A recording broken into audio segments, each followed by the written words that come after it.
Okay. I guess no one else is going to show up at this moment.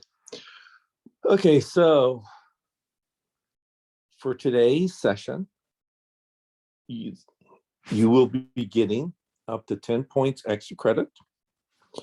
And the way that you will be getting these 10 points extra credit is by attaching your lecture notes from today to, well, I guess I'm going to create an assignment.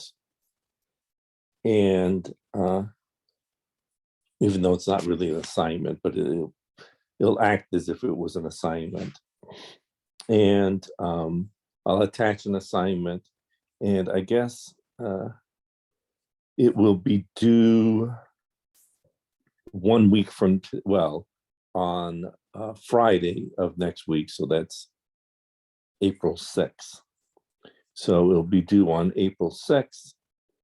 And if you include your the lecture notes from today, then I can give you up to 10 points extra credit that will be added to your first exam score. Okay, so it will be located, I guess, you'll find it at the beginning of chapter 6. You'll just say, I haven't included it yet, but it'll just say, for your extra credit.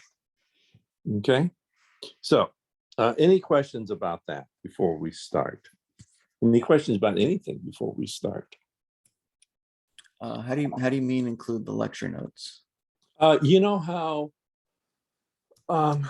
you would say on your exam, how it said to submit a file, your PDF.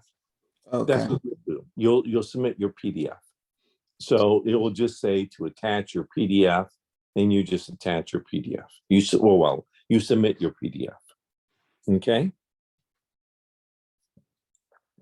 Any other questions? Okay. So last time we were finishing off section 5.1. I was giving you some properties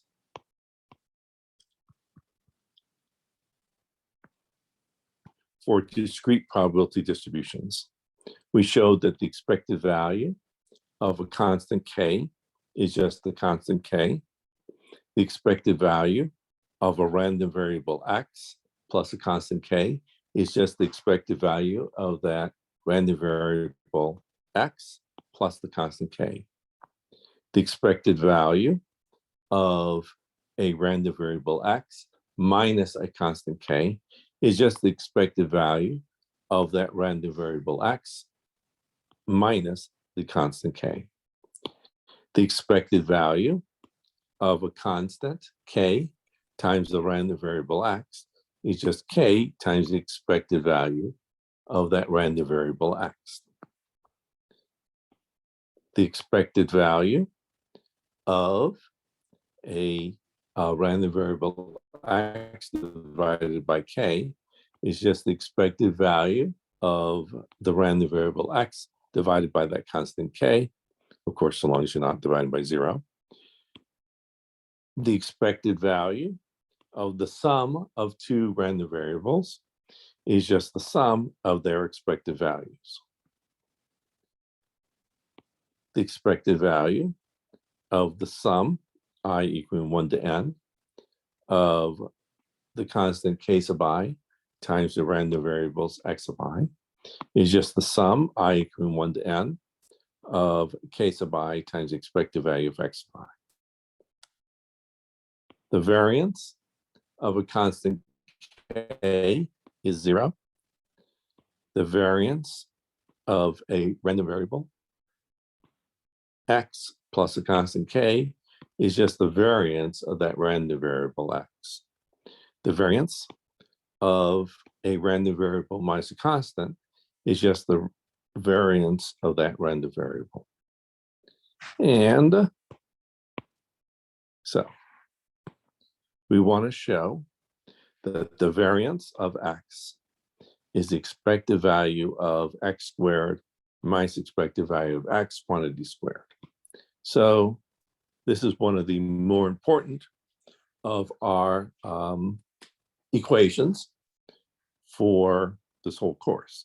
So this is one of the top 4 or 5 most important equations of this course. We'll be using this many times throughout this course. So this is one of the ones that you must know. So first, let's figure out the variance of x. Well, the variance of x for a discrete probability distribution is just the sum of x minus mu squared times p of x. So it turns out that the probability of x minus mu squared is the same, the probability of x is the same as the probability of x minus mu quantity squared. Since the probability of a random variable and the probability of, well, an injective function of that random variable is going to be the same. And so this is just the expected value of x minus mu squared. So let's use the special product formula, the perfect square trinomial formula, to simplify x minus mu squared. And so x minus mu squared is just x squared minus 2x mu plus mu squared. Now, using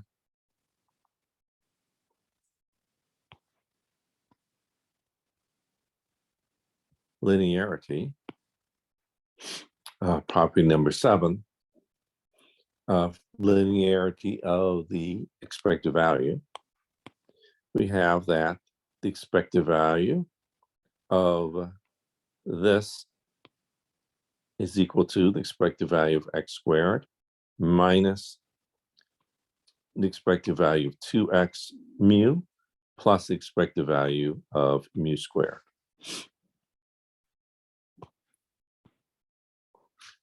By, well, again, you can either think of by property 7 or by property 4, I can bring constants out in front of the expected value.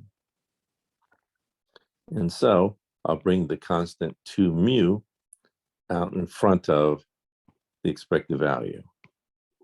And by property 1, the expected value of a constant is just that constant. Therefore, the expected value of mu squared is just equal to mu squared. And so this is equal to, well, I have that mu is the expected value of x. Well, that's really by definition. So we have that mu. Oh, actually, that could be way up here.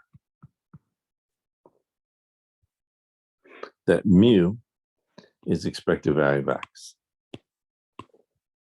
Okay, there it goes.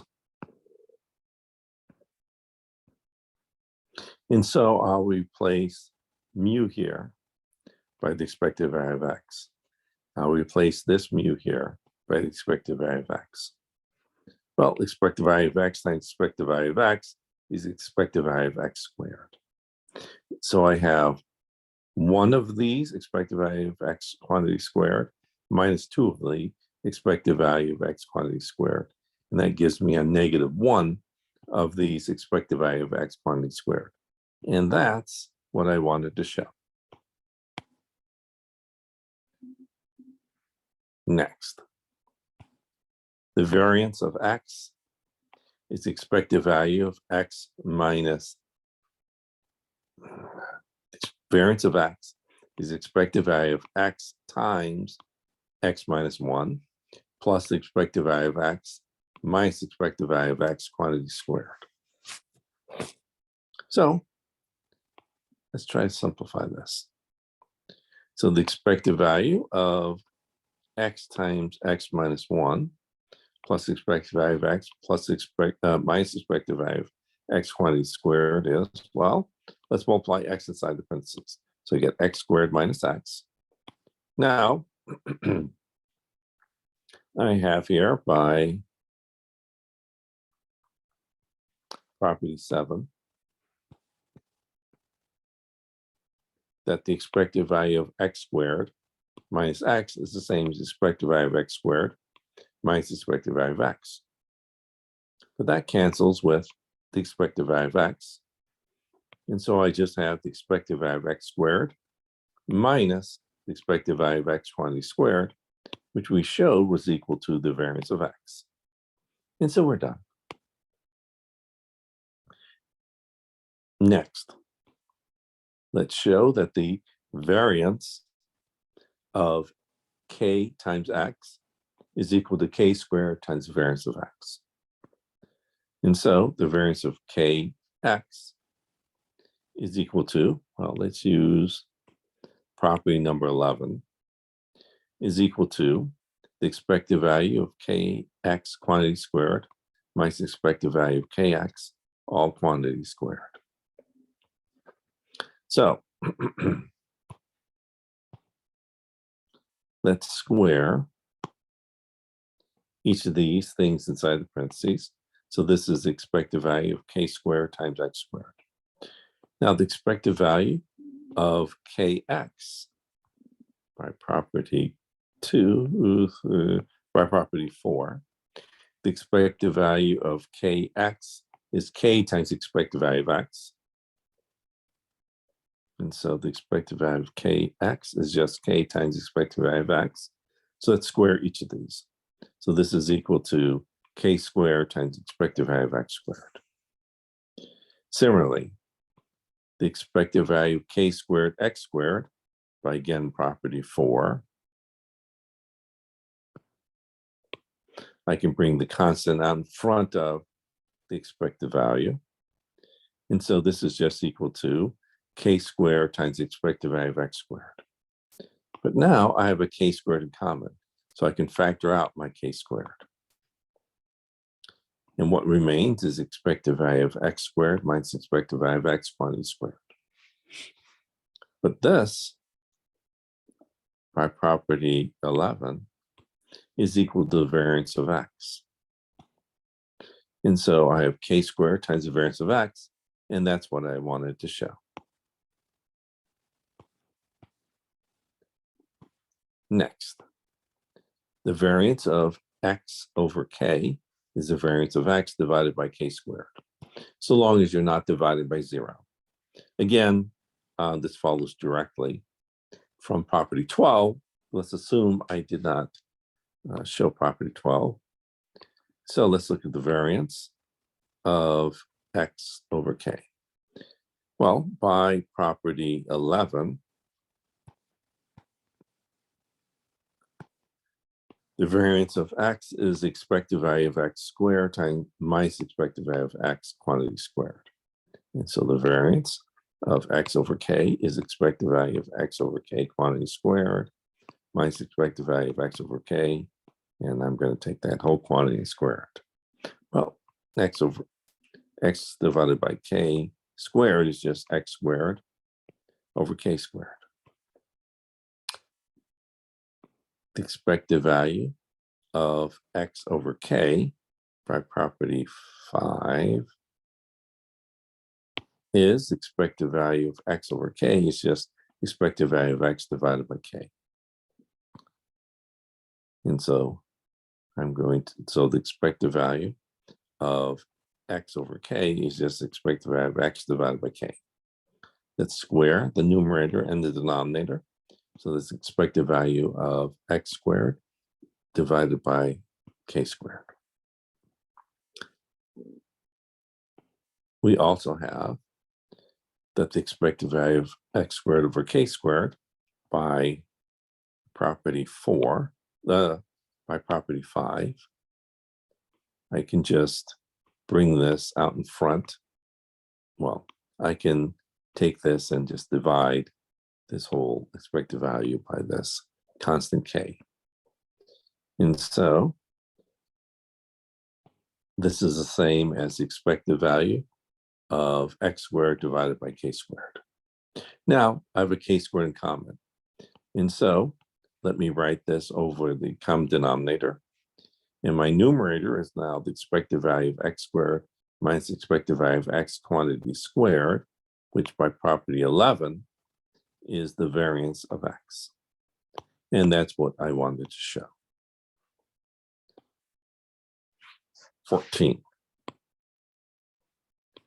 The standard deviation of kx is the absolute value of k times the standard deviation of x. Well, the standard deviation of kx is the square root of the variance of kx. But by property 12,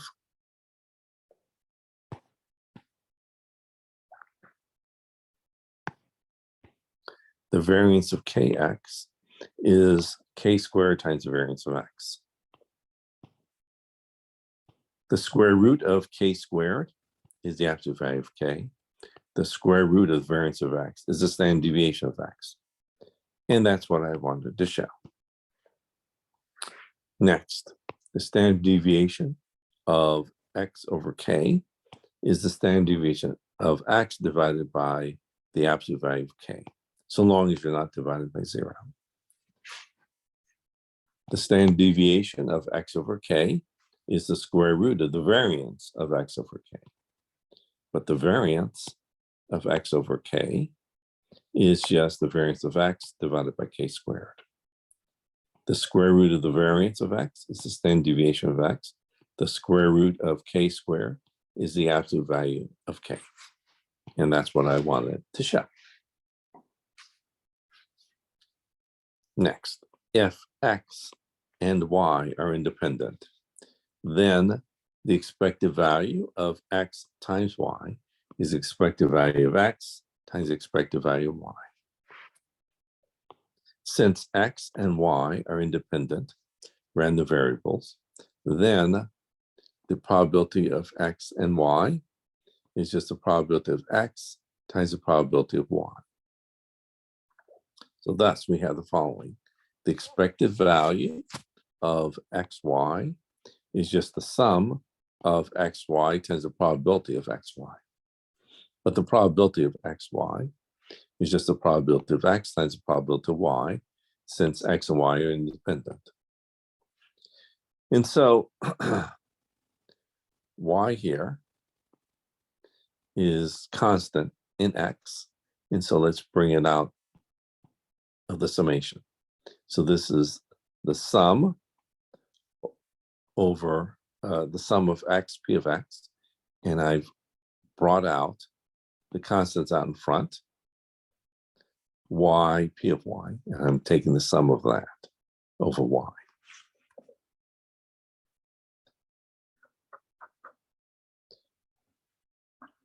So I can actually write down here, this is sum over x, this is sum over y. Doesn't really matter. Oh, so I'm taking, so this is sum over x, sum over y, sum over x, sum over y. So maybe I should have written it this way. Yx. Oops. Yx. Okay. And then sum over y, sum over x. Okay, so so this y here doesn't depend on x, so I can bring those out front of the summation. So that's why it's the sum of y of y, p of y, times the sum of x, p of x. But now, this is constant of y, so I can bring this out in front of the summation. So this is the sum of x, p of x, times the sum of y, p of y. But the sum of x, p of x is just the expected value of x. And the sum of y, p of y is expected value of y. And that's what you wanted to show. define the covariance of X and Y as the expected value of X times Y minus the expected value of X times the expected value of Y. So this is measuring how independent these variables are, or how deep. Let me see. Let's state that again. This is measuring how dependent the variables X and Y are. And so if this is 0, then they're independent. And so note that the covariance is 0 if X and Y are independent. That's what property 16 says. And so let's the covariance of XY is expected value of X minus expected value of X times Y minus expected value of Y. So let's look at this. So expected value of the product, X minus expected value of X times Y minus expected value of Y. So let's just multiply. So I have here XY, X times expected value of Y, minus Y times expected value of X, minus and minus give me a plus expected value of X times expected value of Y. Well, if I look at this, well, by property, oops, here it is, 7, we have linearity of the expected value. So let's use linearity. Therefore, this is equal to the expected value of X times Y minus expected value of X expected value of Y minus the expected value of Y times the expected value of X plus the expected value of the expected value of X times the expected value of Y. So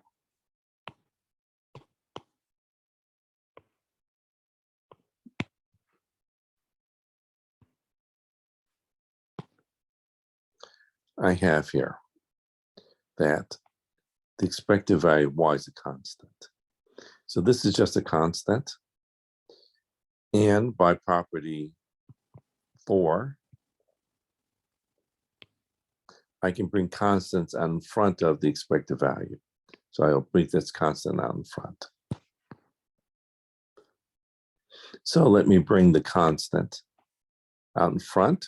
So the expected value of Y times the expected value of X. Again, let me bring the constant expected value of X out in front. So I have the expected value of X times the expected value of Y. And lastly, I have, by property 1, the expected value of a constant is just that constant. Well, the expected value of X is a constant. The expected value of Y is a constant. Therefore, the expected value of X times the expected value of Y is a constant. Therefore, the expected value of a constant is just that constant. The expected value of X times the expected value of Y. Well, these cancel. So I just get the expected value of X times Y minus the expected value of, well, let's write this first, of X times the expected value of Y. But this is the covariance of XY. And that's what you wanted to show. Next, the variance of X plus Y is the variance of X plus the variance of Y plus 2 times the covariance of XY. So let's look at the variance of X plus Y. Well, the variance is just the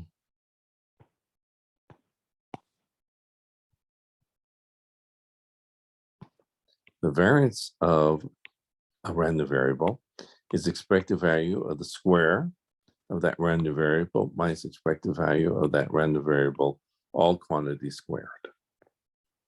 And so the variance of the random variable is expected value of that random variable squared minus expected value of that random variable, all quantities squared.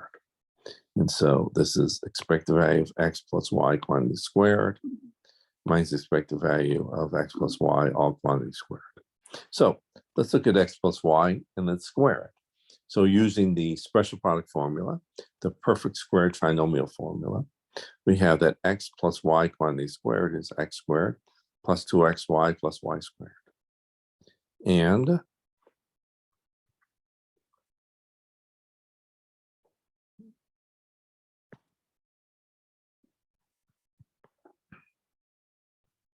here it is.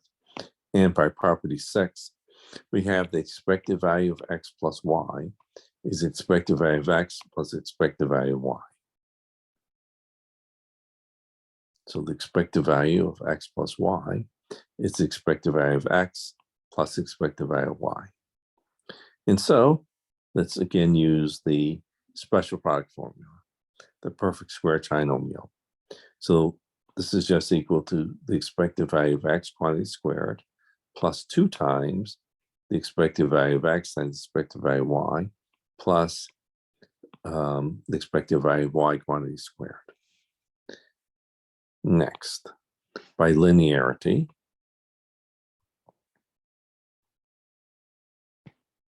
of the expected value, we have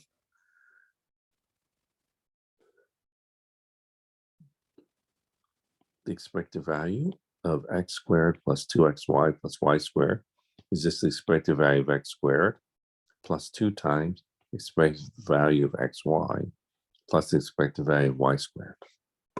Okay, so now let's bring the minus, let's change all the signs inside the parentheses. So this is a minus expected value of x squared minus 2 times the expected value of x times expected value of y minus the expected value of y squared. Let's regroup things together. And so I have here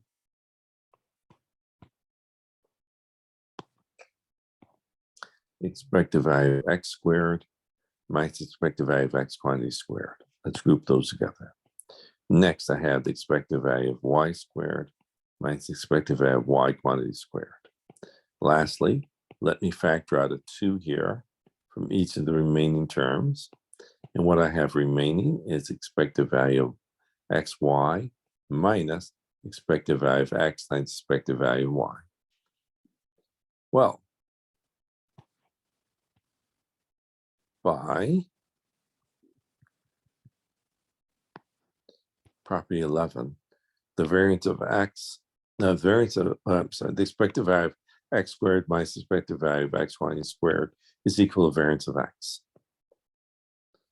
And so expected value of x squared minus expected value of x quantity squared is the variance of x. And similarly, by the same property, the property number 11, the expected value of y squared minus expected value of y quantity squared is the variance of y. And by the definition of the covariance, here it is. By the definition of the covariance, the expected value of xy minus the expected value of x times y minus the expected value of x times the expected value of y is the covariance of xy. And that's what I wanted to show. If x and y are independent random variables, we have that the variance of x plus y is the variance of x plus the variance of y. So this follows directly from property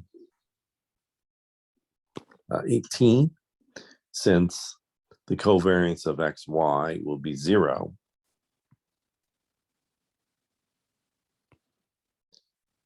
if x and y are independent. So if x and y are independent, then by property 16, the covariance is 0. And so by property 18, since the covariance is 0, we have that the variance of the sum of 2 random variables is the sum of their variances. But we'll assume that we don't notice that.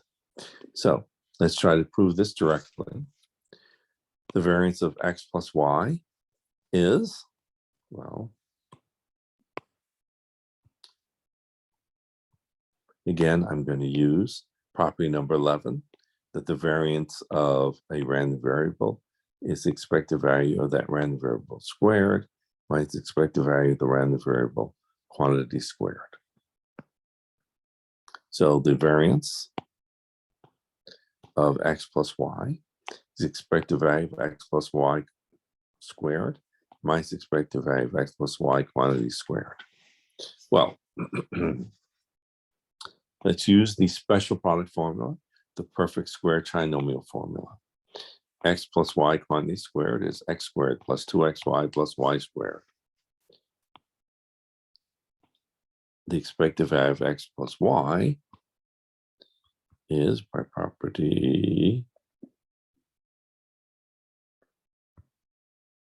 here it is, by property 6.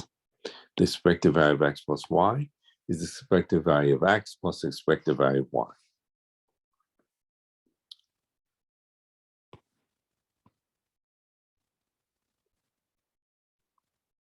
So the expected value of x plus y is expected value of x plus the expected value of y.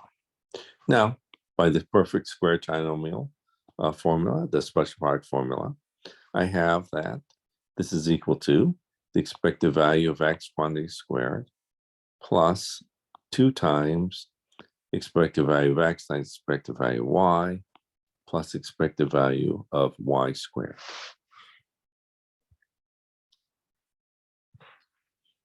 By linearity, we have that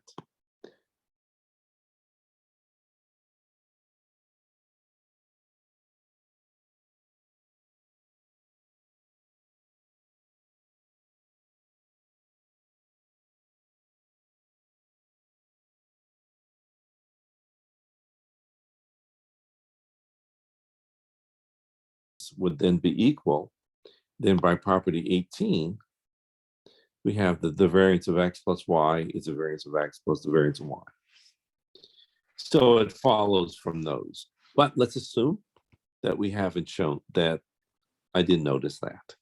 So let me try to prove it from scratch. Well, more or less.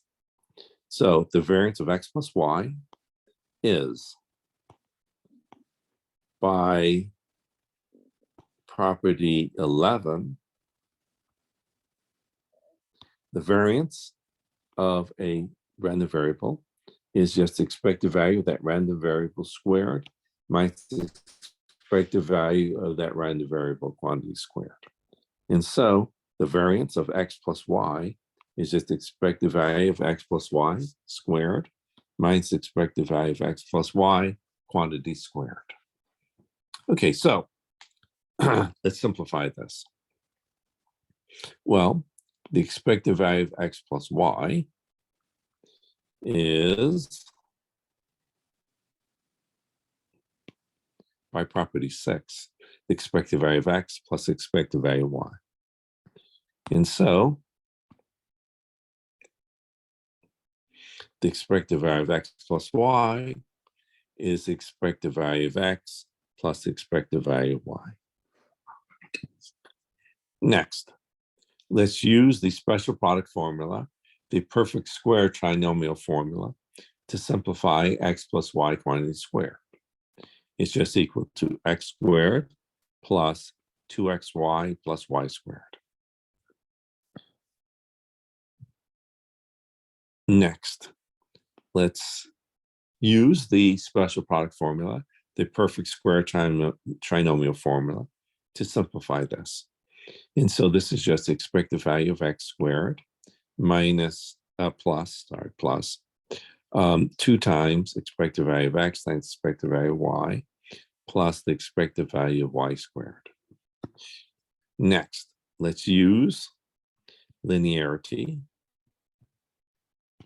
of the expected value to simplify this next term. And so the expected value of x squared plus 2xy plus y squared is just the expected value of x squared plus 2 times expected value of xy plus expected value of y squared. Now, let's bring the negative sign inside the parentheses. Let's change all the signs inside the parentheses. So this is a minus expected value of x squared, minus 2 expected value of x, expected value of y, minus expected value of y quantity squared. Well, we have also that the expected value of x times y, since x and y are independent random variables,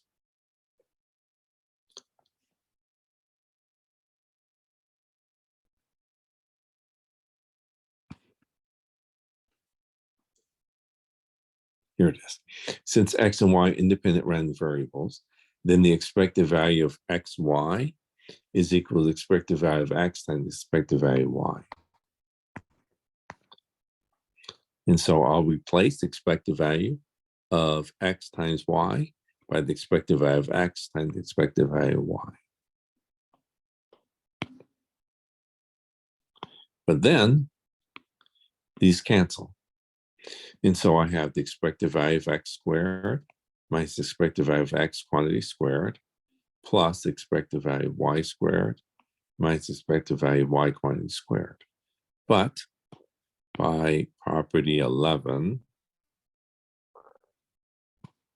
the variance, the expected value of x squared minus the expected value of x quantity squared is the variance of x.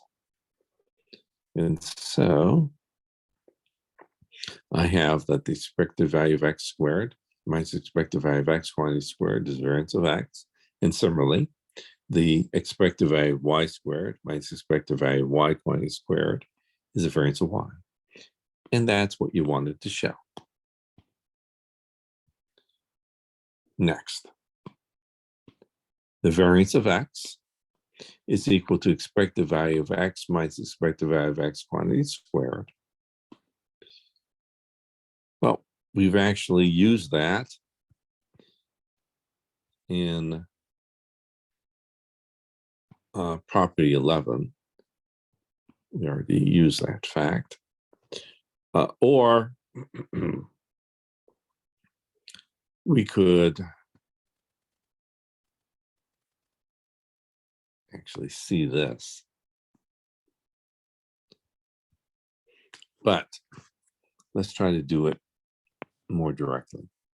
So the expected value of x minus expected value of x quantity squared is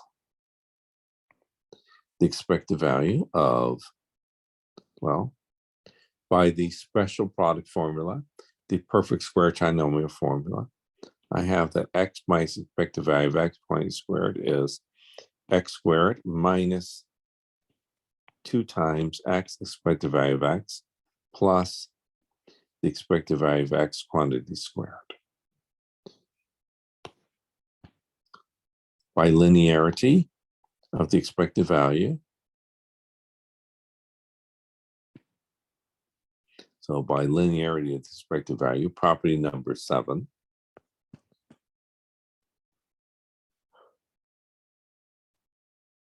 we have that this is equal to expected value of x quantity squared minus 2 times, or minus expected value of 2 times x expected value of x plus the expected value of the expected value of x squared. Well, by property 1, the expected value of a constant is just that constant. Therefore, the expected value of the constant, expected value of x squared, is the constant, the expected value of x quantity squared. Next, by property 4, I can bring constants out in front of the expected value. And so I can bring the constant 2 and the expected value of x out in front. And so this is equal to 2 times the expected value of x times what remains expected value of x. Expected value of x times expected value of x is expected value of x squared. And so this is just equal to, well, the expected value of x squared. One of these minus two of them is minus one of the expected value of x quantity squared, which gives you the variance of x. So we're done. So that finishes off section 5.1. Okay, good. So that's the end of section 5.1. Let me go on to section 5.2, but I guess I'll give you guys a break to 9:05, I guess. So in this case, to 9:05. Professor, Question. I would like to ask a few questions about our homework. Can we do that after the break? Or Sure. during the break, whichever is more comfortable for you. We can do it during the break if you want. Yeah. Question. So for homework, section 4.4, question 4. Okay, here, wait. 4.4. 4.4. Yeah. Which one? Just homework? The one that's worth 3 points. Knowledge check. Now let's check it. Yes. Okay, the knowledge check. Okay. So yeah, question 4. So if you, I can read the task. If your friend John is traveling to 9 countries in Europe on vacation, what is the denominator of a reduced fraction representing the probability that you will correctly guess his travel itinerary? Let's see. Actually, I can look at. What's your last name? HLADYKH. H. Okay, there it is. Okay, and which problem? 4. 4. Question 4. Oh, here it is. I got it right, since like we're doing factorials. But my question was like, why do we have to use 9 factorial when we're trying to guess? We're trying to like estimate the probability. So why is it 9 factorial? Yeah. Okay, so so let's think of it. So you have so you're going to go to 9 countries, right? So first, what's your first country that you go to? Well, it's any one of those 9, right? So there are 9 choices that you can make. Now, how about for the second country? Well, you can go to any one of the remaining 8. So it's 9 times 8. How about for your third country? Well, there's only 7 remaining. So 9 times 8 times 7. And then you keep going till the very last one. Well, there's only one choice left. It's your last country, right? You've visited all the other ones. So it's 9 times 8 times 7 times 6 times 5 times 4 times 3 times 2 times 1. Oh, so okay. I think I probably didn't understand the question the right way. So itinerary means like actual follow up like one after another. So the order matters in this case. Yeah. So in other words, if you're visiting, let's say let's only do like 2 countries, right? So you're visiting, I don't know, let's say Mexico, Canada, right? So you can either you're from Canada and then Canada to Mexico. Right. So you, in the very first case, you have 2 choices. You can either visit Canada or Mexico. Let's say you did Canada first. Then what's the second one that you can choose? Well, there's only one left, right? Similarly, if you had 3 countries, right? Say US, Canada, and Mexico, right? Okay, so you can visit those 3. What? I totally got it now. I thought it's just like we're trying to guess like one country out of 9, and that just didn't make sense. Like, why would we use Victoria? Right. So it meant that you visited all of them, right? All of them, and then you have to guess in order, you know, like all the 9 orders. So this one is 9 factorial. Right. All the, yeah. And you have, so it's an ordered list. How many different ordered lists can you determine from these 9 countries? Mhm. Okay. I have one more question, if you don't mind.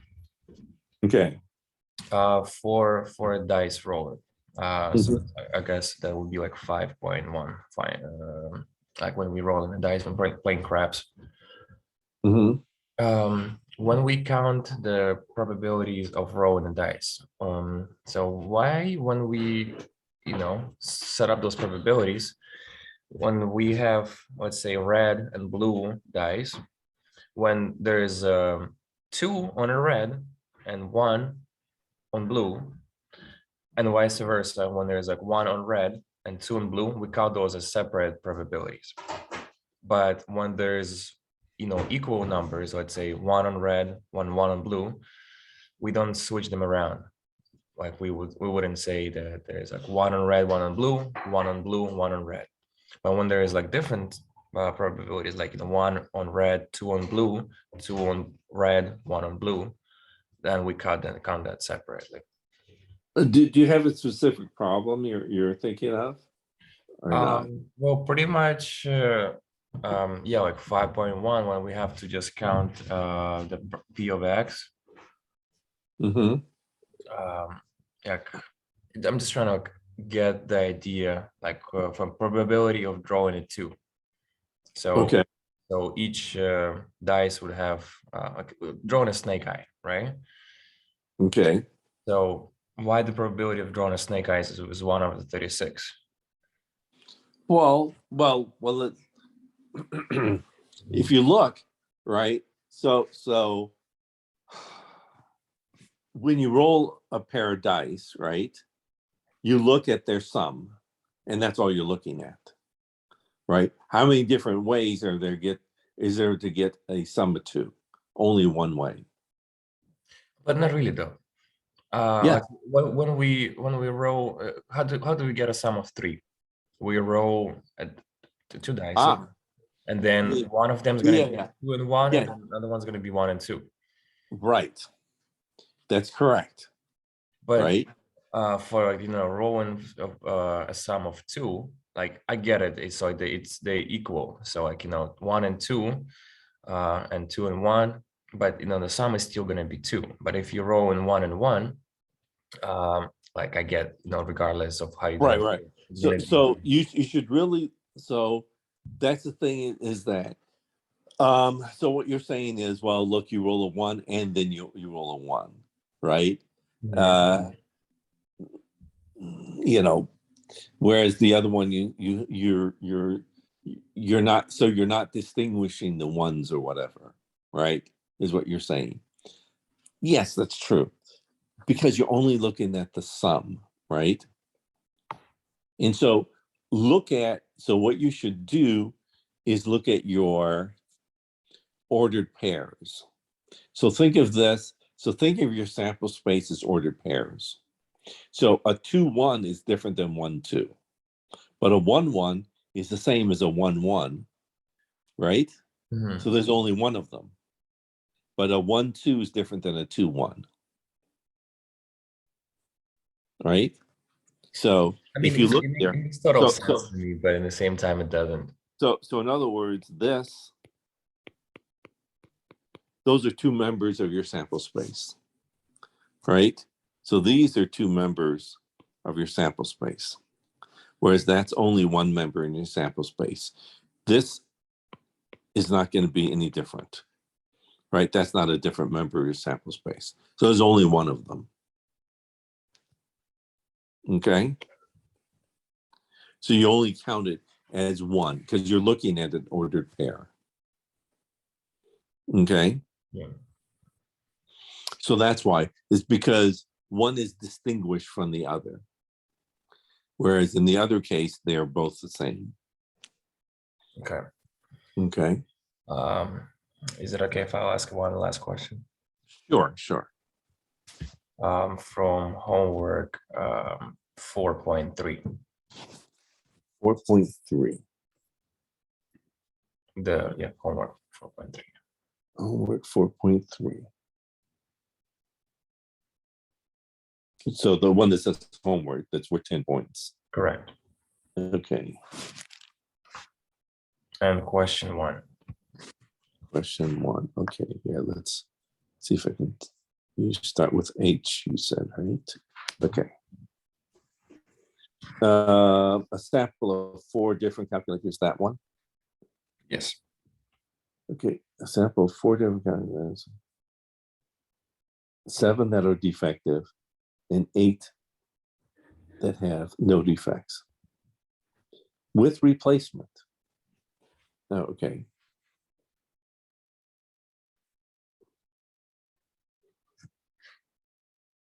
At least one is defective. Okay, so you should look at the complementary event, correct? For this? Yes. Okay, so you're looking at the complementary event. Okay. So, well,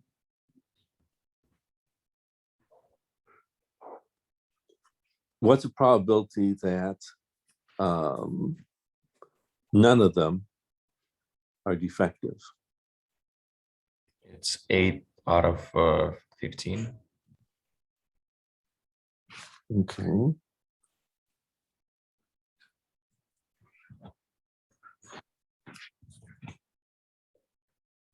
Okay, and you take the here what? Sorry.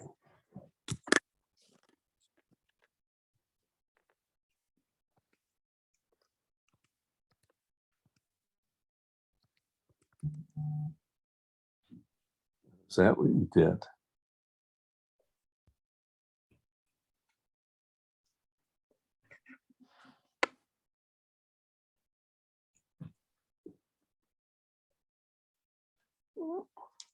Okay, that's got to be the 4th. Hmm? But none of them are defective, so that's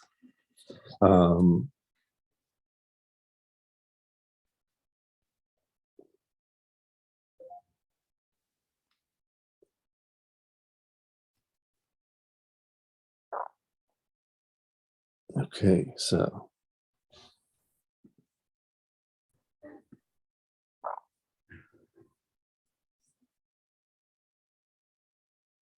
yeah. Okay, so you have here.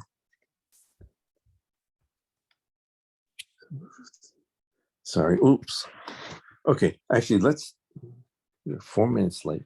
Let me do this after, at the end of the next break. How's that? Okay. That's fine. Yeah. Just because I'm getting a little nervous that we're 5 minutes over. Okay, so let me do that. Okay then.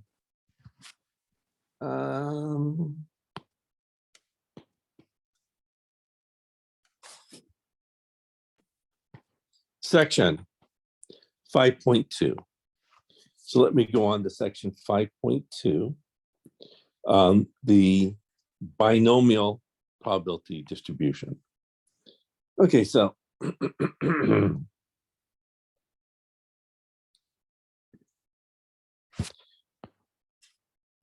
so first off, the binomial probability distribution. Let me give you some notation. Okay, so S will denote success in a particular trial. F will denote failure in a particular trial. And so let P be the probability of having success, Q being the probability of having a failure. Let N denote the fixed number of fixed number of trials. Let X denote the number of successes in your n trials. And so you can either have 0, 1, 2, 3, da, da, da, all the way up to n successes. Let P be the probability of success, and Q the probability of failure. And so I have here, let me tell you about a Bernoulli process. So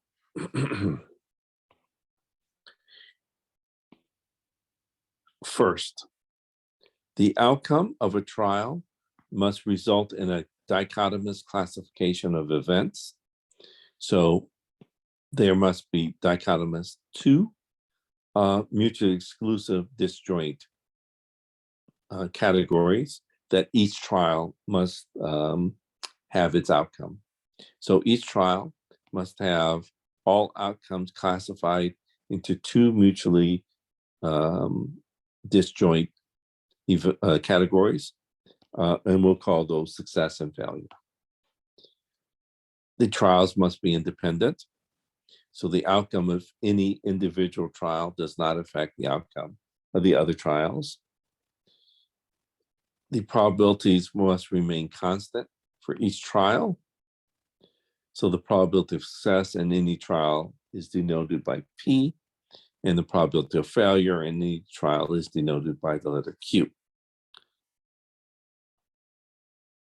And so a Bernoulli random variable X counts the number of successes in a Bernoulli process. If, in addition, you have that there is a fixed finite number of trials, then we call this a binomial experiment. The procedure, if the procedure has a fixed finite number of trials, n, and the outcome of the trials result in a dichotomous classification of events, so that each trial must have all outcomes classified into two mutually disjoint categories, success and failure, and the trials must be independent, so the outcome of any trial does not affect the outcome of the other trials, and the probabilities must remain constant for each trial. The probability of success in any trial is denoted by P. The probability of failure for any trial is denoted by Q. So P plus Q must equal 1. Q is equal to 1 minus P.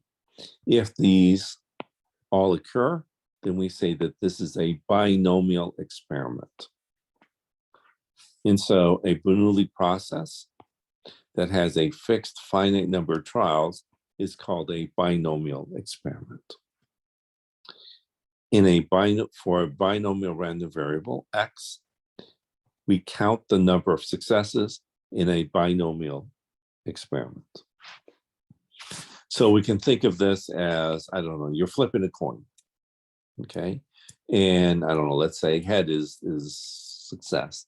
So you keep flipping a coin and you count the number of times you flip and get head, and that will give you the number of successes, X.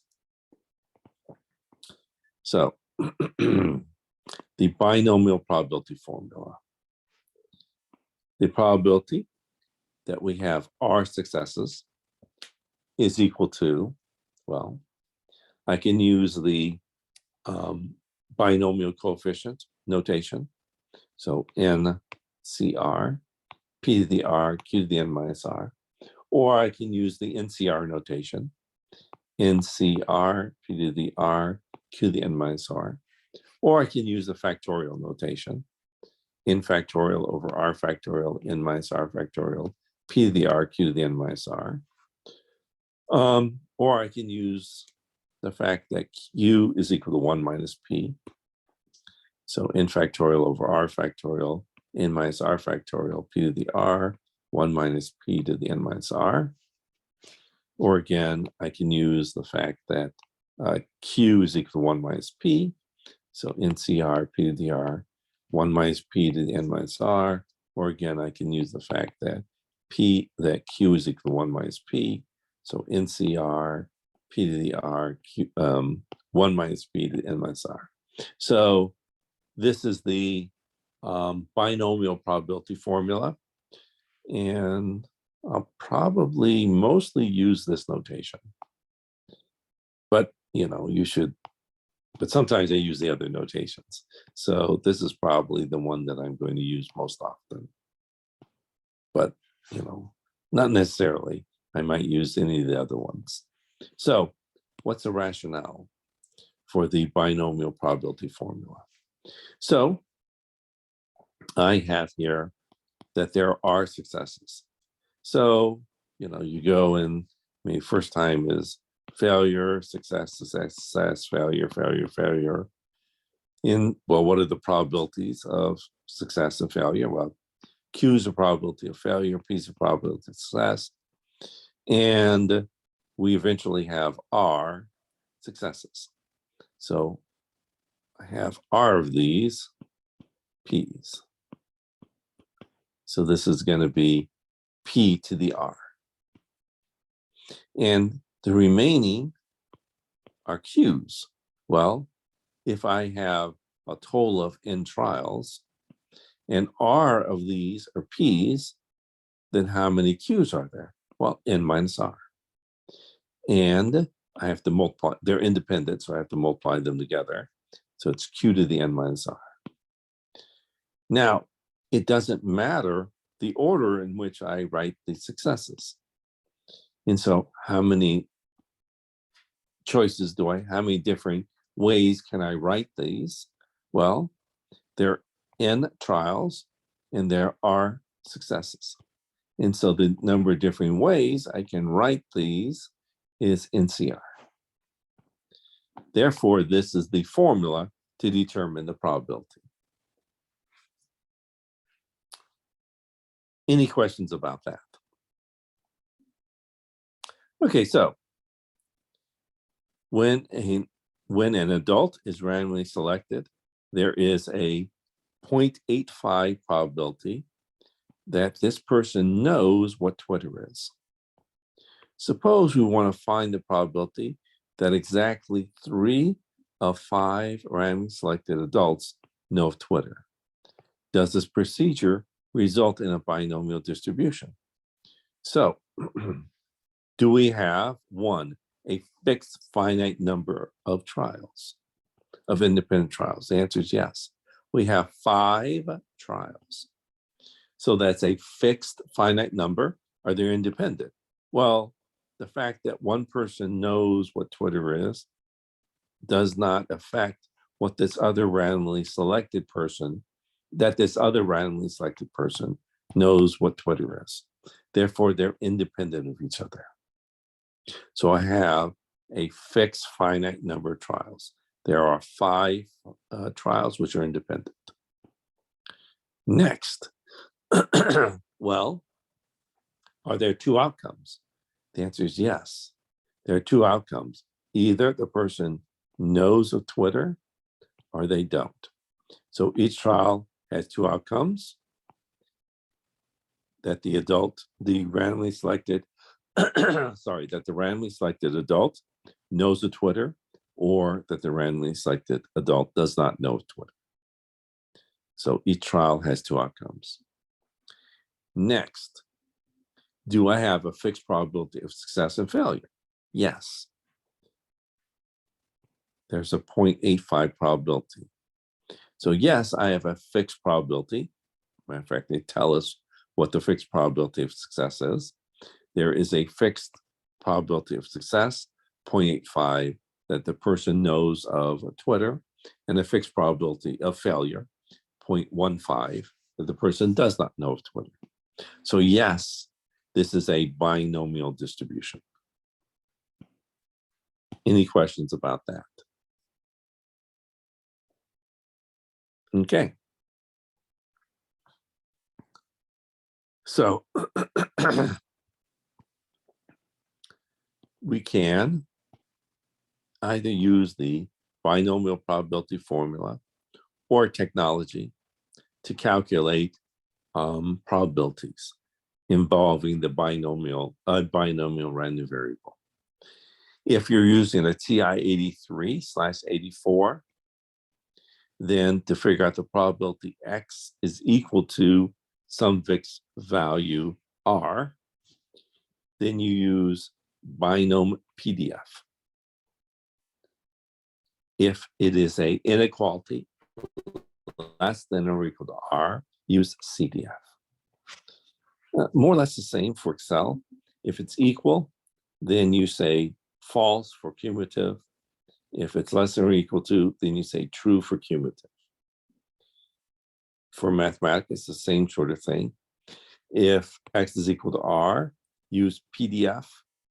Whereas if it's an inequality less than or equal to, use CDF. And well, same for R, even though it's a little weirder. If you have X equal R, use the D.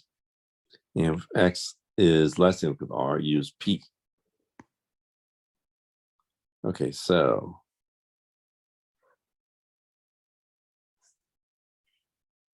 you can also use, well, a table. So you can use the table for determining probabilities.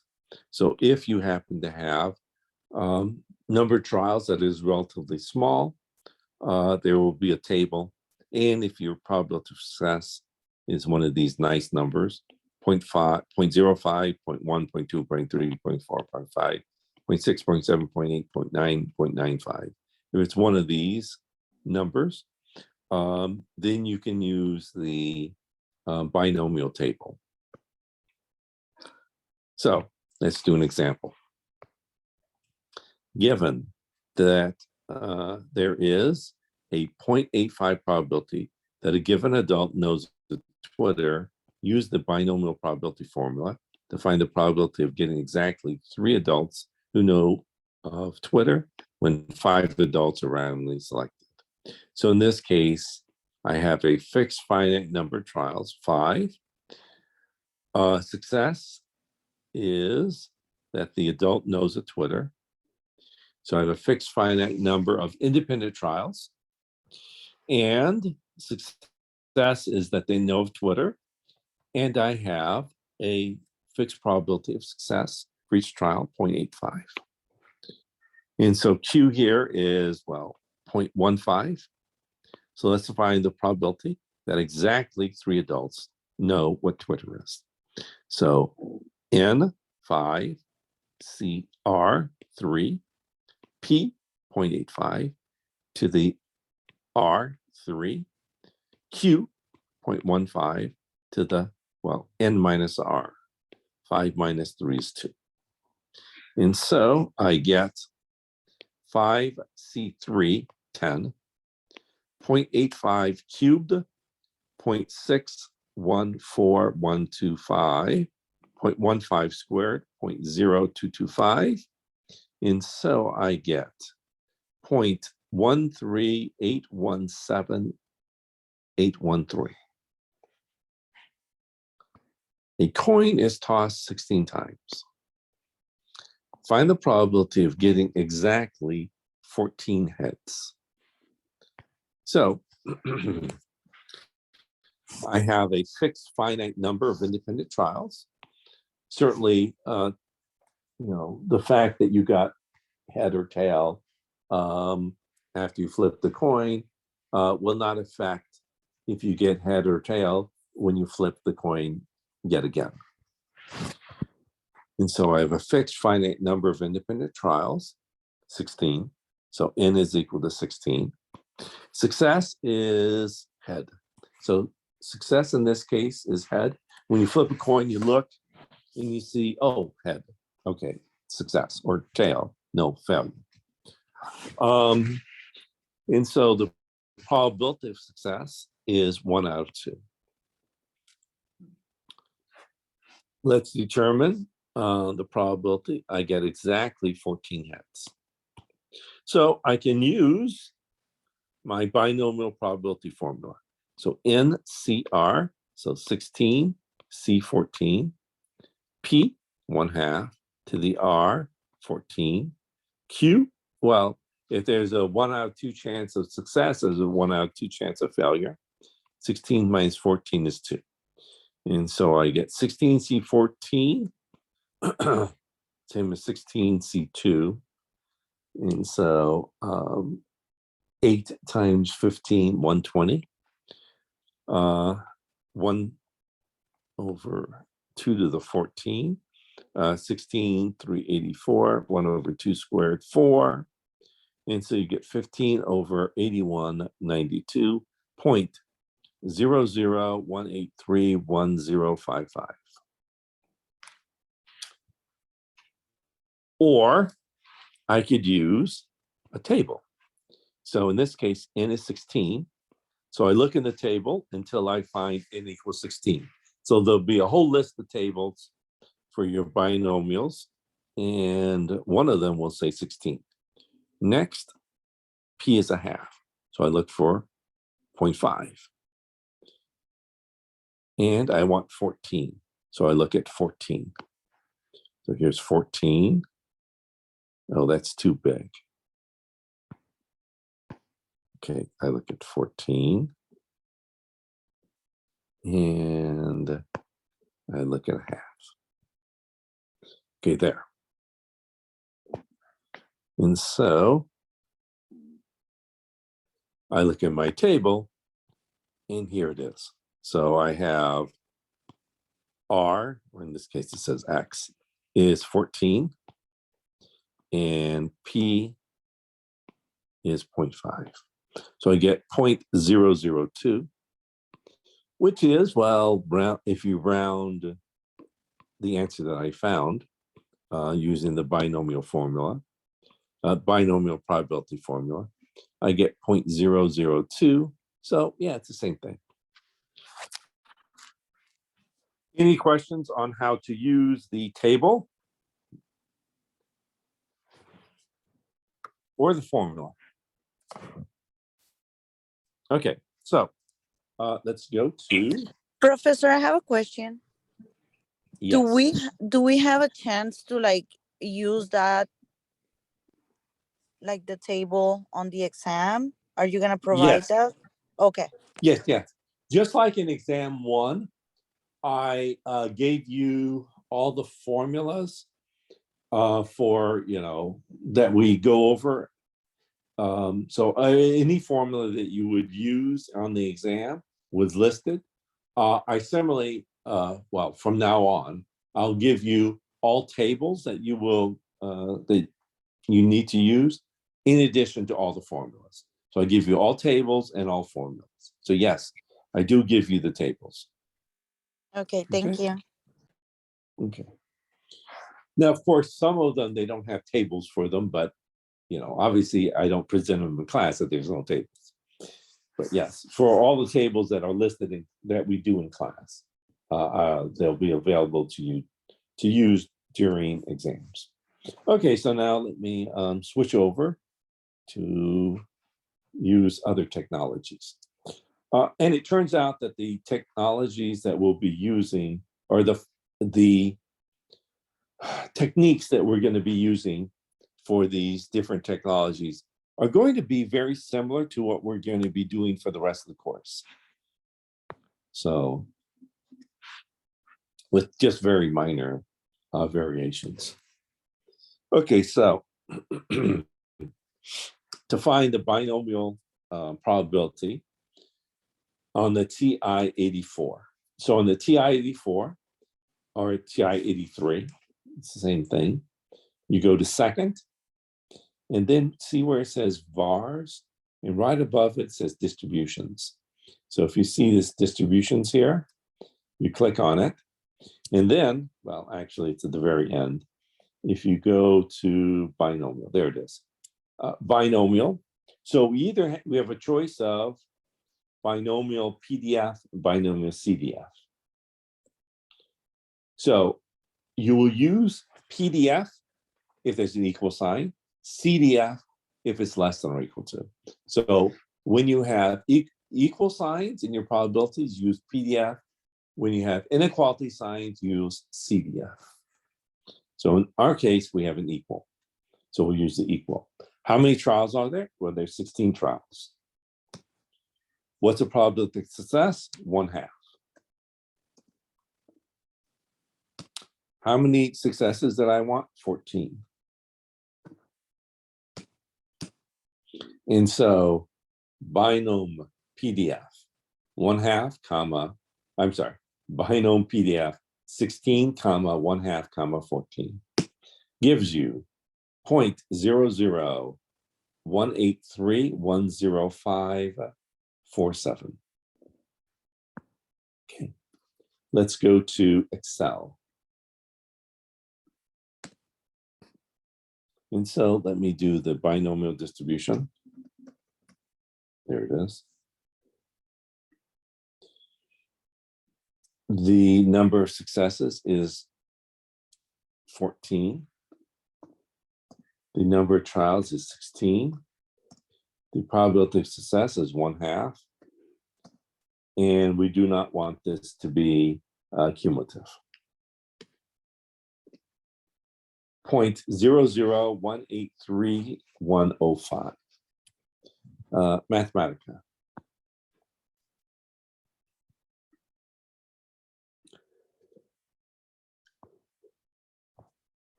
Again, this is equality, so I'm going to use a PDF.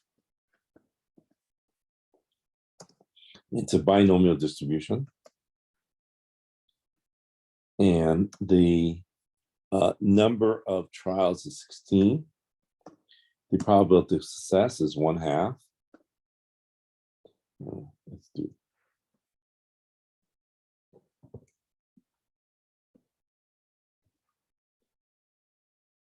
And I want 14 successes. And then I guess I want to look at it numerically. Let's say the 10 places. Okay. Actually, I do it all the way. Okay, so I get, let's say 15.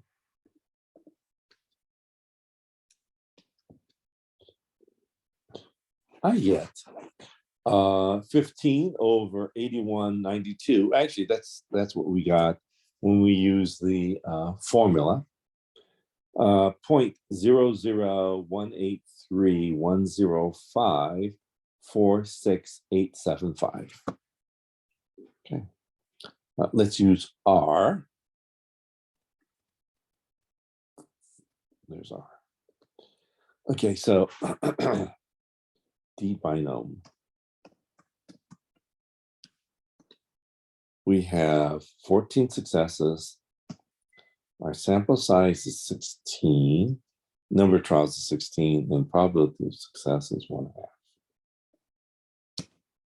0.001831055. Okay. Let me switch back over.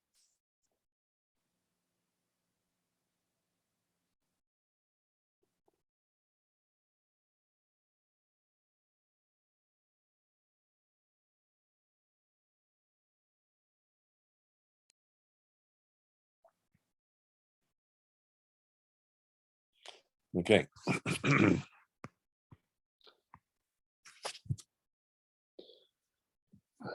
do the following example. If a coin is tossed 10 times, find the probability of getting at least one head. So I have a fixed finite number of independent trials, 10. So n is equal to 10. I have success is head.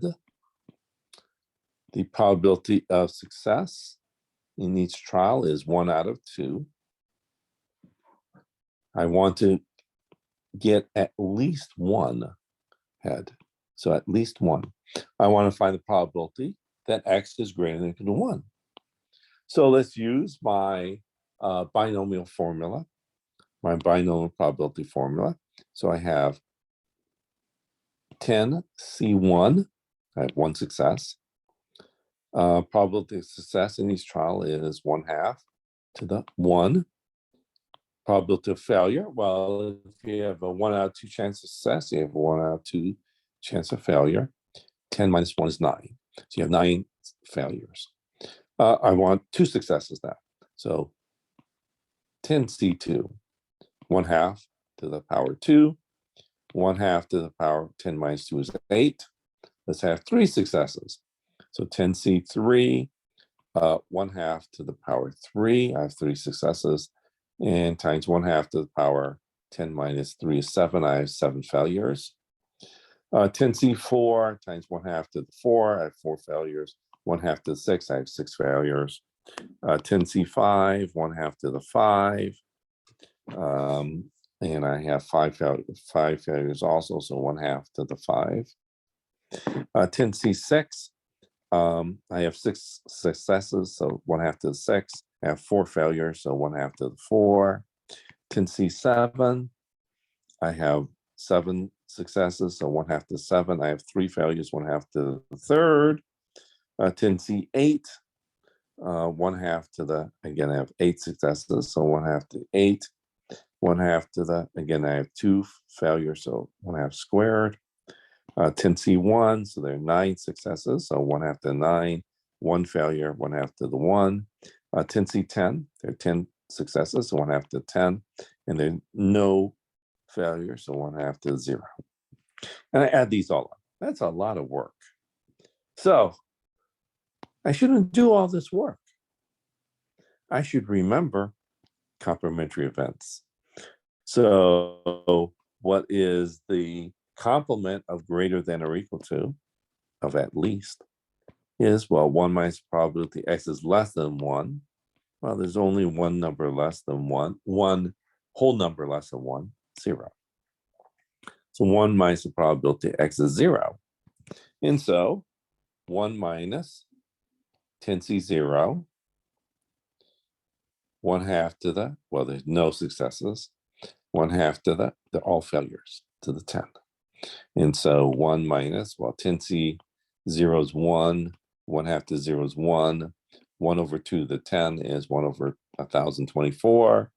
1024 minus 1 is 1023 over 1024, 0.999023438. Okay. You can look this up in your table, and again, you would just get 1 minus the 0.001, so 0.999. We could do this on using technology. So let's use technology.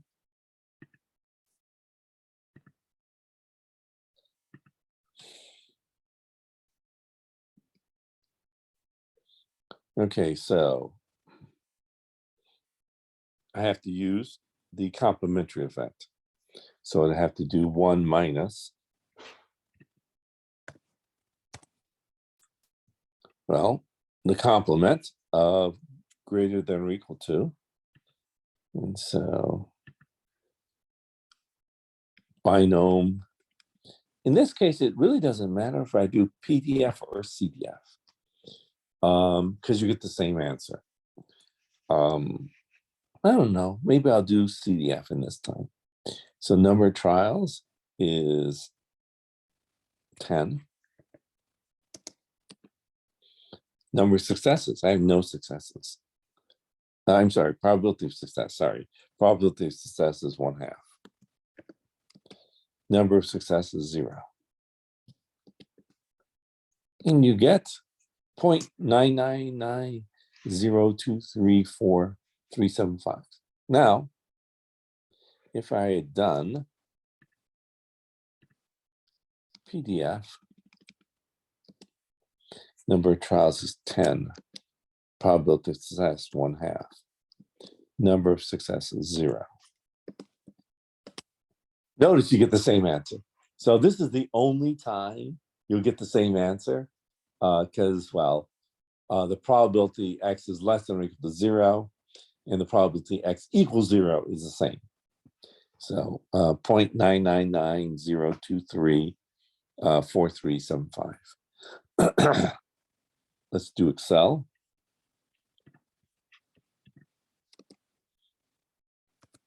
So again, let's do 1 minus binomial distribution. And we have no successes, 10 trials, probability of success is 1/2. And I don't care, cumulative or not, I'll say not cumulative. It really doesn't, again, it doesn't matter. 0.9990344. Of course, this is the only case where it doesn't matter. Let's use Mathematica.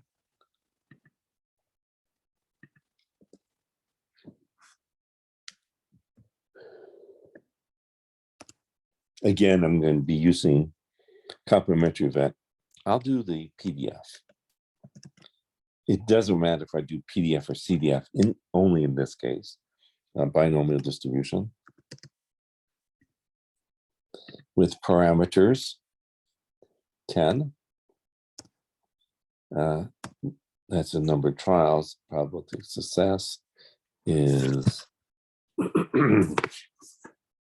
let's say 1/2. And the number of successes will be 0. And then you want to do it numerically.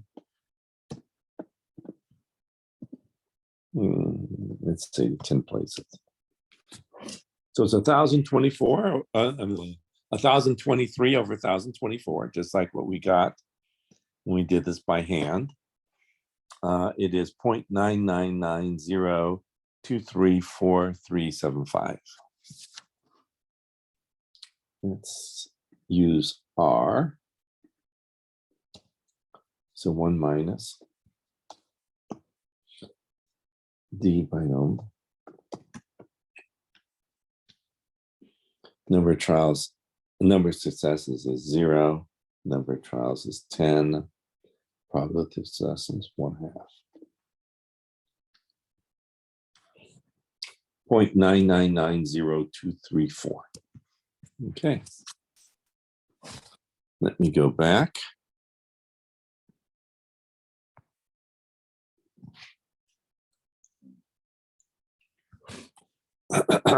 Okay.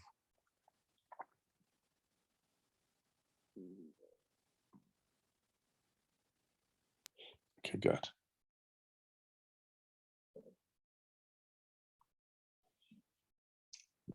So let me give you the complementaries for inequalities. So the opposite of less than is greater than or equal to. Opposite of less than or equal to is greater than. The opposite of greater than is less than or equal to. The opposite of greater than or equal to is less than. The opposite of not equal is equal. So these are my complementary events. How you figure, this is how you determine your complementary events. So if on average, 1 ship in every 10 is sunk, find the change, find the chance that out of 5 ships expected, at least 4 will arrive safely. Okay, so there is a fixed finite number of trials. So I have 5 ships. So that's a fixed finite number of independent trials. The fact that they sink or they arrive safely are independent of each other. And so I have a fixed finite number of independent trials, and the probability of success is fixed. Well, what is success? So you actually have a choice here. I can either have that arriving safely is success, or the fact that they're sunk is success. In this case, I want to do arriving safely because then figuring out the probability is easier. So success is that they arrive safely. what is the, so that's success. What is the probability of success for each trial? Well, there's a 1 out of 10 chance that they sink, that they do not arrive safely. Therefore, there's a 9 out of 10 chance that they arrive safely. So the probability of success for each trial is 0.9. I want to determine the probability that at least 4 will arrive safely. So I want to figure out the probability that X is greater than or equal to 4. I want to figure out the probability of having 4 or 5 successes.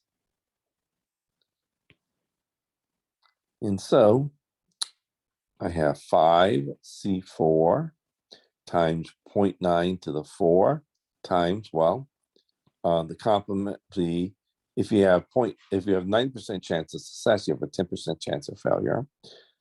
And if you already had 4 successes, there's only 1 remaining failure. Let's find the probability of having 5 successes. So 5C5, 0.9 to the 5, 0.1 to the 5 minus 5, 0. And so 5C4 is 5, 0.9 to the 4 is 0.658, 6561, 0.1 to the 1 is 0.1, 5C5 is 1, 0.9 to the 5 is 0.59049, 0.1 to 0 is 1, so you get 0.91854. Let's try to use a table.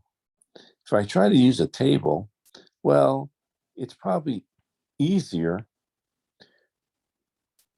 Well, and so the probability X is greater than 4 is, well, 0.328 plus 0.590 is 0.918.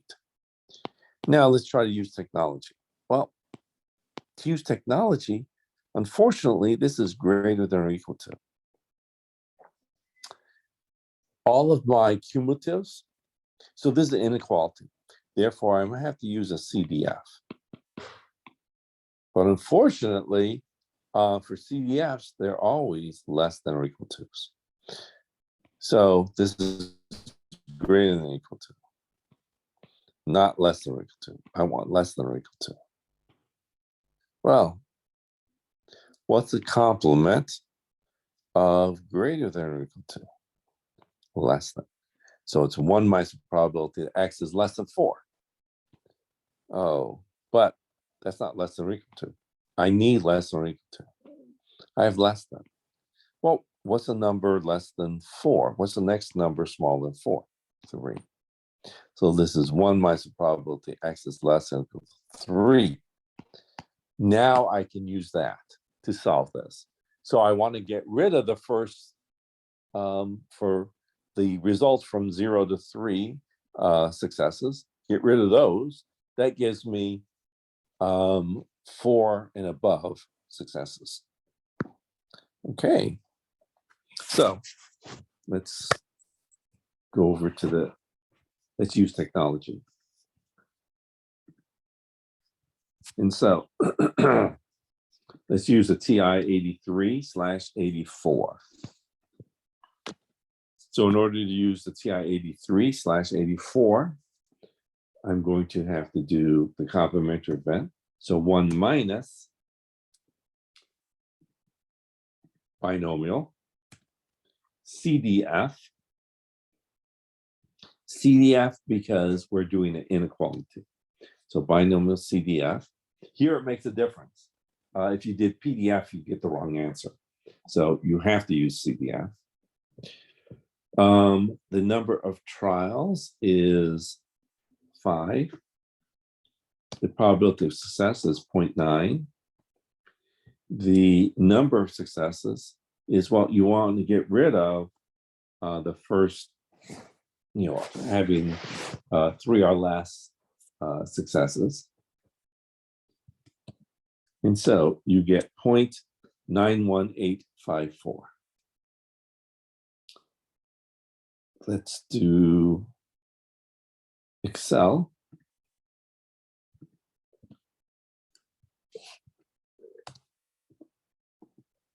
Again, I need to do the complementary event.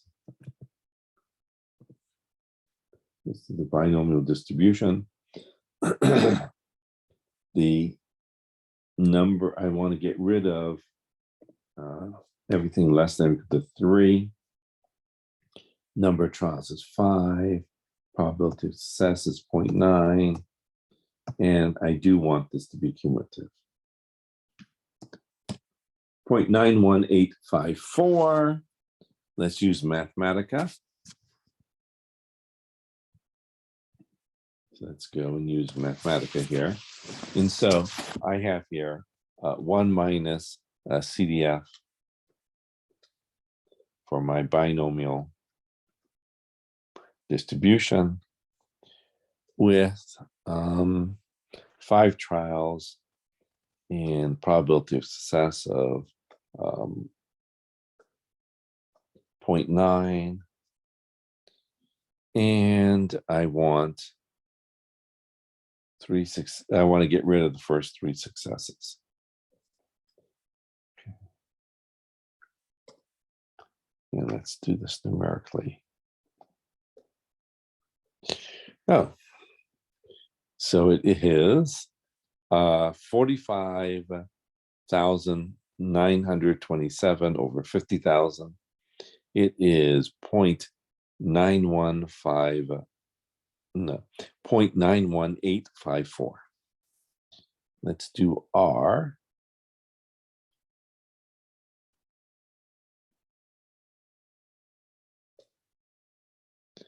And so again, 1 minus P binom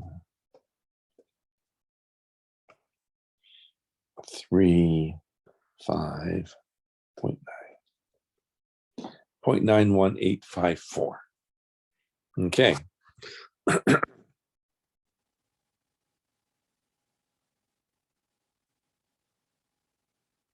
Switching over.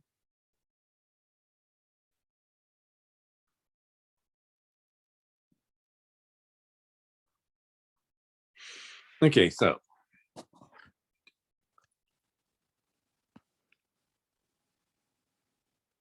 a die is rolled 5 times. Find the probability of getting exactly, of getting 3 exactly 2 times. Okay, so I have here that a die is rolled 5 times. So I have a fixed finite number of independent trials. N is equal to 5. Success is rolling a 3. And so success is rolling a 3. So that's a fixed probability of success for each trial. Let's figure out the probability of success in this case. Well, I want to roll a 3. So I could either roll a 1, 2, 3, 4, 5, or 6 each trial. What's the probability of rolling a 3? Well, it's 1 out of 1, 2, 3, 4, 5, 6. 1 out of 6. So the probability of success is 1 out of 3. How many successes do I want? 2 successes. And so, using the binomial probability formula, it is 5C2 P 1/6 to the power 2.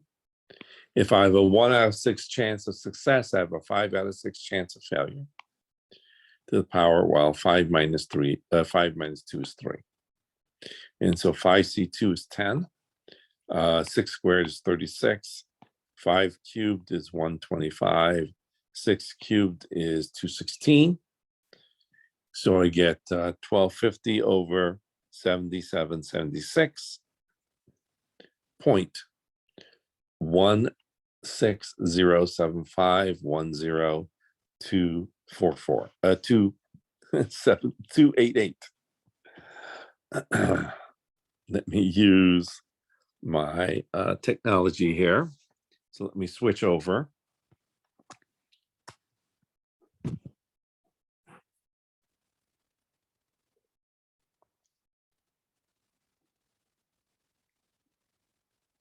let's use the TI-83/84. And so let me go to second distributions and use the binomial distribution.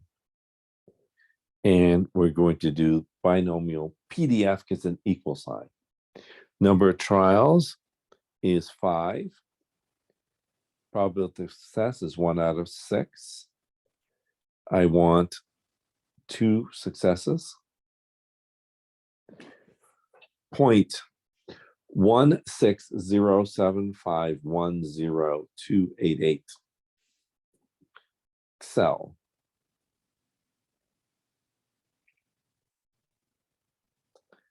Okay, so let's do Excel. So the binomial distribution. The number of successes is 2. The number of trials is 5. The probability of success is 1 out of 6. And we do not want this to be cumulative. 0.16075,103. Let's use Mathematica.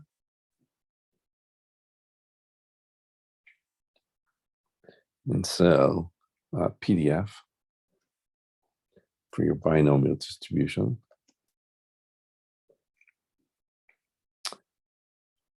The number of trials is 5.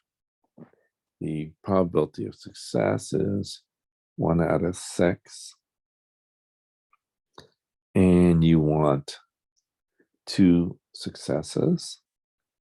And let's do this numerically.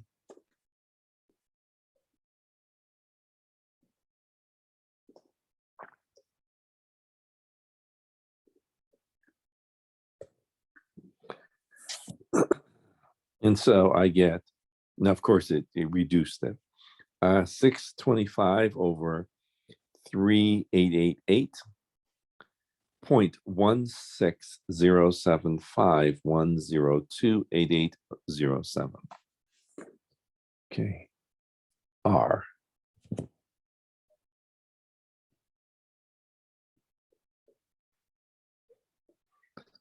And so let's do the D binomial. I want 2 successes. The number of trials is 5. Probability of success is 1 out of 6. 0.160751. Okay.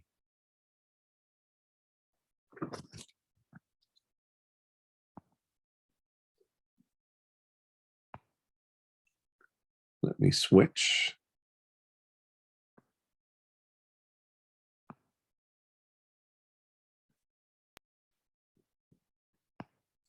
Okay, good. Okay, so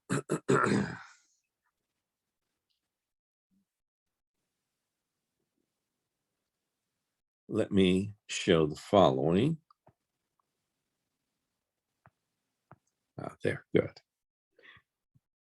Okay, so let me show you the following.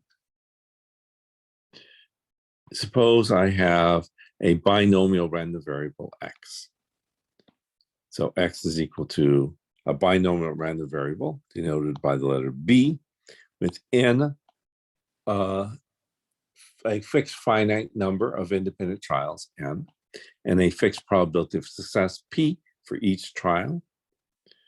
Then the expected value of your binomial random variable is np. The variance for your binomial random variable is npq, and the standard deviation for your binomial random variable is radical npq. So let's recall the binomial theorem. So the binomial theorem, written in the way that we want to write it for how we're going to use it in this particular statistics class. So it's written the opposite way that mathematicians write it, but by symmetry, it doesn't matter.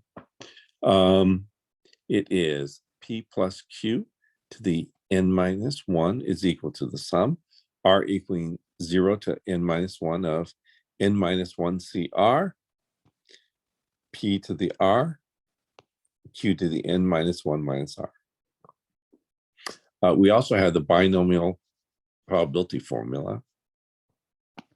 The probability of having x successes is NCX, p to the x, q to the n minus x. We have, well, a algebraic fact that n minus 1 minus x minus 1 is, well, let's get rid of the parentheses, n minus 1 minus x plus 1. So the ones cancel, n minus x. So n minus x is equal to n minus 1 minus x minus 1. Differences are translation invariant. So the fact that differences are translation invariant. Let me give you some of the properties, recall some of the properties of Pascal's triangle, the absorption principle, that x times NCX is n times n minus 1 CX minus 1, if x is between 1 and n.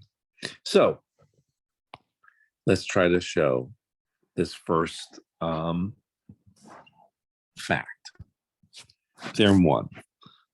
If x is a binomial random variable, then the expected value of a binomial random variable is n times p.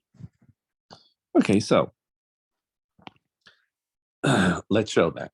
The expected value of any discrete random variable is just the sum of x p of x. Well, let's do this in the particular case of a binomial random variable.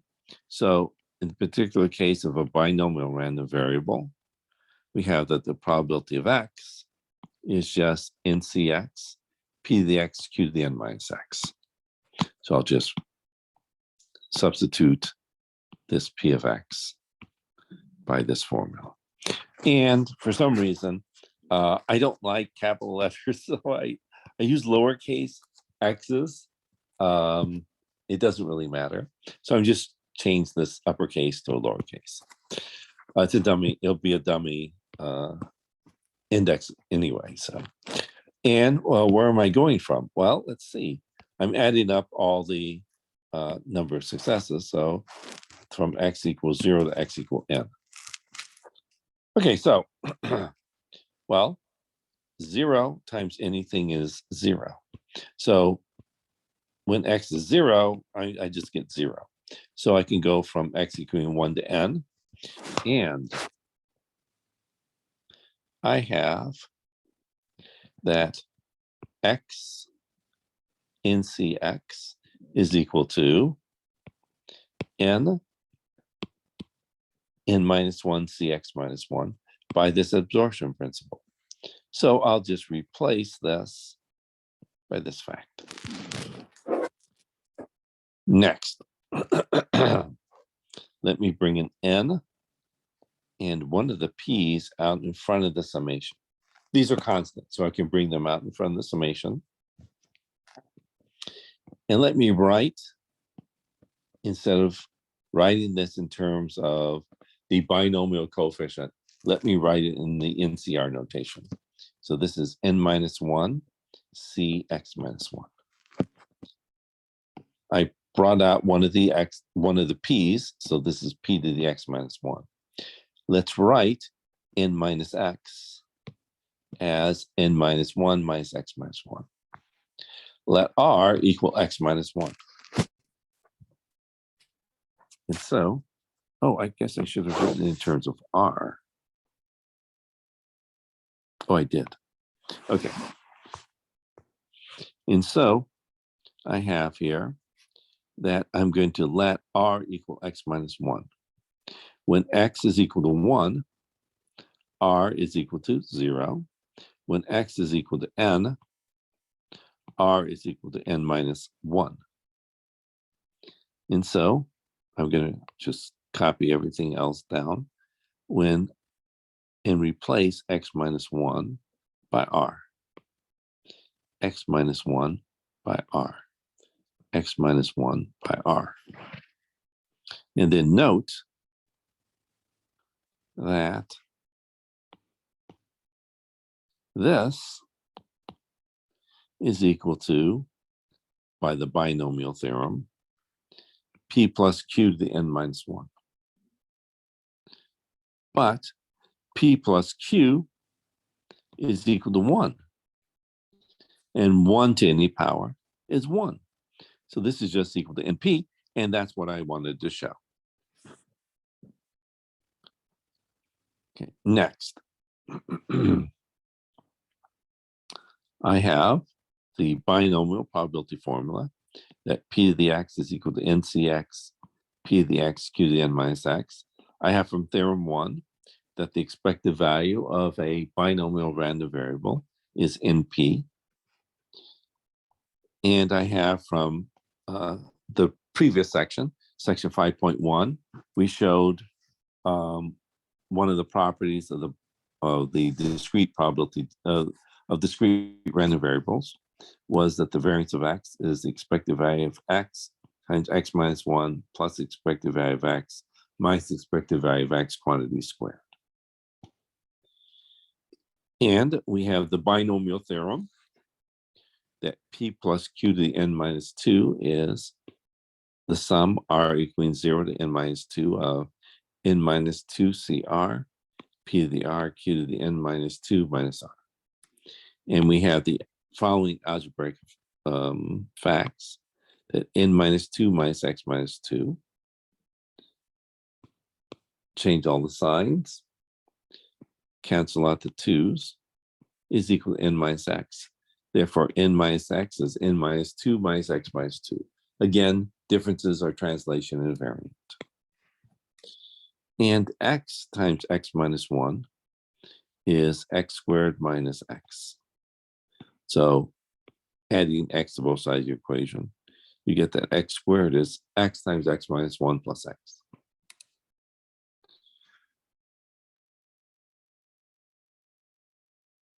Actually, maybe you don't need that because we wrote it. We did it here.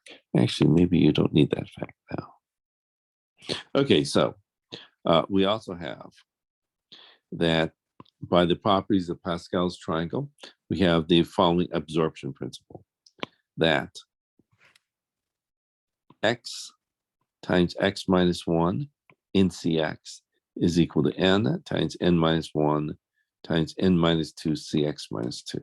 So let's show the following theorem, that if I have a binomial random variable, then the variance of a binomial random variable is npq.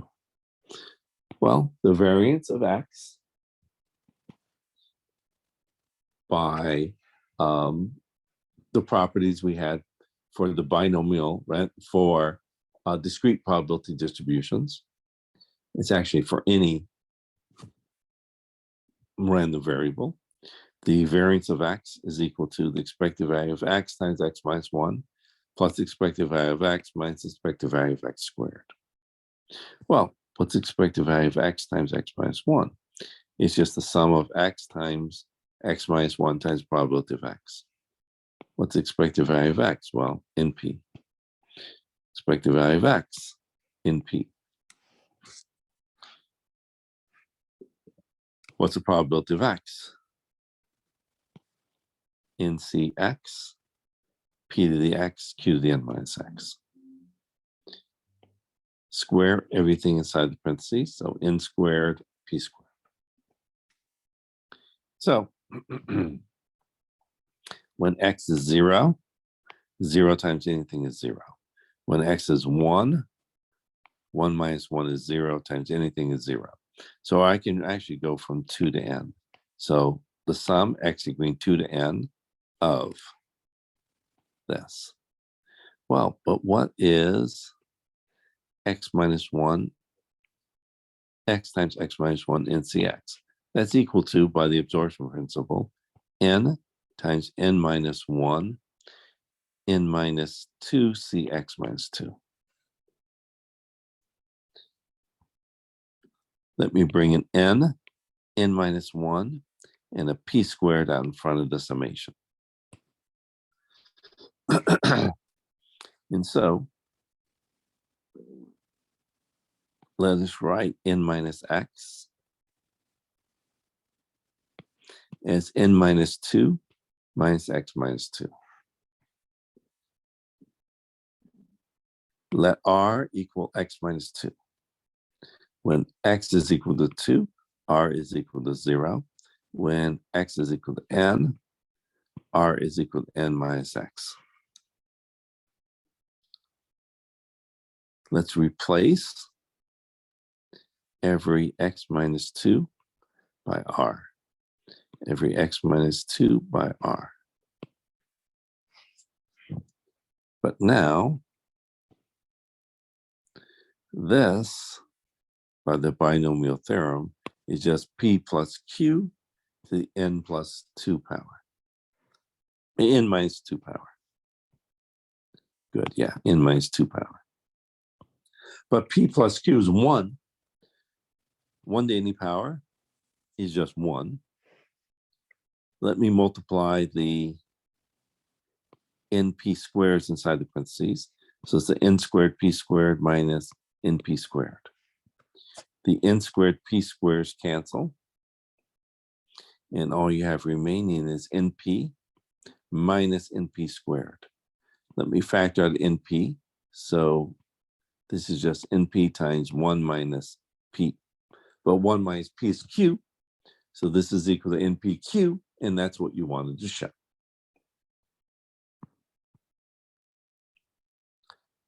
So let me do the following example. McDonald's has 95% recognition rate. A special focus group consisted of 12 randomly selected adults. For such a group, find the mean standard deviation, whose range rule of thumb, use the range rule of thumb to find the minimum and maximum usual number of people who would recognize McDonald's. So in this case, n is 12. I have a fixed finite number of independent trials, 12. Success is that they recognize McDonald's. So I have a fixed probability of success for each trial, 0.95. I want to figure out the mean for this discrete probability distribution.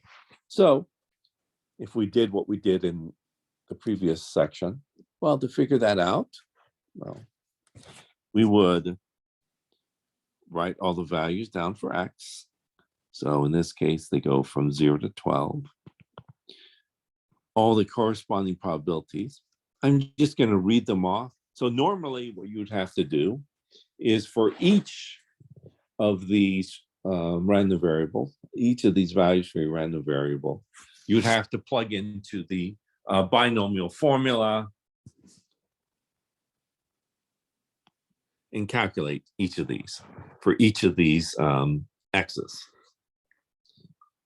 I'm just going to read it off from the table. And so here they are, I just listed them from the table. And now to figure out the mean, I'm only going to show the first one. To figure out the mean, I would attach an additional column, the xp of x column. I multiply first, second column to get the third column. 0 times 0, 0, dot, dot, dot. 8 times 0.002 is 0.016, dot, dot, dot. And add them all up. 11.39. Okay. Or you could use the above theorem. So I could use the above theorem. Notice how much easier. To figure out the mean, you multiply n, 12, times 0.95, 11.4. Much, much easier than this. To find the standard deviation, well, remember you'd have to multiply first and third column, the fourth column, add up all those, then take that minus the square of this, then take the square root, or to find the standard deviation, take the square root of NPQ. 12 times 0.95. 1 minus, so if you have a 95% chance of success, you have a 5% chance of failure, 0.05. Plug that in, so you get 0.7549834435. Notice it's a much shorter calculation. These are much shorter calculations than what you would need to do if you didn't know. So in general, for discrete probability distributions, you have to do this. But we did a whole bunch of work here showing that we could simplify the calculation. So this work here says, oh, look, don't go through that big computation. Now just use this little formula here, and it will make your life so much easier.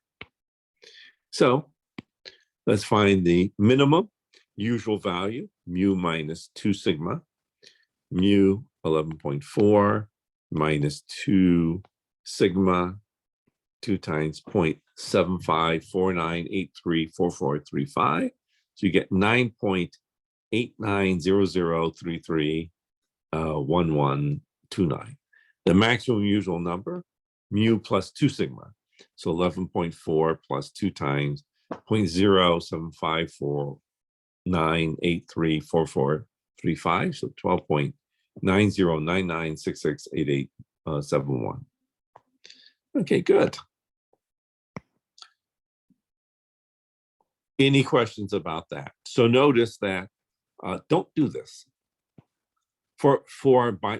Once you have a known distribution, such as a binomial distribution, and we've actually figured out the formula for you, then you don't have to go back and do this huge long calculation.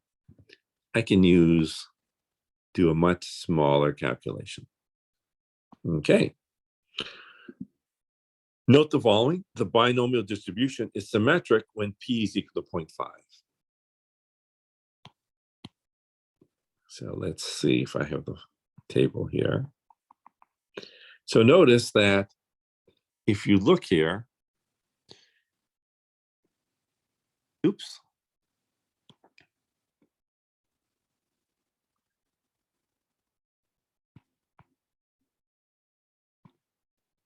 These numbers are the same.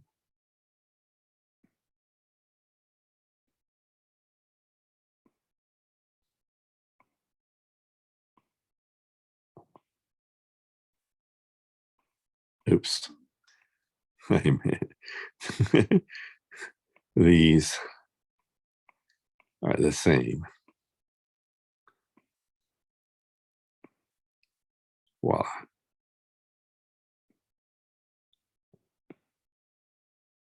So notice the symmetry, that these are the same numbers. Okay, next. The binomial distribution is positively skewed when p is less than 0.5. So if p here is less than 0.5, let's look at this one.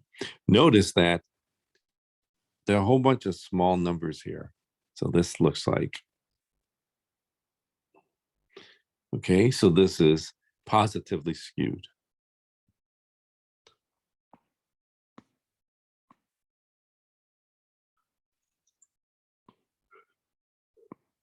The binomial distribution is negatively skewed when p is greater than 0.5. So now let's look at greater than 0.5. So if you look here, greater than 0.5, well, so again, it's negatively skewed. Okay.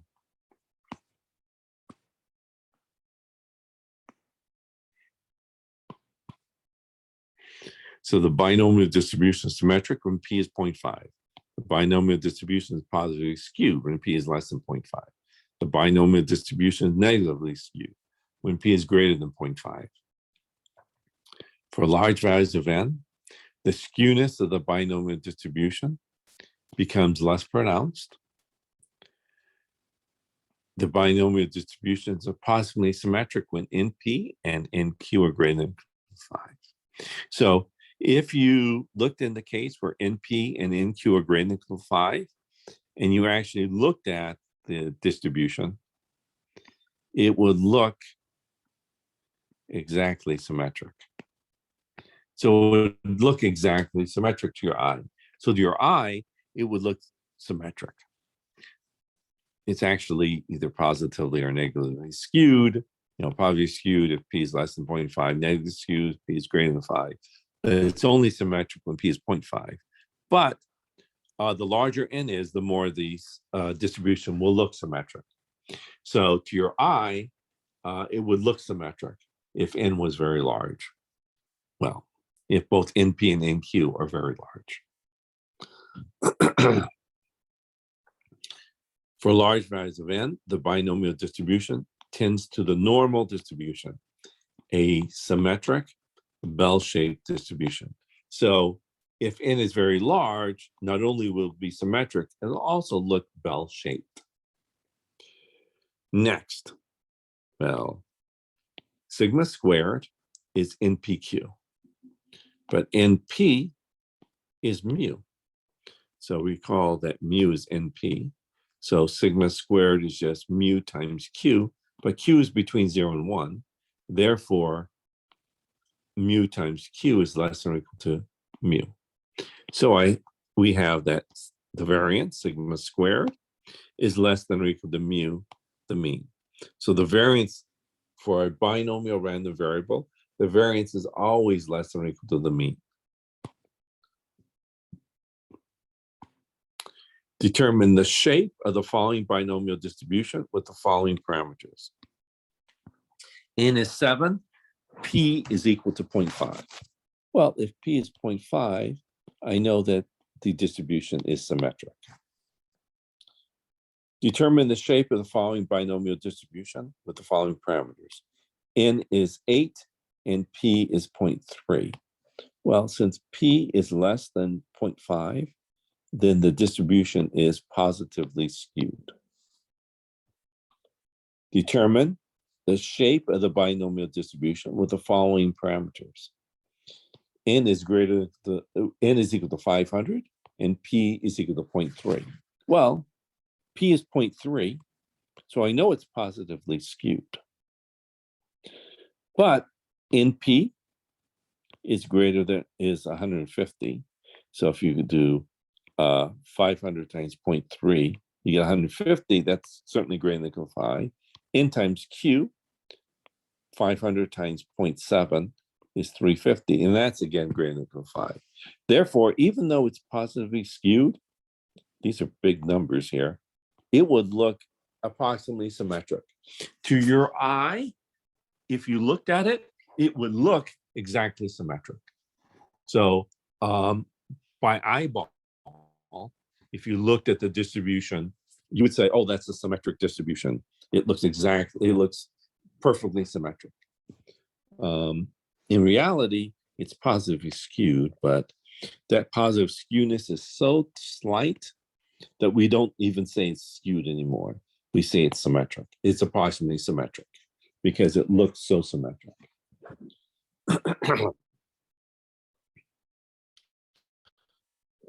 Determine the mean, standard deviation, and variance for the binomial distribution with the following parameters. N is 80, P is equal to 0.8. So rather than going through that huge calculation that we would normally have to go through, we'll just use the facts that we proved. So mu, so if I have a binomial random variable, then the mean, mu, is n times p, 80 times 0.864. And the variance is npq, 80 times 0.8 times, well, if I have 80% chance of success, I have a 20% chance of failure, so 0.2. So 12.8. The standard deviation is just the square root of the variance.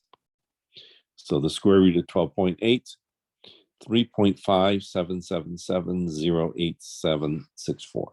So notice these are much easier calculations than what we had to do previously, where we had columns of numbers and we had to multiply them and add them all up.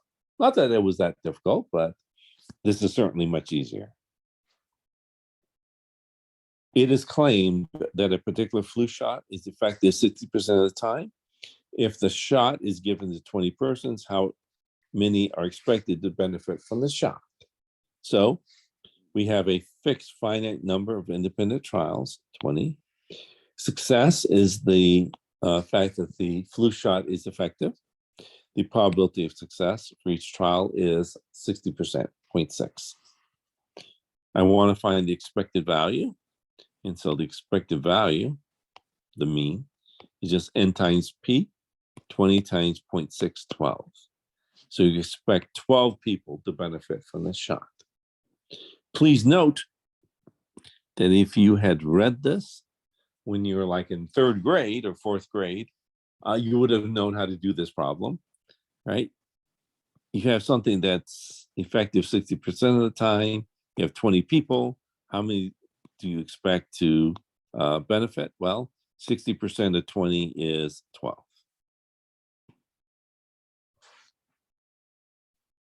So we finally we figured out what we knew from like 4th grade.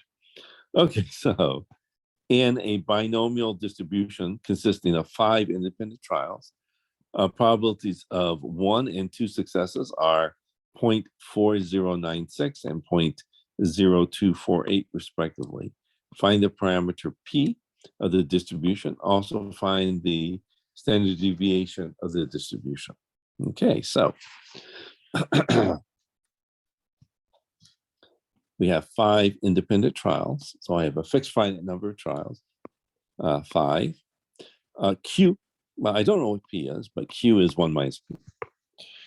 I have the probability of r successes is NCR, p to the r, q to the n minus r. So let's find the probability of 1 success. Well, they tell us probability of 1 success is 0.4096. Let's use this formula to figure it out. So n is 5. I have 1 success, so 5c1, p to the 1, q to the 5 minus 1 is 4. Well, 5c1 is 5, so this is equal to 5p q to the 4th.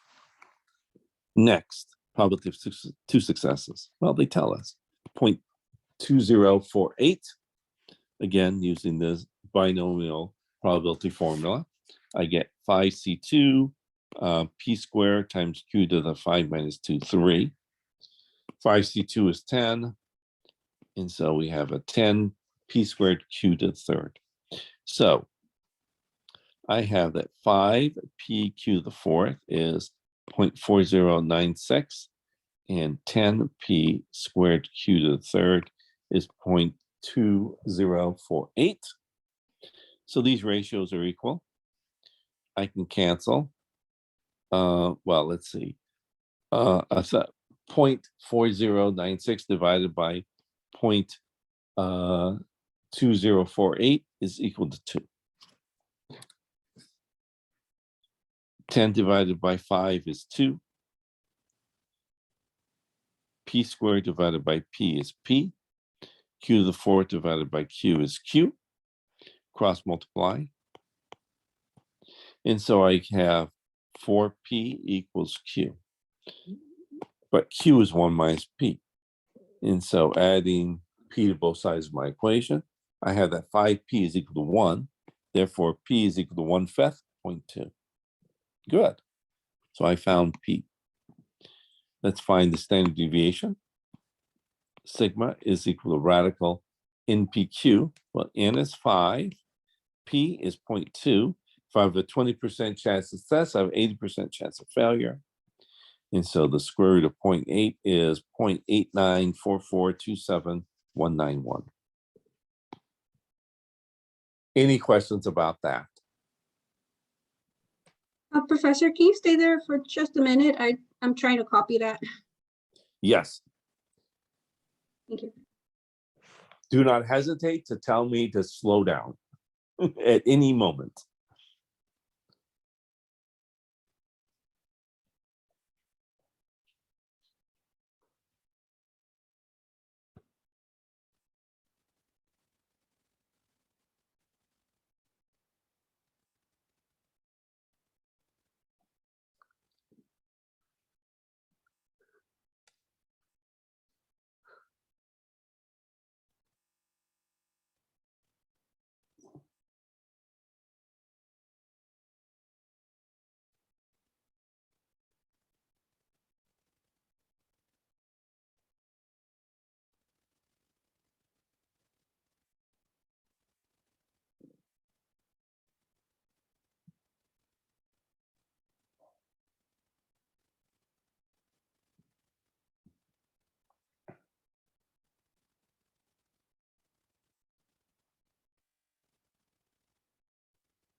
Thank you.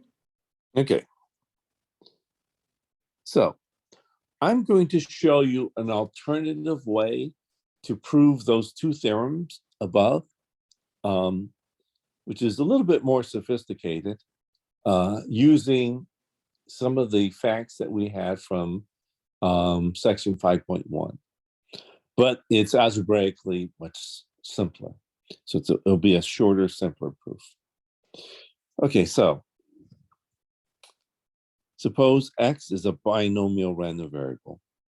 For each of the n trials, we have the following: that the sample space consists of, well, success and failure.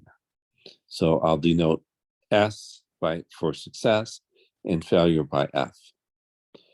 The possible values of your random variable, X, well, I'll let them be 0 and 1, where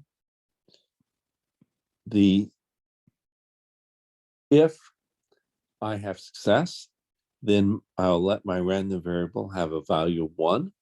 And if my random variable is a failure, then I will let it have a value of 0.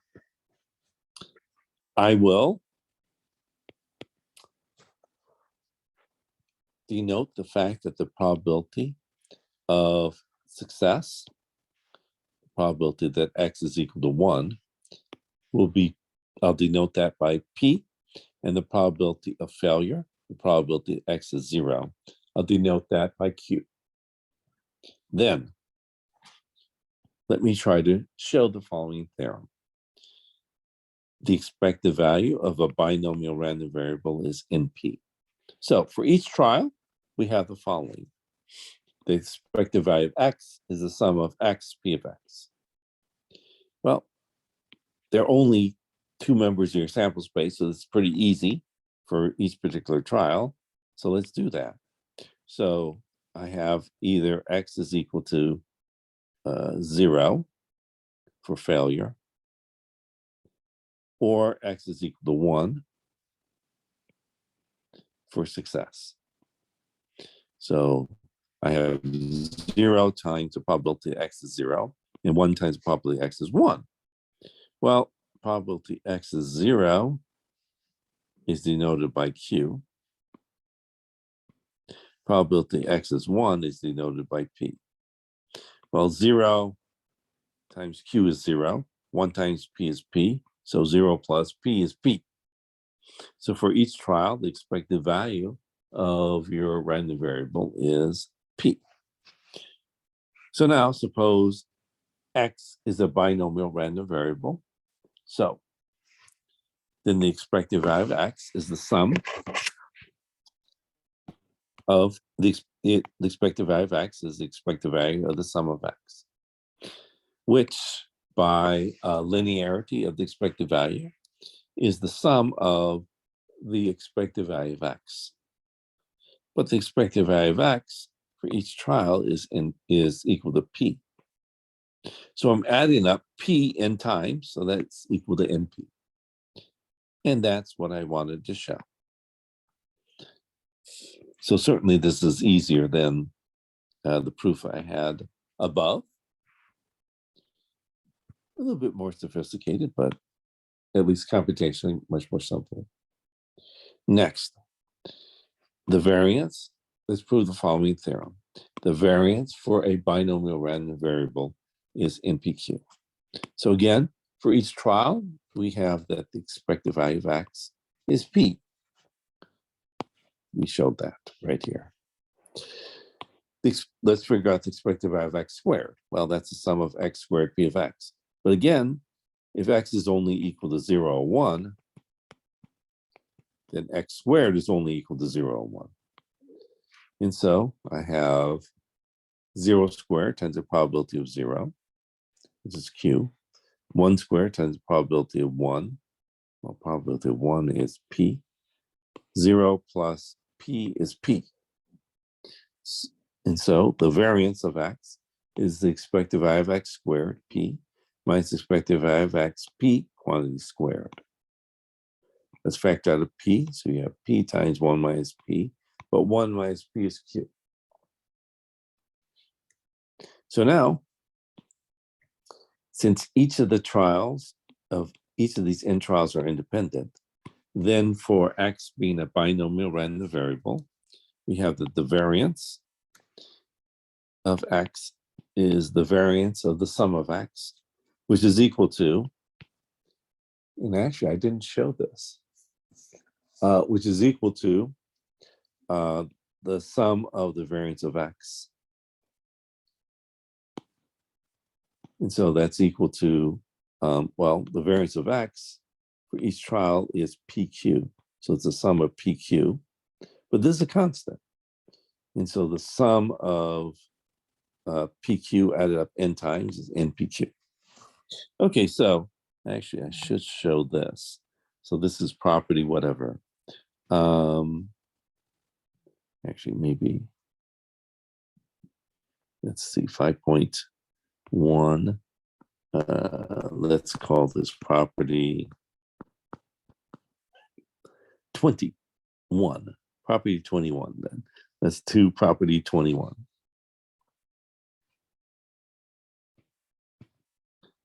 And let's do it in black. 21. I want to show that if X of I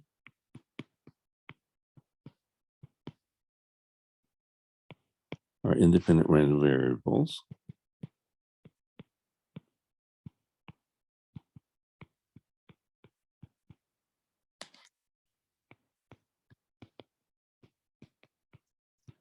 then the variance of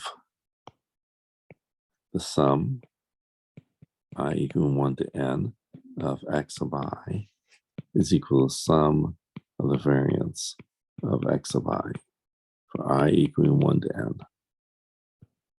Okay. So let's prove this by induction. So let's do the initial case.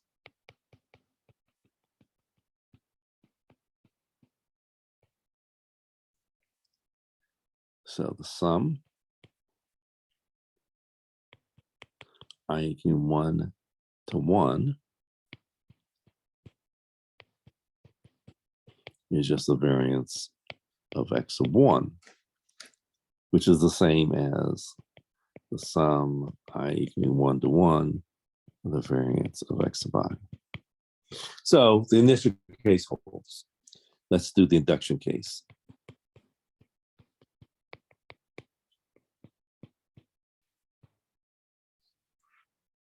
So let's first write down the induction hypothesis. So let's suppose, let me go right here. Suppose the variance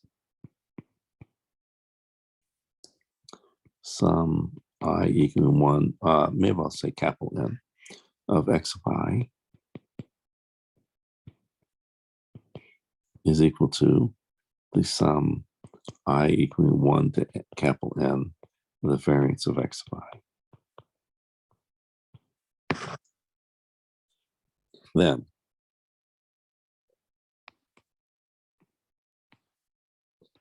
let's look at the variance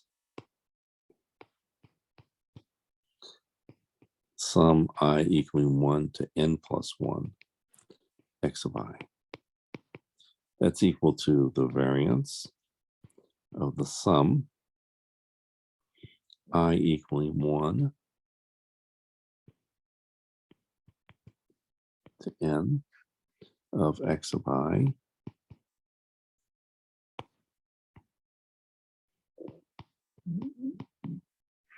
plus X of n plus 1.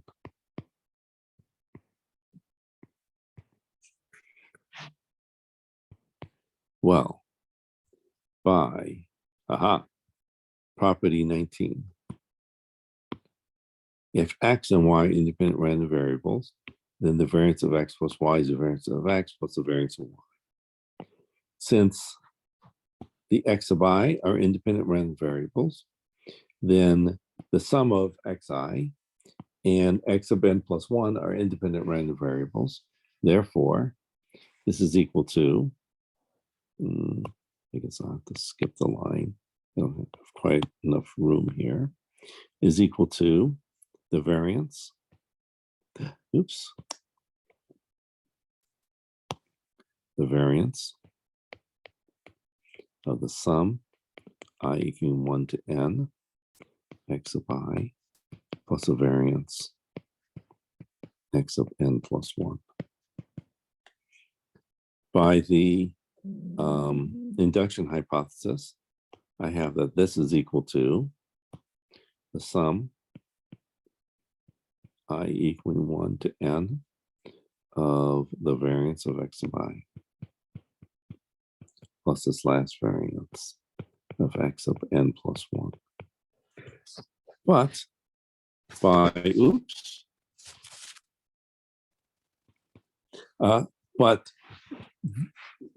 just writing this whole thing as a summation, this is just sum I equaling 1 to n plus 1 of the variance of X of I. And that's what you wanted to show. Oops. And right, this is what you wanted to show.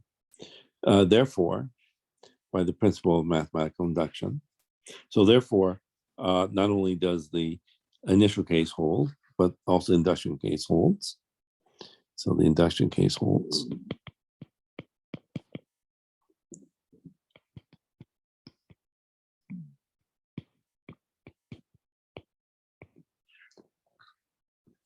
And so, by the principle of mathematical induction,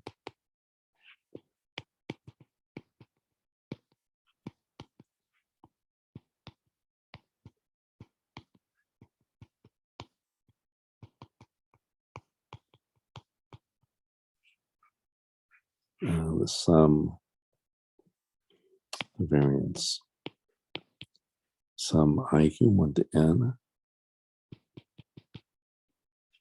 of xi is equal to the sum I equal 1 to n of the variance of X of I for all natural numbers n.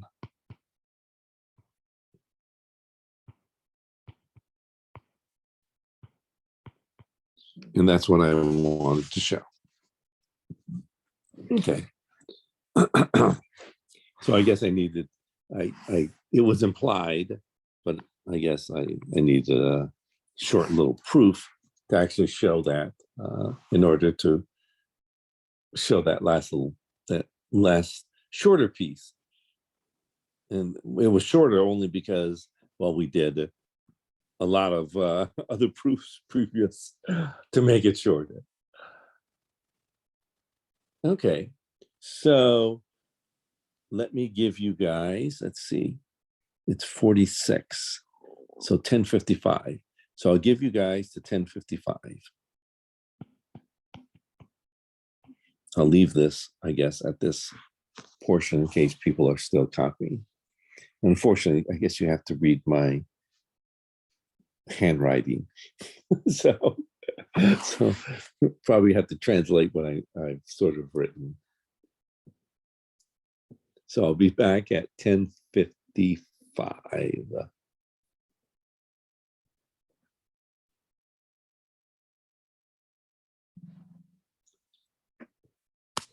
Professor, Yes. quick question. Are you pushing back the homeworks for this week because of spring break? They should have been put, yes, didn't, I think everything was put back. So Okay. if you look, of course, let's see if I'm lying or not, but I'm pretty sure I already changed them all. I'm pretty sure that they were already moved back. Okay, so I think I moved everything back so that you should. I see homework, for example, like 5.2 due tomorrow, the 3rd, and then the other one 2.2 and Yeah.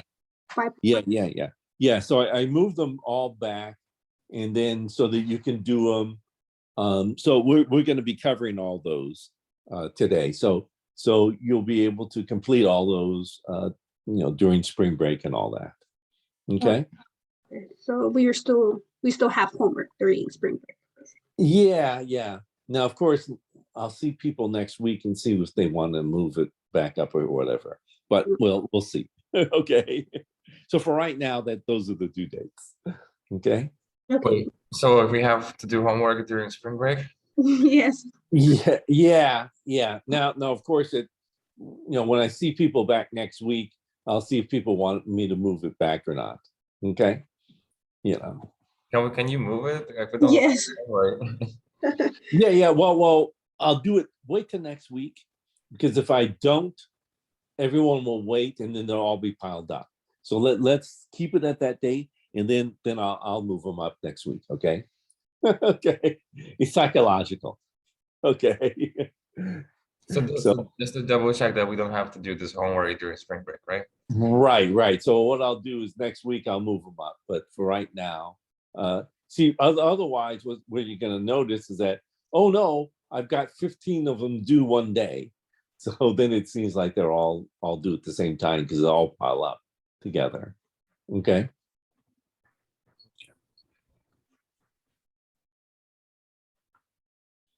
And also because if you don't do things over the spring break, you'll forget it.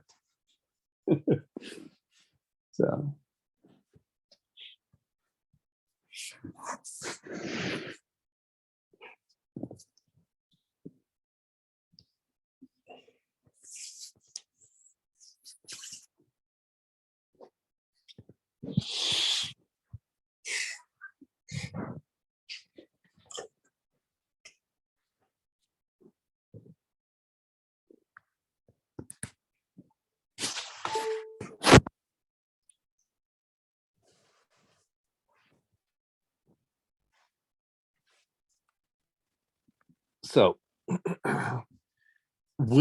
So the last thing that we looked at was the binomial random variable.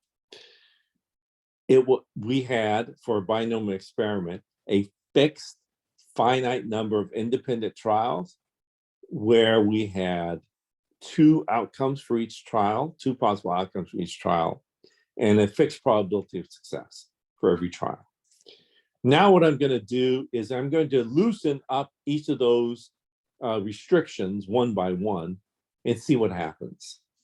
So in this case, I'm going to loosen the restriction on having a finite number of trials.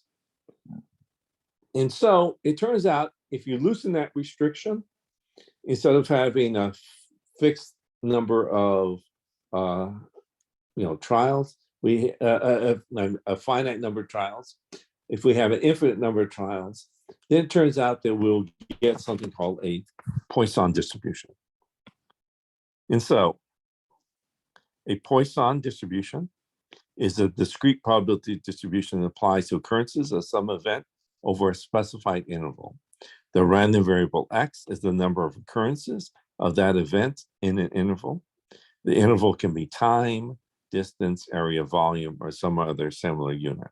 The requirements for the Poisson distribution. The random variable X is the number of occurrences of an event over some interval.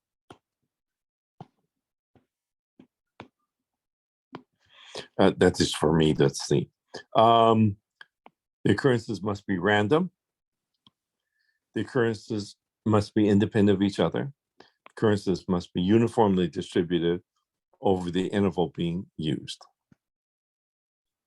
So the Poisson distribution is a discrete distribution that applies, and so let us denote a Poisson random variable by the following notation. P of mu. Please note that it's not uniformly agreed upon the exact letter here. Sometimes people put P of lambda, but P of something, P they agree upon, where X here is independent, uniformly distributed, discrete random variable that counts the number of successes. And so the number of successes will be 0, 1, 2, 3, dot, dot, dot, all the way out to possibly even infinity. And so the Poisson probability formula is P of X is equal to mu to the X, e to the minus mu over X factorial. Note the following, that the expected value for a Poisson random variable is mu. The variance for a Poisson random variable is mu, and the standard deviation for a Poisson random variable is the square root of mu. So the reason that I write on the parameter for a Poisson random variable as mu is because the expected value of a Poisson random variable is mu. So the reason people write it as lambda is because, well, the variance is also mu. And so it's not really the mean, it's both the mean and the variance. And so some other people say, well, it's not really the mean, it's something different. We'll call it lambda. Okay, so in a town, 10 accidents took place in 50 days. Assuming the number of accidents per day follows a Poisson distribution, meaning that they're uniformly distributed, find the probability that there'll be at least 3 accidents per day. So our unit of time is days. And so we assume that our random variable is uniformly distributed, being the same every day. So the mean, mu, our parameter mu, is, well, there are 10 accidents over the course of 50 days. But we don't want accidents per 50 days, we want accidents per day. And so 10 over 50 is 0.2 accidents per day. And we want to find the probability that there are at least 3 accidents per day. So I want to find the probability that X is greater than or equal to 3. So that's the probability X is 3, plus probability X is 4, plus probability X is 5, plus probability X is 6. And you go out an infinite number of times. So I'm going to have to plug in this formula and do calculations when X is 3, 4, 5, 6, all the way out to infinity. So I have to add up an infinite number of these. So that's going to take me a long time. So I don't want to do that. I mean, doing this calculation an infinite amount of time is going to obviously occupy my rest of my life just doing this calculation. So I don't want to do that. Therefore, use a complementary event. Let's look to see if the complementary event is easier. 1 minus the probability. Well, what's the opposite of greater than or equal to? Less than. 1 minus the probability that X is less than 3. And so 1 minus the probability that, well, what are random variables counts for less than 3 accidents? Well, probability there's no accident, 1 accident, or 2 accidents in a day. We want to be less than 3.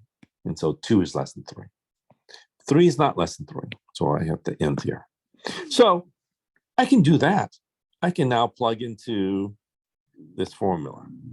So I'll plug into this formula for X equaling 0, 1, and 2. And so mu, what's mu? 0.2. So 0.2 to the 0, e to the minus mu, e to the minus 0.2 over X 0 factorial. And I'm going to do that, well, for X equaling 1, 0, 1, and 2. And so let's do that. I can factor out e to the negative 0.2 from each of these. what I get remaining is, well, 0.2 to the 0, 1, divided by 0 factorial 1. 0.2 to the 1, 0.2, 1 factorial 1. 0.2 squared over 2 factorial, which is 2. Okay, so I get 1 plus 0.2 plus 0.02, so 1.22, e to the negative 0.2. Plug that into my calculator, I get 0.001148481. Okay, good. Much better than doing this, taking an infinite amount of time to do this calculation. Much shorter calculation. You just take 2 seconds to plug into your calculator. Any questions about this? So remember to always do your complementary event if the complementary event is easier than the figuring out the probability for the original event. So now I can use, well, a table. So I can use the table also to calculate this. So mu is 0.2. There's mu, 0.2. I want to find the probability x is greater than or equal to 3. So 3. In this case, it's probably just as easy to add up these numbers. Why? Because the last ones are always 0. And so 11 plus 1 is 12, so 0.0012. So if I add these all up, I get 0.0012. Pretty close to the answer I got here. Any questions on how to use the table? And so even though these tables go on for infinitely long, it's just that these tails here have, well, 0, it rounds to 0 to 4 decimal places. And since this table only goes to 4 decimal places, they just sort of cut it off where you know that everything below it that isn't written is 0 to 4 decimal places. So you could also just do the complementary event like what I did here, which is just add these up, subtract from 1 to get, well, the same thing, 0.0012. By the way, you're never guaranteed you get the same because of rounding. It may be off by the last decimal place. So let's use technology. So let's do use technology on this. Let's switch over. And so, oops.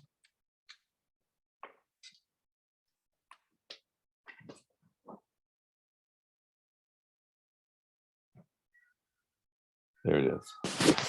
So let's, so let me use the TI 83/TI 84. So again, I'm going to use the complementary event. And so, what file? Oh, that's what it is. 1 second, sorry. So let's do the complementary event. And so 1 minus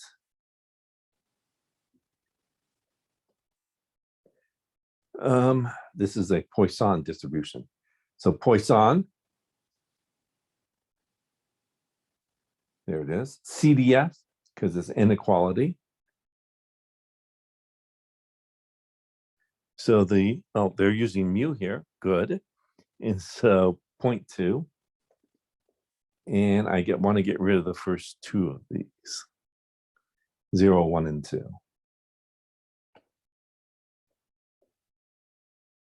What did I do? Oh, point, what the heck? Okay.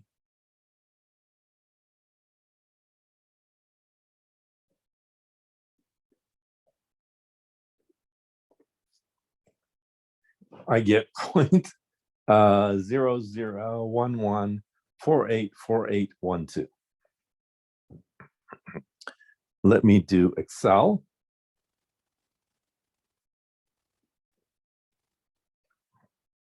So again, 1 minus Poisson. Oops. Poisson. distribution. Let's do 2. Mean was 0.2 and true. Cumulative.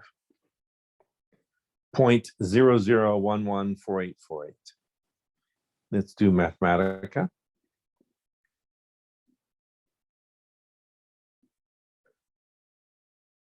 And so 1 minus CDF for the Poisson distribution.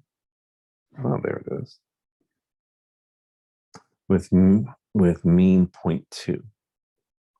And I want to get rid of everything less than or equal to 2.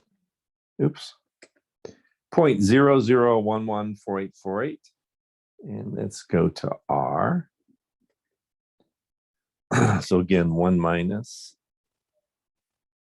Well, actually, I can do it this way.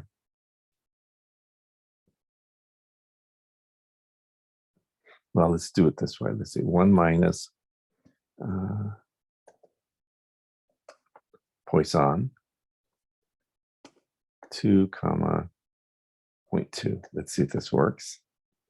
0.00114848. And let's do Poisson. 2. Let's see if this works. 0.2 and lower tail being false. Yep, 0.0011484881. So I can do where I'm doing the I'm doing the upper tail. So let me see if I can do it this way. Sorry, I'm going to experiment for a second. Upper tail. See if this works. No. Okay, that doesn't work. Okay, forget I even tried that. Okay, so let me go back to my other. And so let's go back to the iPad.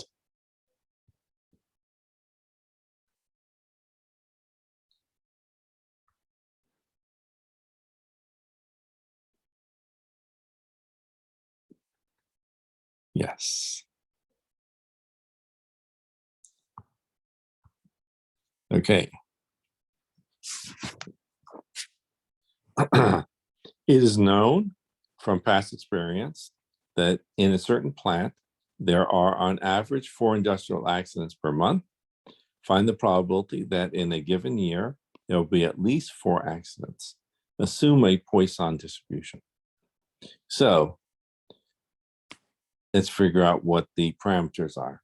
So mu is equal to 4 accidents per month, but the unit of time that we're using is year.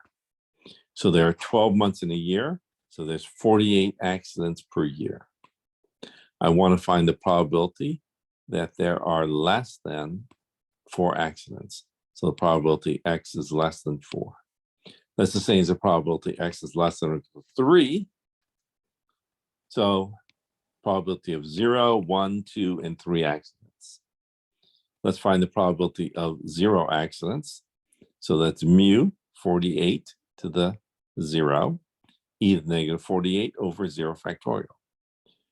Again, mu 48 to the 1, e to the minus mu, negative 48, over x, which in this case is 1 factorial. 48 squared, e to the minus 48 over 2 factorial, 48 cubed, e to the minus 48 over 3 factorial. Let's factor out e to the negative 48 from each of these. So what remains is 48 to the 0 over 0 factorial, 1. 48 to the 1 over 1 factorial, 48. 48 squared over 2 factorial, 2. 48 cubed over 3 factorial, 6. And so I get a small number, 2.798 0.024644 times 10 negative 17. So there's, I guess, 16 zeros here. And then the rest of my numbers. Okay, so let's try to figure out, given a Poisson distribution with parameter 48, I want to figure out the probability X is less than or equal to 3. So let's do this on my use technology to do this. And so first off, I guess I'll use the TI-83 /84. And so let's do Poisson distribution. And it's a Poisson CDF. Mu here is 48. Okay. And the X values is 3.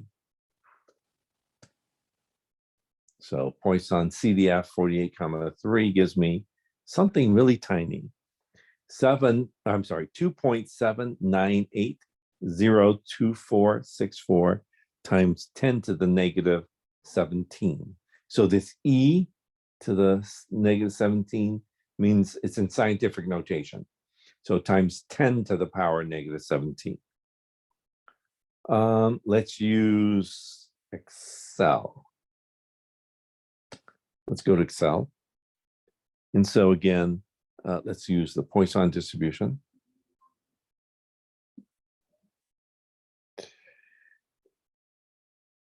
X is 3. The mean is 48. And I'm going to be doing a cumulative. 2.79802, again, times 10 to the negative 17. So this weird e minus 17 means it's in scientific notation. It is you're multiplying by 10 to the negative 17. So you have a whole bunch of zeros immediately to the right of the decimal. You have 16 zeros immediately to its right, and then followed by this other number. Let's do Mathematica.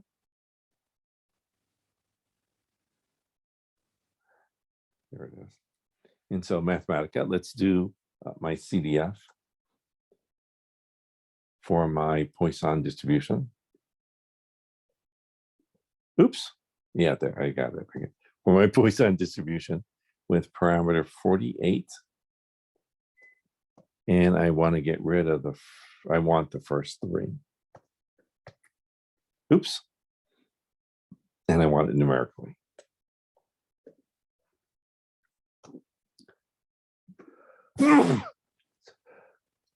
Sorry. And I want it numerically. Whoops. So it is 19,633 over e to the, times e to the negative 48. It is 2.79802464364528 times 10 to the negative 17. Let's do R. So Poisson, and 3 and 48. 2.798025 e to the negative 17. Oh, and by the way, they use lambda. Duh.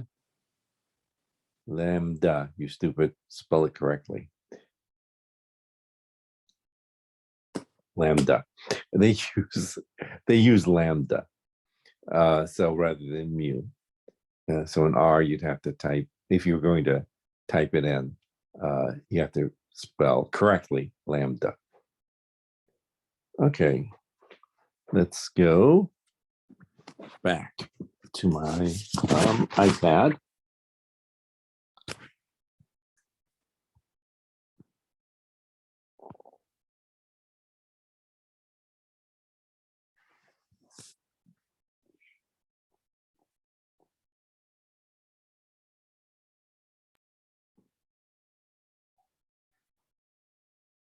Okay.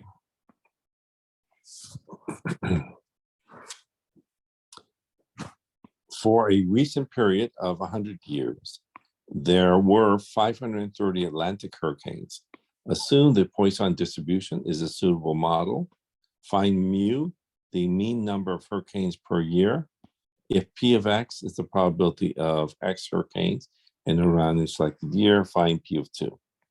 So there are 530 hurricanes in 100 years. To find the number of hurricanes per year, well, 530 divided by 100 is 5.3 hurricanes per year. I want to find the probability of having 2 of them. So that is mu 5.3 squared, e to the minus mu, e to the negative 5.3 divided by x, which in this case is 2 factorial. 0.07010694. Let's recall the following facts. That e to the mu is the sum n equals 0 to infinity of mu to the n over n factorial. And so, theorem 1, the expected value of a Poisson random variable is just equal to mu. Well, the expected value is just for any discrete probability distribution, well, is just the sum of x p of x. We have that the probability of x, or I guess I should have said that, the probability of x successes is just mu to the x, e to the minus mu over x factorial.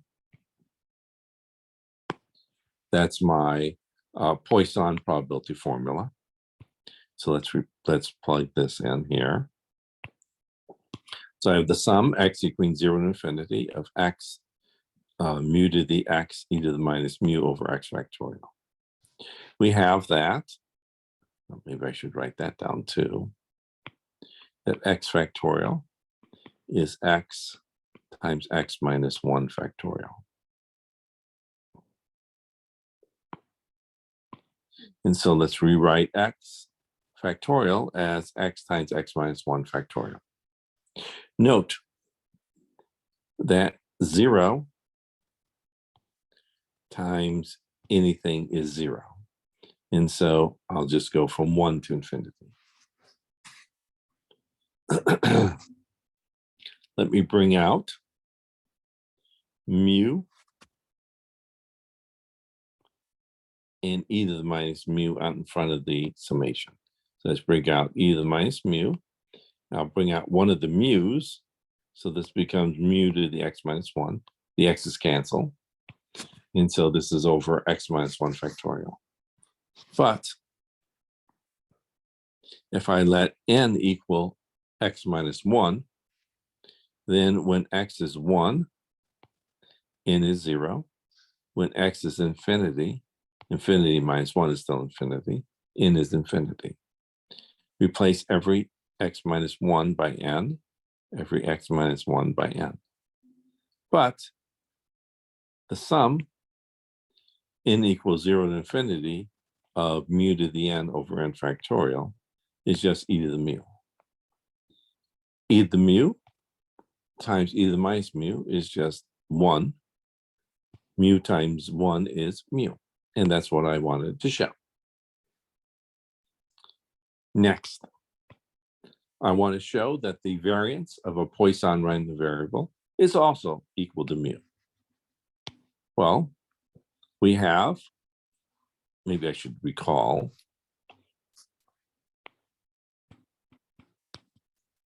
that the expected value of x times x, that the variance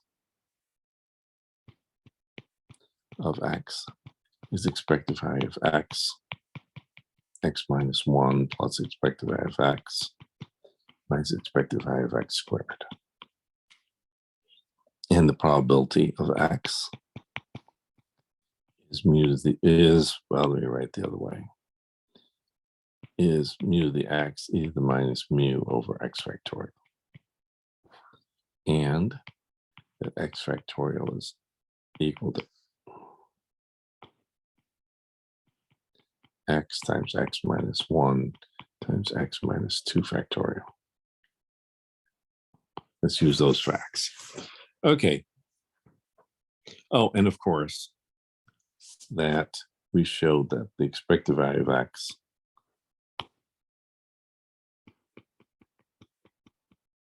is mu. We just showed that in this previous theorem. Okay, so let's recall all those facts from previously. So the variance of x is just, well, the expected value of x times x minus 1 plus expected value of x minus expected value of x minus squared. We proved that back in section 5.1. And so this is just the sum, x equaling 0 to infinity, of x times x minus 1 times the probability of x, which is just mu to the x e to the minus mu over x factorial. The expected value of x is mu. The expected value of x is mu.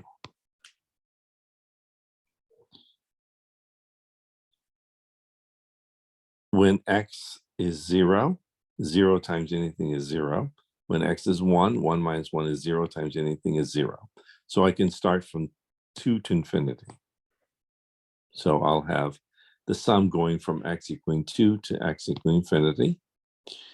Let me rewrite x factorial as x times x minus 1 times x minus 2 factorial. The x and x minus 1s cancel. And so this is just equal to the sum, x equaling 2 to infinity, of mu to the x e to the minus mu over x minus 2 factorial. Let me factor out e to the minus mu in front of the summation. And let's factor out 2 of the mu's in front of the summation. So let's factor out the mu squared. Then this becomes mu to the x minus 2. But now let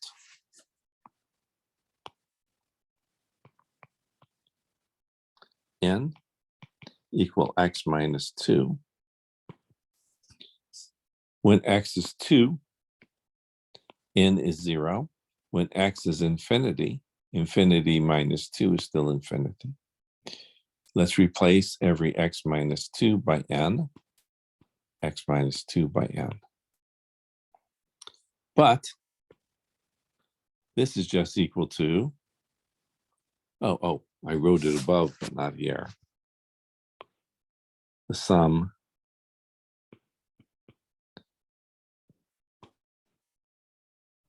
that e to the mu is the sum n equals 0 to infinity of mu to the n over n factorial. So we had that. I wrote it here, but I didn't write it here. So now I have that the sum n equals 0 to infinity of mu to the n over n factorial is e to the minus mu. E to the mu times e to the minus mu, well, these cancel. And then I have a mu squared minus mu squared, those cancel. So the only thing I have remaining is mu. And that's what I wanted to show.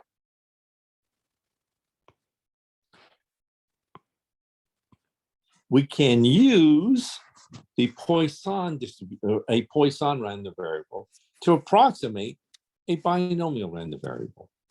So it turns out that we can approximate my binomial random variables by Poisson random variables, so long as the size as the number of trials is very large.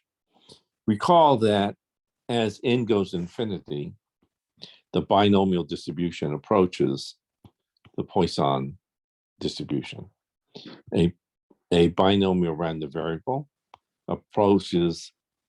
becomes, well, a Poisson random variable as n approaches infinity. So if n is greater than or equal to 100, and n times p is less than or equal to 10, then a Poisson random variable can be approximated by a binomial random variable can be approximated by a Poisson random variable, where the parameter mu is just, well, n times p. That's the mean for a binomial random variable. So what are the differences between a Poisson distribution and a binomial distribution? The Poisson distribution differs from a binomial distribution in the following. A binomial distribution is affected by the sample size and the probability, whereas the Poisson distribution is affected only by the mean, only by n times p. In a binomial distribution, the possible values of x are 0, 1, 2, all the way up to n. However, in a Poisson distribution, the random variable x can have values 0, 1, 2, all the way out to infinity. They have no upper limit. Let's do an example using a Poisson approximation to a binomial distribution. The main pick-4 game, in the main pick-4 game, you pay 50 cents to select a sequence of 4 digits, such as 2, 4, 4, 9. If you play once every day, use the Poisson approximation to the binomial distribution to find the probability of winning at least once in a year with 365 days in a year. So let n equal 365. So I have a fixed finite number of independent trials, 365. Success is that you win this particular game, that you win the main pick-4 game. There are 4 digits. The probability that you get there are 10 digits that you can put into the first slot. 0, 1, 2, 3, 4, 5, 7, 8, 9. So 10 digits.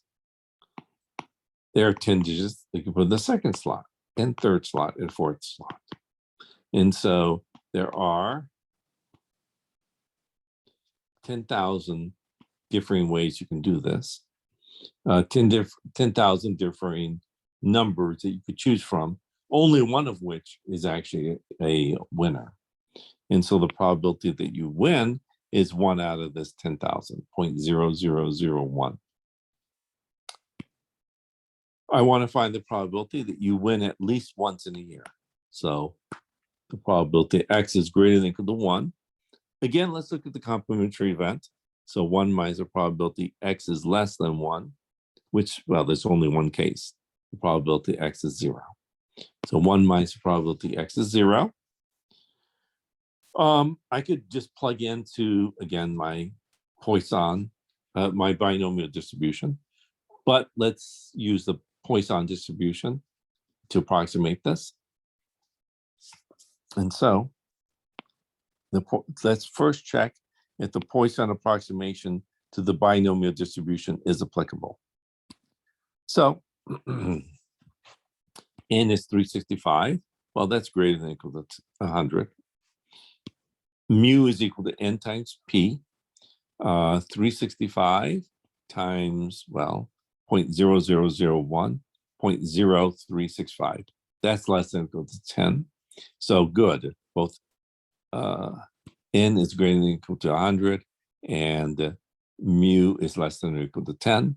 Therefore, the Poisson random variable will be approximated by, therefore, a binomial random variable can be approximated by a Poisson random variable, where the mean is equal to, well, n times mu, 365 times 0.001, 0.0365. So I want to find the probability X is greater than 1. So 1 minus probability X is 0. So 1 minus mu 0.0365 to the 0. E to the minus mu, e to the minus 0.0365 divided by x factorial, 0 factorial. So I get 0.0358419.061. If 3% of electric bulbs manufactured by a company are defective, find the probability that in a sample of 100 bulbs, exactly 5 are defective. And I want to use the Poisson approximation.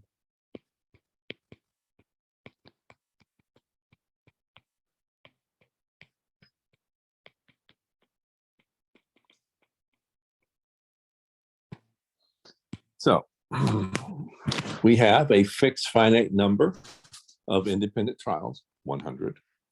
We have a fixed probability of success for each trial. Well, we have success is that the light bulb is defective. We have a fixed probability of success for each trial, 0.03. And we want to find the probability that exactly 5 bulbs are defective. So I want to find the probability that X is equal to 5. So let's use the Poisson approximation. N is 100, so that's greater than equal to 5.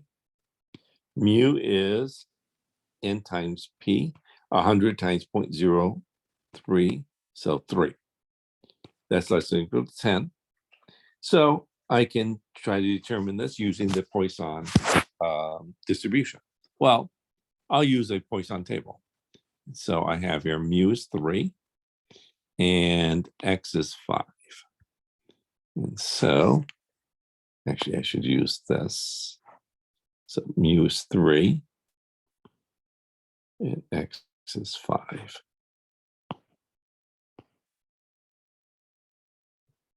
And so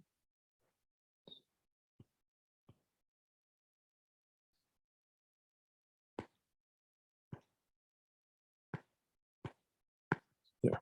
So I have that the probability is approximated by 0.011.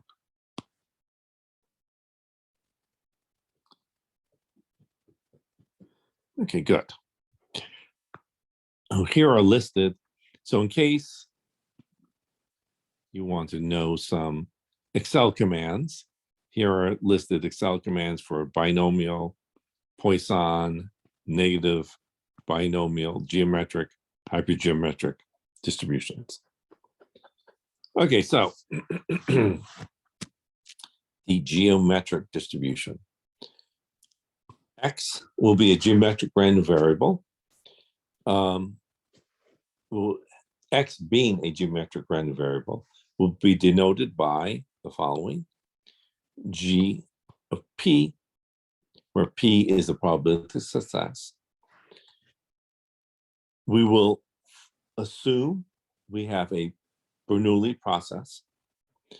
The random variable X will count the number of trials until the first success occurs in a Bernoulli process.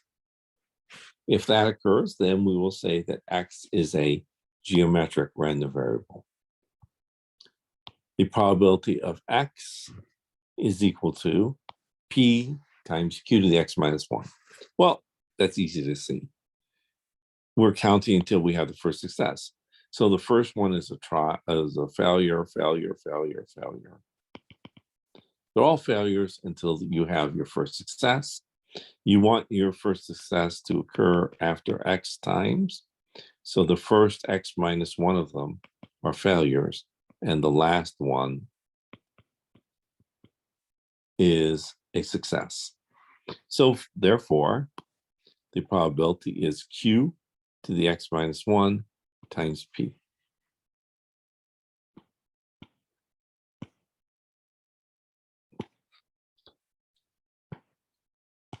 Note the expected value of a geometric random variable is 1 over p. The variance of a geometric random variable is q over p squared, and the standard deviation is radical q over p squared. If the probability of a defective computed component is 0.1, find the probability that the first defect is found after the 9th component is tested. Okay, so let me just use this formula for a geometric random variable, the probability formula for a geometric distribution. And so I want to figure out, well, let's see. Success is that you have a defective component. The probability of success is 0.1. I want to find the first defect after 9 components are tested. And so I want to find the probability that the 9th component tested is a success. And so probability of success is 0.1. Probability of failure is 0.9. And I have 8 failures. So 0.1 times 0.9 to the 8 is 0.043046,721. In reality, I never use technology to do geometric. I find it's easier just to plug in to the to your just to do this calculation. This is such a small calculation. I actually never use this technology. It's listed here, but I never use it. So let's recall the following from your intermediate algebra class. Oops.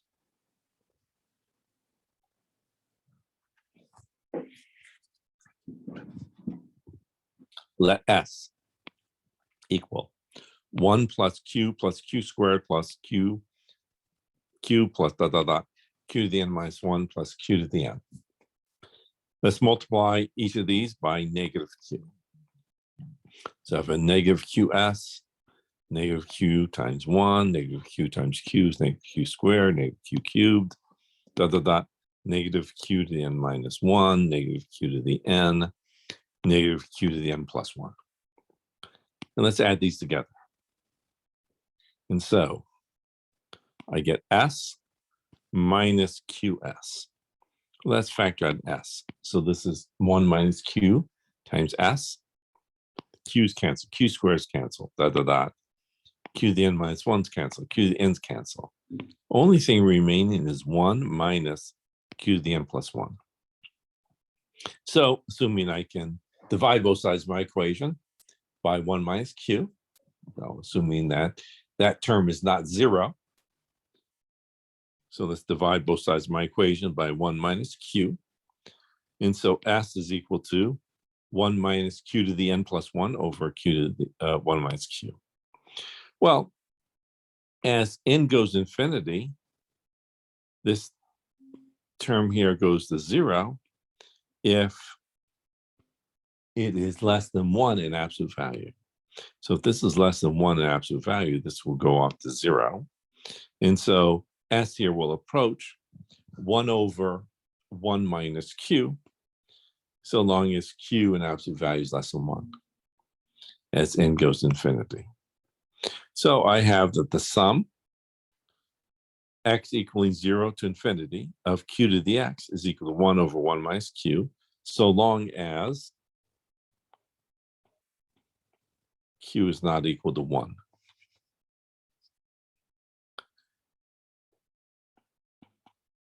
So long as,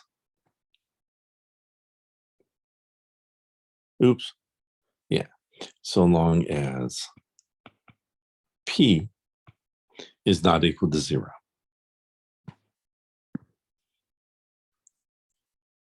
Remember that p is 1 minus q.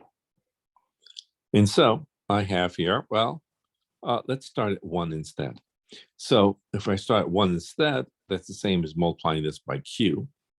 So this is the sum x equal 1 to infinity of q to the x is equal to q times divided by 1 minus q. So let's show the following.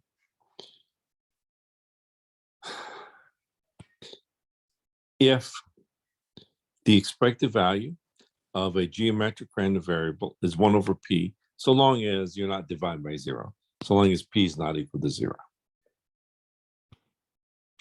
Of course, it doesn't really make sense to have a probability of 0 if you're doing a geometric distribution. You know, if you have no chance of having success, how long do you have to wait until you have your first success? Well, you gotta wait forever. If you never have any successes, you're never going to have your first success. So that's, you know, that's why that's why we have to assume that p is not 0. It really doesn't make sense, well, to have a look at a geometric random variable when you have the case that the probability of success is 0. Okay, so the expected value of x for any discrete probability distribution is just the sum of xp of x. But the probability of x, well, maybe I should recall from above, the probability of having x successes is p q to the x minus 1. And q equals 1 minus p. Who knows what else I have to use, but that's almost about it. Okay, so the expected value of a discrete random variable x is just the sum of xp of x. And so this is just the sum, x equal 1 to infinity of x times, well, p q to the x minus 1. I have that p is equal to 1, I'm sorry, I'm doing everything in terms of q. Sorry, I'm doing everything in terms of q. So p is 1 minus q. Okay. So let's replace p here by 1 minus q. And let's distribute the q to the x minus 1 inside the parentheses. So this is sum x equal 1 to infinity of x q to the x minus 1 minus the sum x equal 1 to infinity of x q to the x. Well, let me write out the first term here. So when x equals 1, I have 1 times q to the 1 minus 1. Well, 1 minus 1 is 0. And q to the 0 is just 1. So now this is the sum from x equals 2 to infinity of x q to the x minus 1. And this is the sum, and this remains. Now, let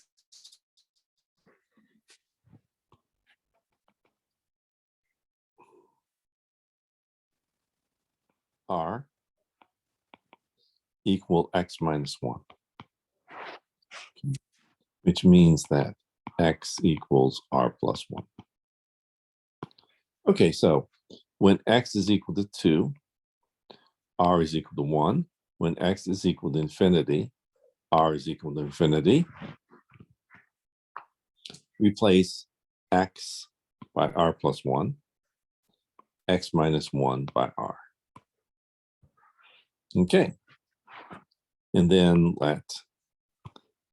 it's a dummy index, so let's just let x equal r, just to make it look nicer.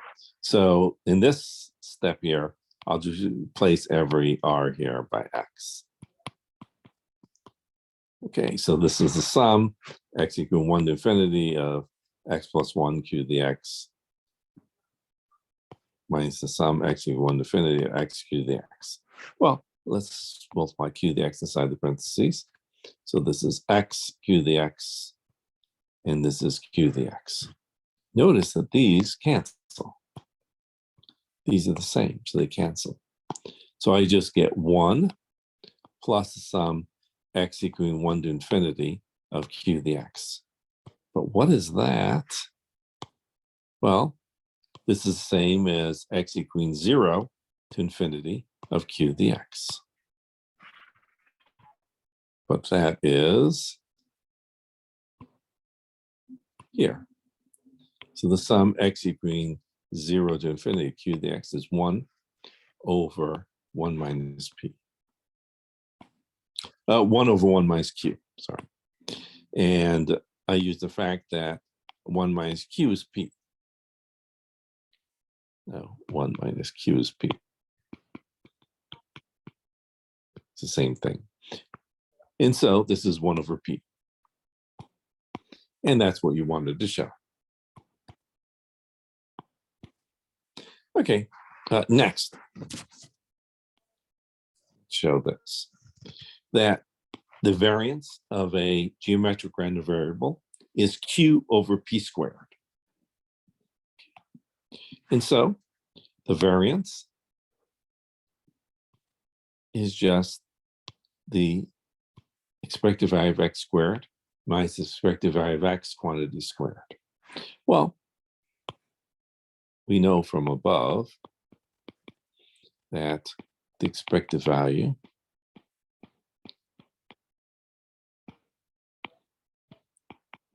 is just equal to 1 over p. And the probability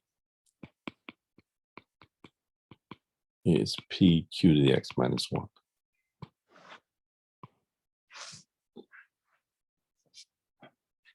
So this is equal to sum x equal 1 to infinity of x squared p of x minus 1 over p squared. So 1 over p squared is, well, 1 over p squared. And the probability of x is p q to the x minus 1. And I have that p is equal to 1 minus q.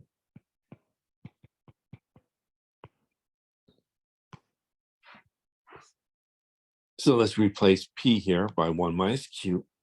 Let's multiply the x squared q to the x minus 1 inside the parentheses. And so I have x squared q to the x minus 1, and I have an x squared q to the x. Let's write out the first term here. And so this is 1 squared q to the 1 minus 1, that's q to the 0, but q to the 0 is 1. And I'm doing the sum from 2 to infinity of this. I let r equal x minus 1.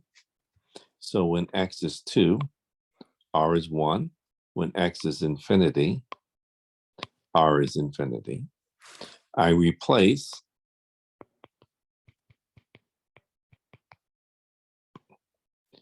x by r plus 1, x minus 1 by r.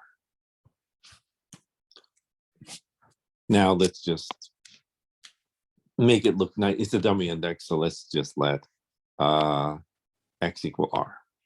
So we go from, I replace each of these r by x's. But now let's use the special product formula, the perfect square trinomial formula.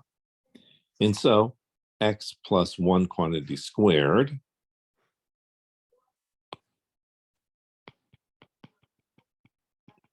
is x squared plus 2x plus 1. And let's distribute the q to the x inside the parentheses. So I'll multiply each of these by q to the x. So this is x squared q to the x plus 2x q to the x plus q to the x. Okay. But now these cancel. These are both sum x equaling 1 to infinity of x squared q to the x. The sum x equaling 1 to infinity of q to the x, well, we've seen that. That is q over 1 minus q. So I'll replace this by Q over 1 minus Q. Next, this term here. So let's factor out a Q and multiply it by P. And so I have here in front of it a 2Q over P. I'm factoring out, I'm dividing by Q, so that's Q to the X minus 1. And I'm dividing by P out here, so you have to multiply by P inside. But this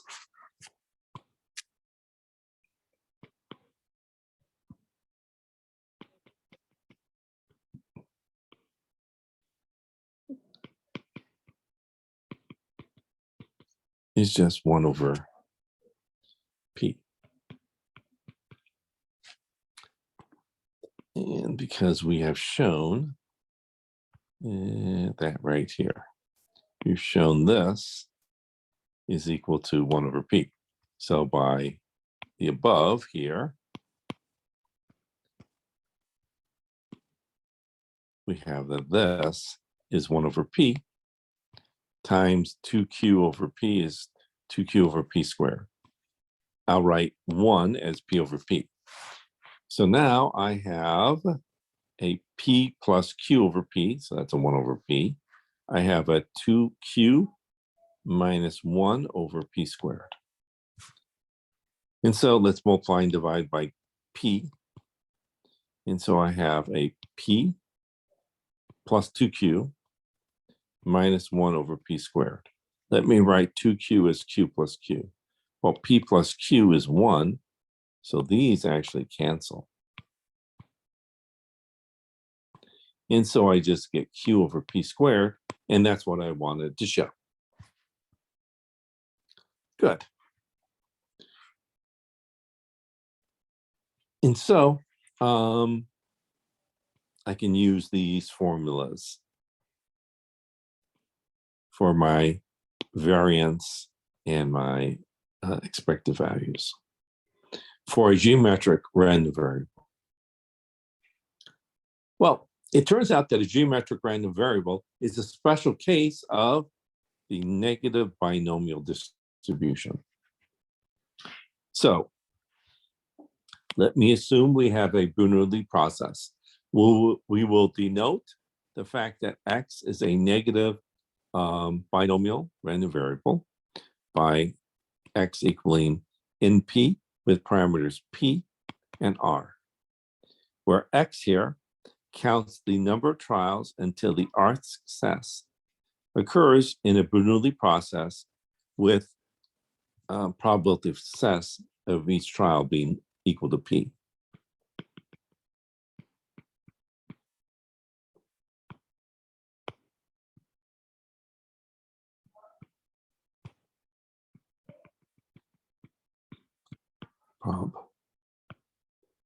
I keep this way.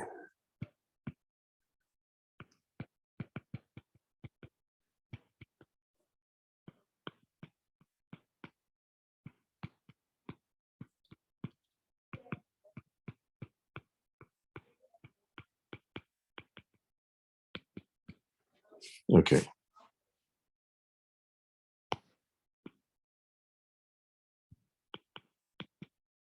There. Okay, so let X be the number of trials until the Rth success occurs in a Bernoulli process with fixed probability of success for each trial equal to P. So X is equal to R plus 1, R plus 2, all the way out to infinity. Those are the possible values of R. And the probability of X successes is X minus 1, CR minus 1, P to the X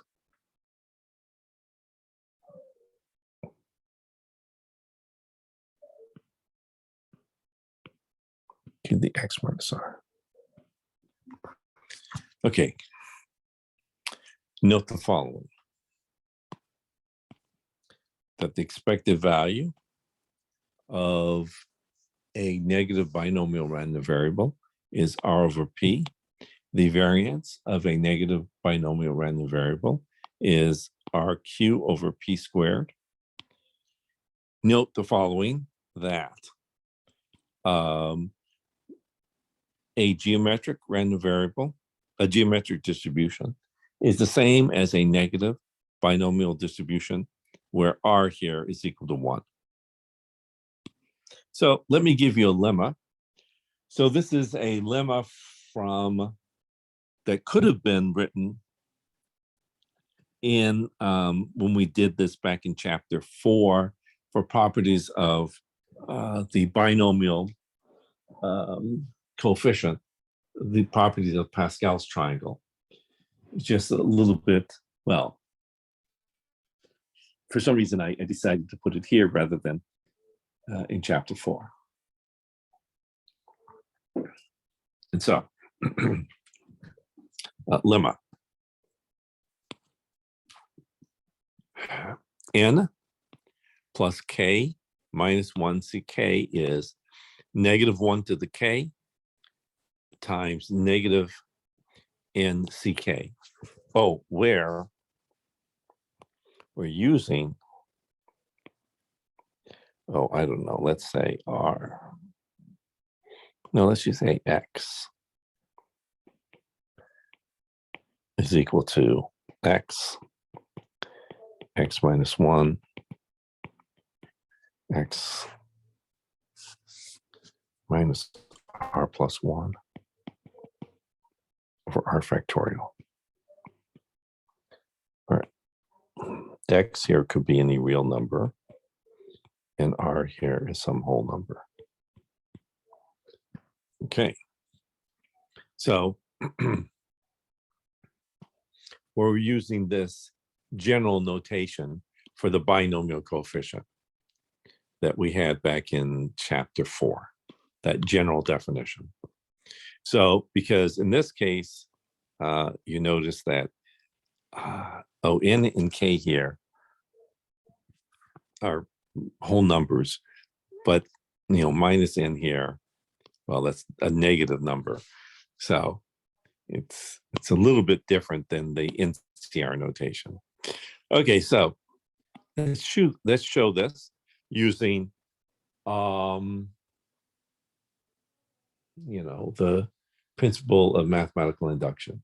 So let's use mathematical induction to show this. So let's show the first case, the initial case.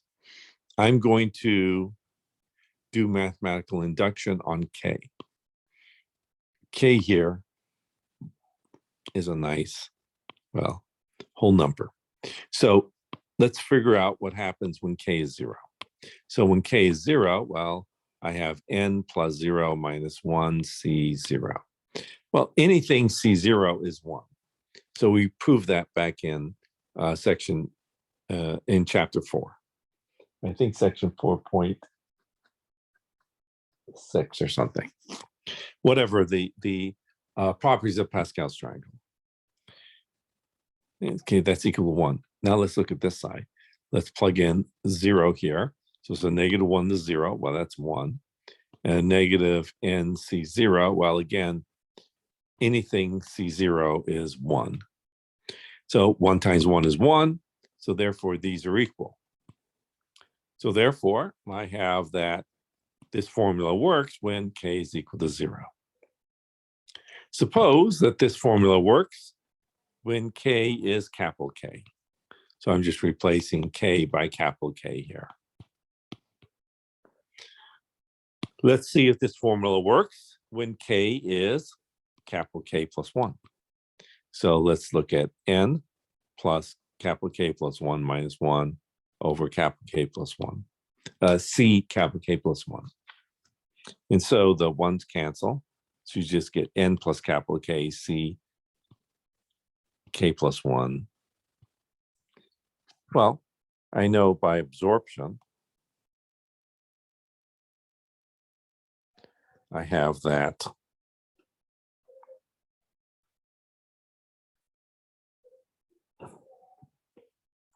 N plus 1. Let's do it this way. That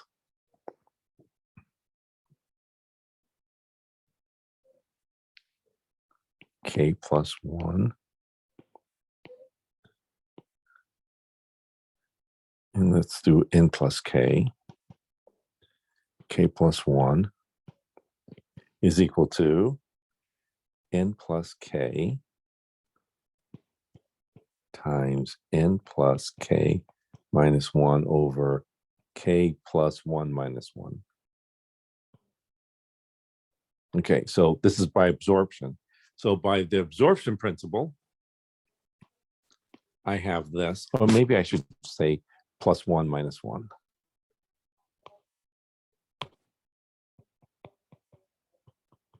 Therefore, we have,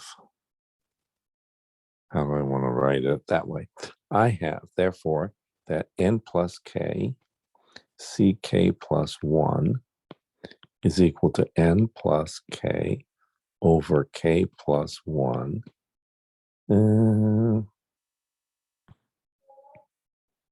times n plus k minus 1 ck.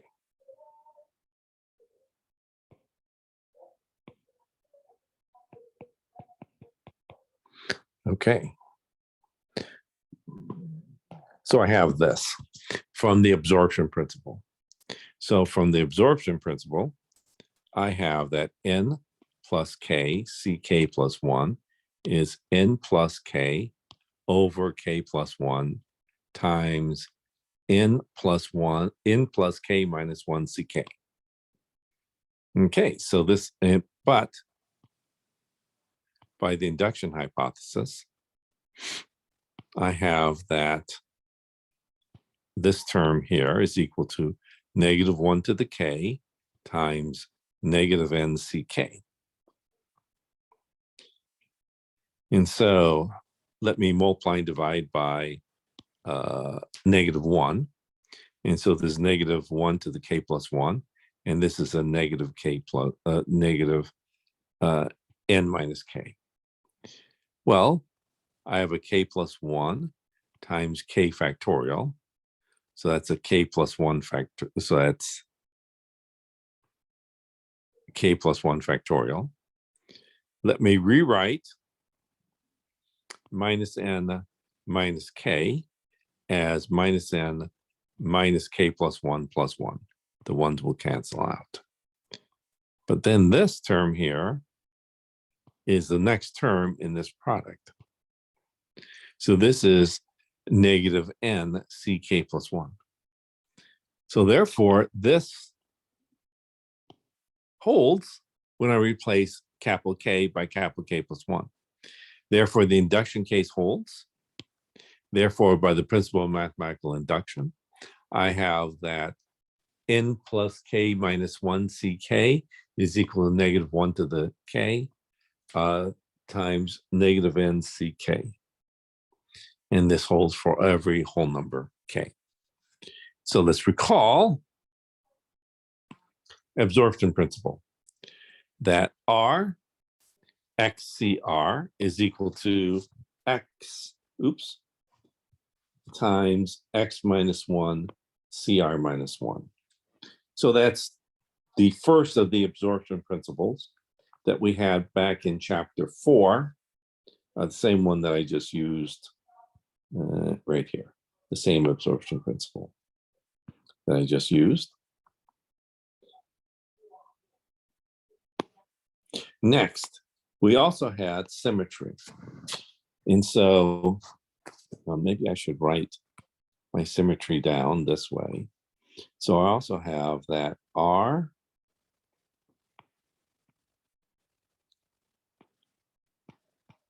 plus 1, R plus KCR is equal to R plus K over R plus K minus R, which is the R's cancel. And so this is R plus K CK.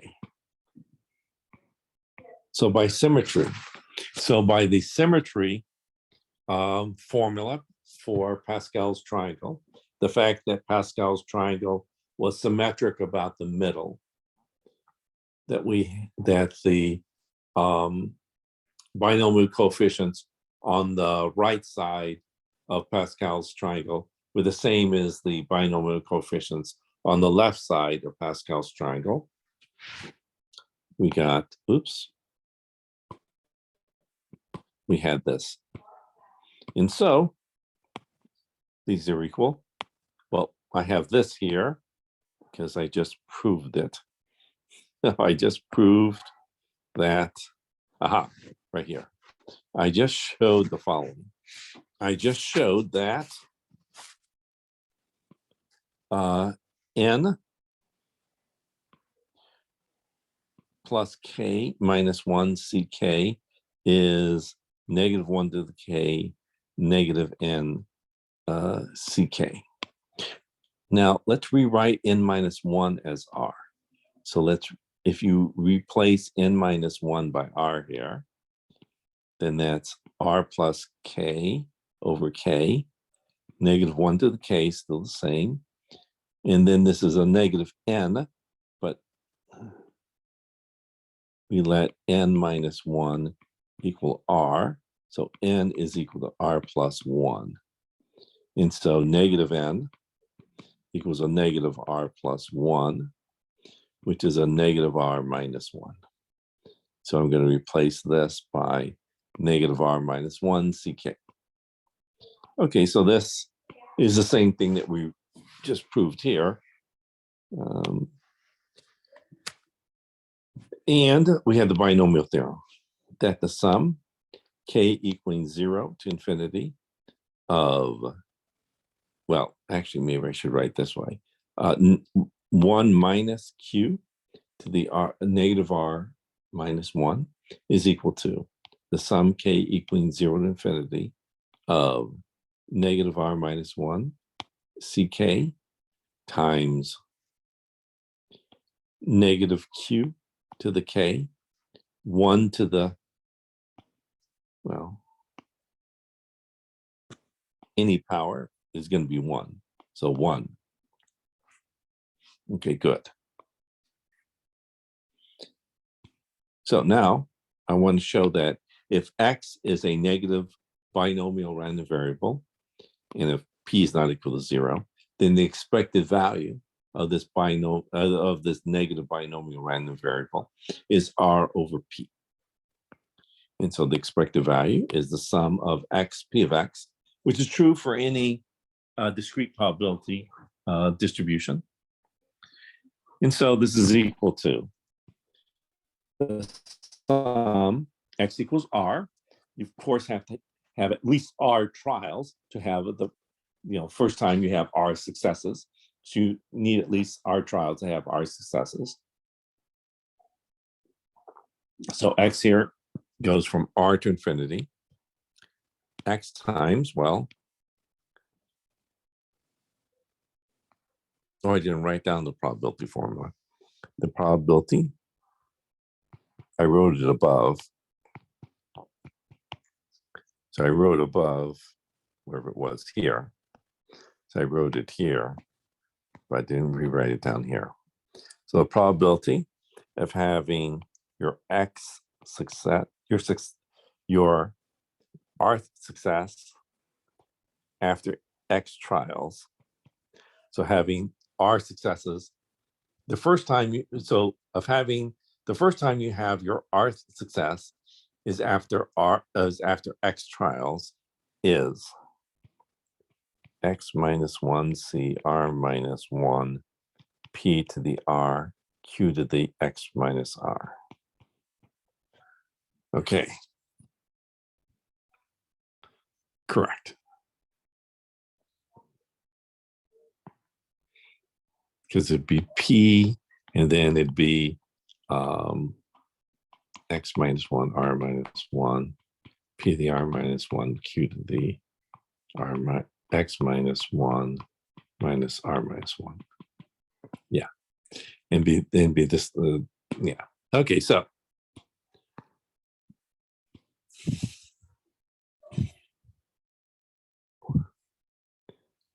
x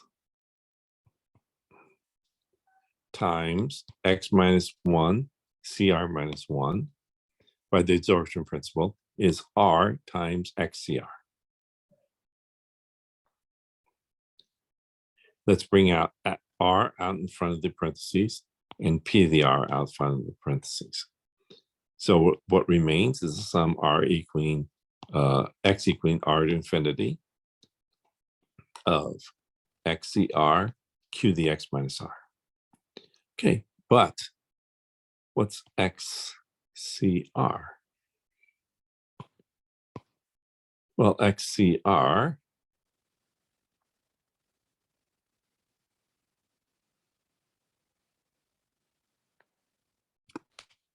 is let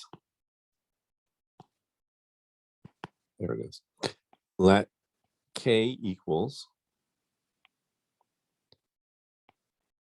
X minus R. So when X is equal to R, K is equal to 0. When X is equal to infinity, K is equal to infinity.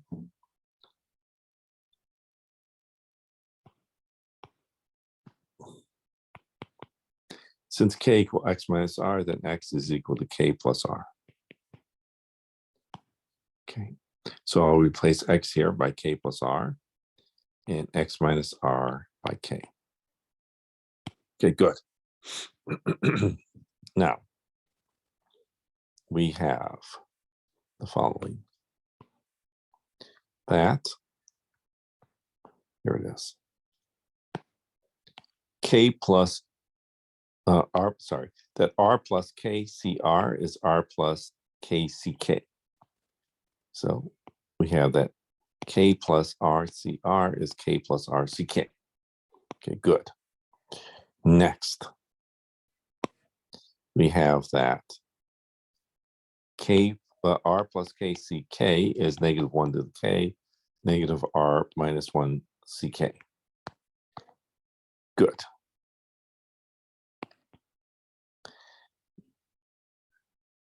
Next, times negative 1.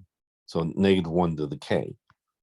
But instead of writing negative 1 to the K times Q to the K, that's equal to, maybe I should say that here. Negative 1 to the K, Q to the K is negative Q to the K.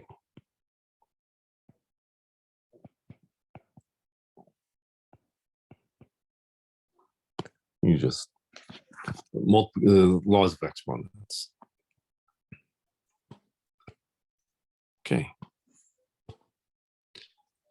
But by the binomial theorem, we have that this is equal to, by the binomial theorem, this is equal to 1 minus Q to the negative R minus 1.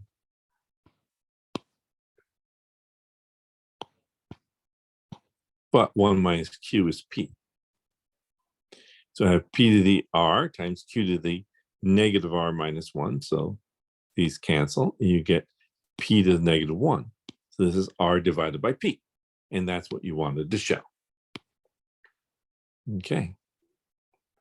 Oh, I should also, I'm sure I need this. The expected value of X is R over P. Okay, so and the variance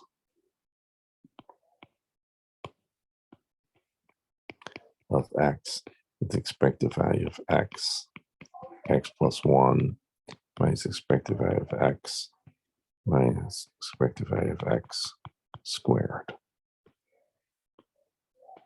Okay.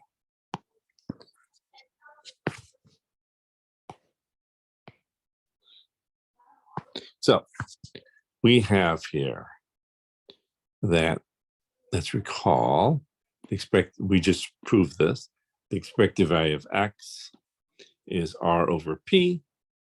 And then from section 5.1, the last section, the variance of X is expected value of X plus, the expected value of X times X plus 1 minus expected value of X minus expected value of X squared. Don't really need that there. Oh, and that's what I forgot. And the probability of X is X minus 1, CR minus 1, P to the R, Q to the X minus R. Okay. Okay, so we have the expected value of X is R over P from what we just proved a minute ago. We have from section 5.1, the variance of X is the expected value of X, times X plus 1, minus the expected value of X, minus the expected value of X20 squared. The probability of X is X minus 1, C, R minus 1, P to the R, Q to the X minus R. We have the absorption principle that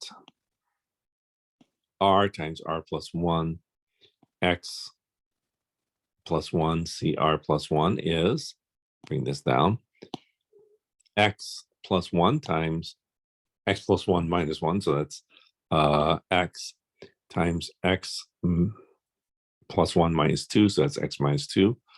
C, R plus 1 minus 2. So that's R minus 1. We have so this is the second absorption principle. We also have that, well, by symmetry,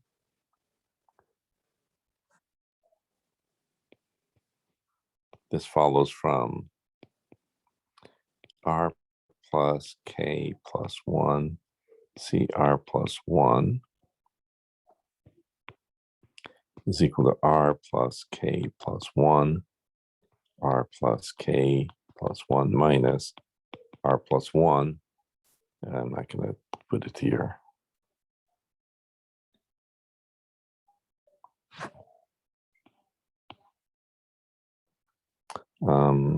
Follows from R plus K plus 1, C, R plus 1 by symmetry is equal to R plus K plus 1, R plus K plus 1 minus R plus 1, which is equal to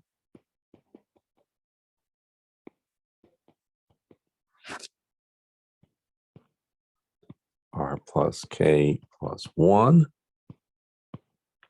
Let's see what cancels. Oops. R's cancel, 1's cancel, so you just get K.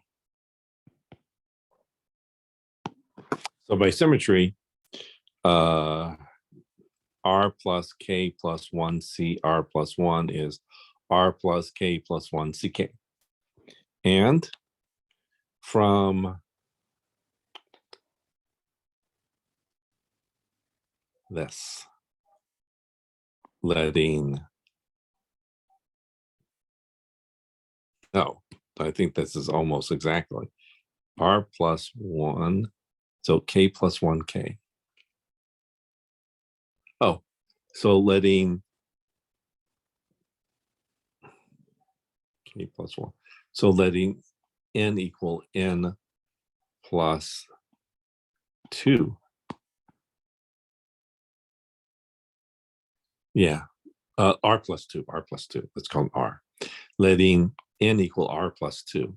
Let N equal R plus 2. In here, in this formula, you get R plus K plus 1 CK equals a -1 to the K, negative R minus 2 CK, and the binomial theorem, sum K equaling 0 to infinity, negative R minus 2 CK times 1 to any power, negative Q to the K is 1 minus Q to the negative R minus 2. Oh, and of course you also need Q equals or P equal 1 minus Q. Probably Q equals 1 minus P also. Okay, so just in case. So I have here,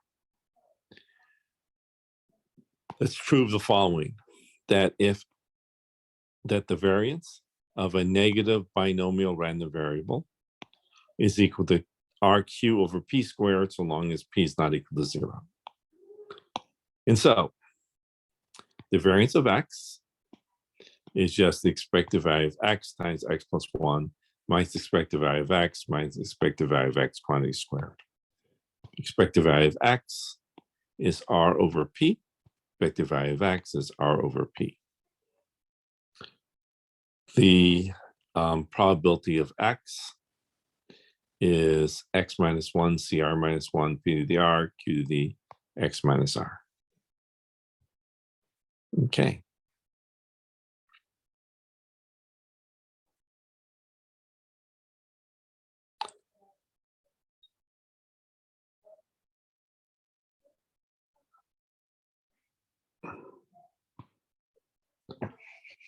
And so we have that, well, here it is right here. X times X plus 1, X minus 1, CR minus 1 is equal to R plus 1, X plus 1, CR plus 1. Okay, so let's just use that absorption principle. Next, let's factor out R times R plus 1 outside the parentheses, and let's factor out P to the R outside the parentheses. So what remains is sum R equaling X equaling R to infinity of X plus 1, CR plus 1, Q to the X minus R. Okay, let K equal X minus R. So X is equal to K plus R plus K. Okay, so all these remain the same. So when X is equal to R, K is equal to 0. When X is equal to infinity, K is equal to infinity. I'll replace X here by R plus K. R minus X minus R by K. Next, let's use symmetry. So by symmetry, there it is. So by symmetry, I have that X plus K, that R plus K plus 1 over C R plus K is R plus K plus 1 CK. So I'll just replace that. Okay. Next, I have, darn. Yes, I can do that. Okay, so next, I have that R plus K plus 1 CK. I replace that by negative K, negative R minus 2 CK. And again, I will, oh, I didn't say that, negative 1 to the K, Q to the K is negative Q to the K.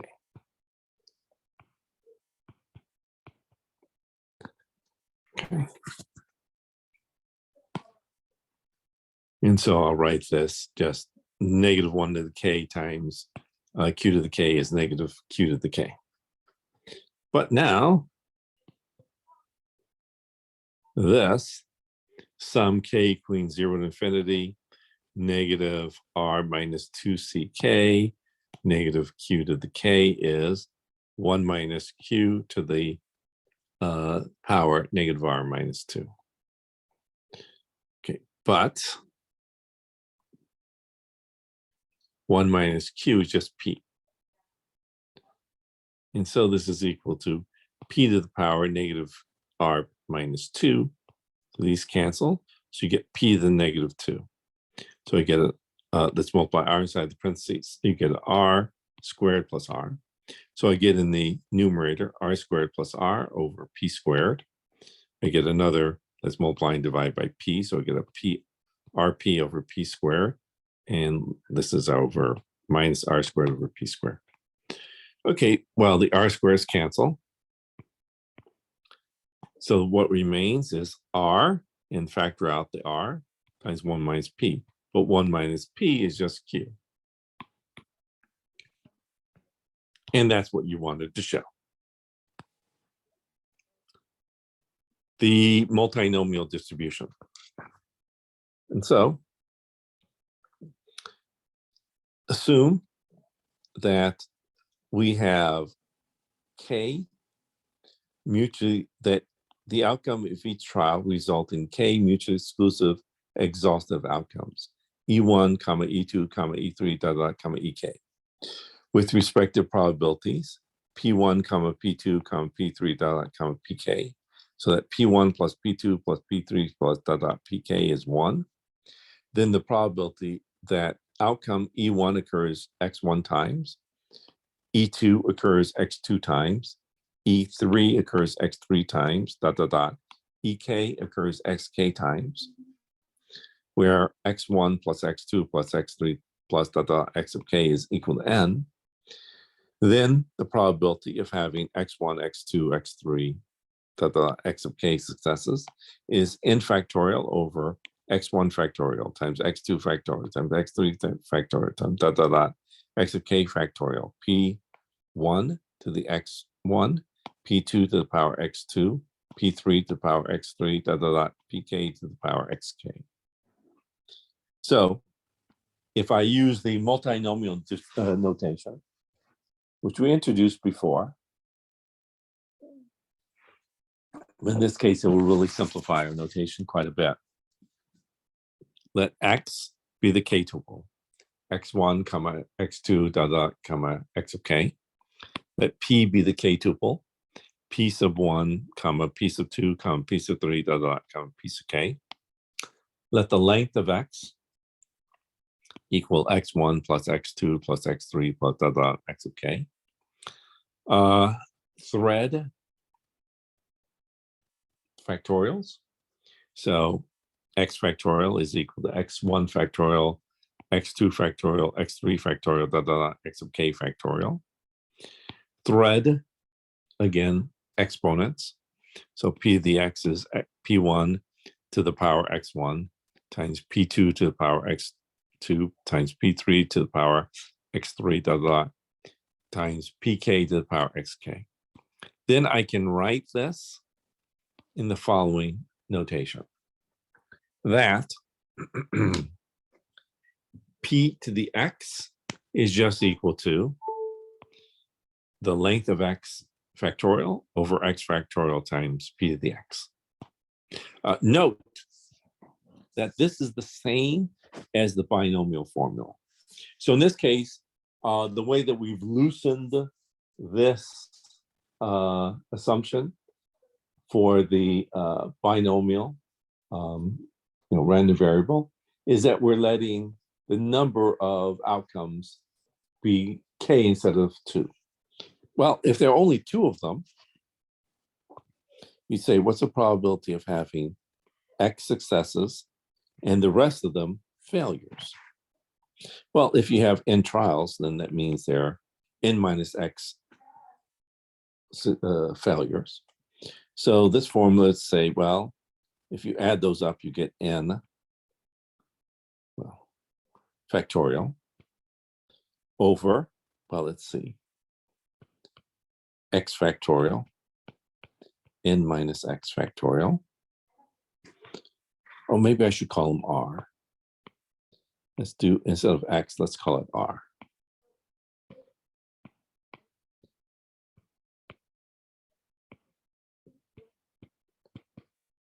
And then probability of success, well, there are successes. Failure, well, I called that q. And that's n minus r. Oh, my n looks like an r. And if you look at this, you're like, that's the formula that we had for binomial. So it turns out that this is just a obvious extension of the binomial formula. This is the, in the case you have two outcomes, well, it simplifies to the binomial probability formula. So let's do some examples. The probability of the life in hours X of a certain type of light bulb is given below. If the life of your bulb is less than 40 hours, there's a 30% chance that the life of your bulb is less than 40 hours, 50% that's between 40 and 80 hours, 20% that is over 80 hours. In a random sample of 8 such light bulbs, find the probability that 2 will last fewer than 40 hours, 5 will last between 40 and 80 hours, and 1 will last over 80 hours.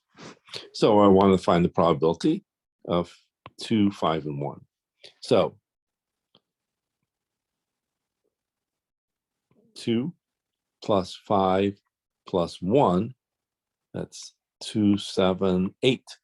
So 8 factorial over, well, 2 factorial times 0.3 to the power 2 over 5 factorial times 0.5 to the 5. Then I have here a 1 factorial, and I have a 0.2 to the 1. And so if you plug that into your calculator, you get 0.0945. Please be sure that you can plug this into your calculator correctly. One of the major problems students have is that they do not plug this into their calculator correctly. Okay, so be sure that you can plug it into your calculator and get the correct answer. The hypergeometric distribution. So in this case, we're going to loosen up the condition of independence. And so we're going to say, well, suppose that, we start out, let's say, with n balls. So you start out with n balls. And maybe you're going to have that some fraction of them are of one type and another fraction of them are of another type. So you can think of success and failure. Then each time I take out a ball, I'm not going to put it back in.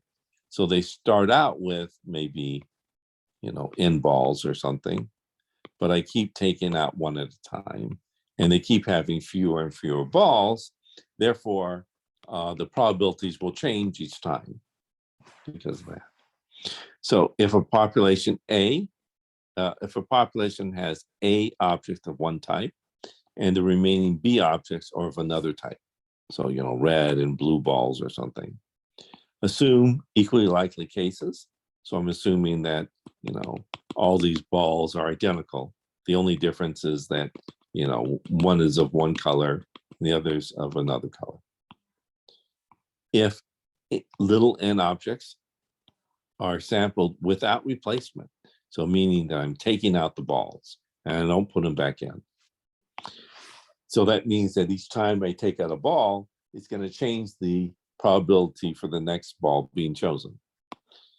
Then the probability of getting X objects of type A and n minus X objects of type B is, well, what we did back in chapter 4, ACX. So you have A objects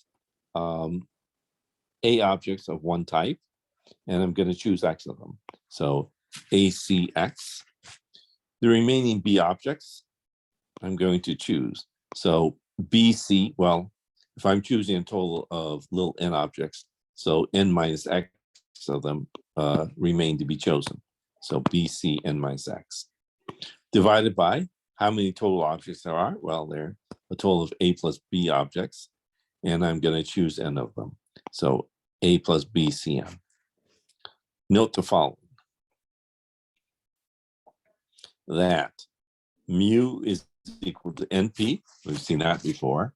And so the variance is equal to NPQ, little n PQ times big N minus little n over big N minus 1.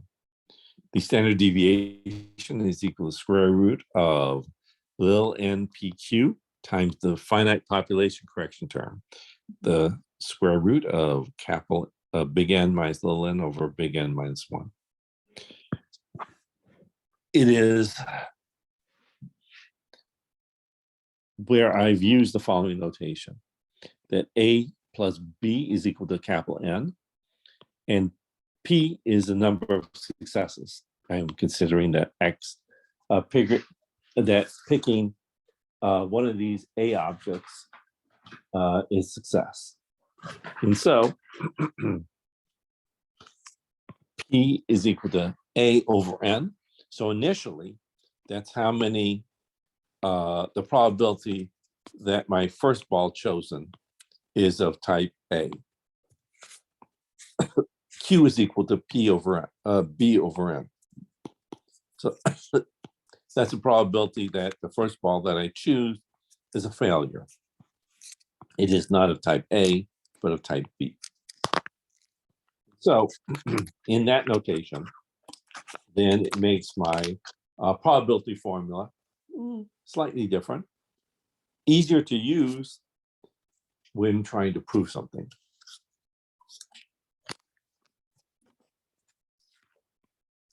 The probability of X successes is capital N P CX times capital N Q C little n minus X, all divided by capital N C little n. So all looks complicated, but then try to do a problem and you're like, wait, I've done this before. It's chapter 4 stuff. And so it is. It's exactly what you did in chapter 4. So let's do an example. We could have done this example back in chapter 4. A taxi cab has 12 Fords and 8 Chevrolets. If 5 of these taxi cabs are in the shop for repairs, a Ford is as likely to be in repairs as a Chevrolet. What's the probability that 3 of them are Fords and 2 of them are Chevrolets? So I always like to figure out the denominator first. Notice that we have equally likely cases. So finding probabilities is just a matter of counting. It doesn't matter the order in which we choose these taxi cabs. So we're going to be using combinations, not permutations. There's a total of 20 cabs, and I'm going to choose 5 of them. So 20 choose 5. There are 12 Fords, and I'm going to choose 3 of them. There are 8 Chevrolets, and I'm going to choose 2 of them. And so 12 choose 3 times 8 choose 2 divided by 20 choose 5. 12 plus 8, 20. 3 plus 2, 5. Yes, everything is good. And so 12 choose 3 is 220. 8 choose 2 is 28. 20 choose 5 is 15, 504.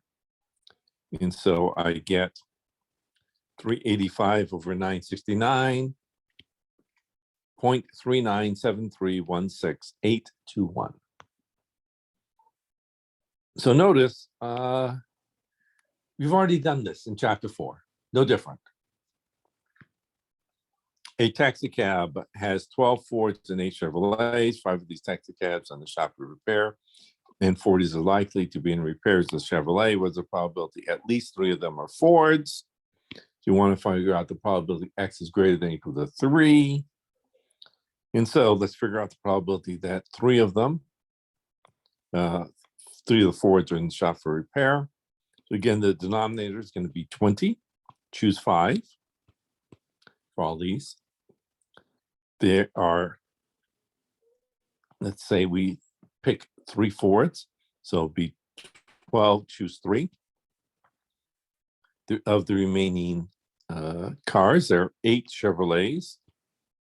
And I've already have 3 of them being Fords, so the remaining 2 are Chevrolets. Next, 12, I'm going to choose 4 of them to be Fords. And then 8, choose 1, because there's only 1 remaining car to be chosen. Plus, well, again, 12, choose 5. All 5 of them will be Fords. And then times 8C, well, there are no Chevrolets because all 5 of them were Fords. And so you get, well, if you add these all up, 682 over 969.703818,369. So let's try to show this. So first,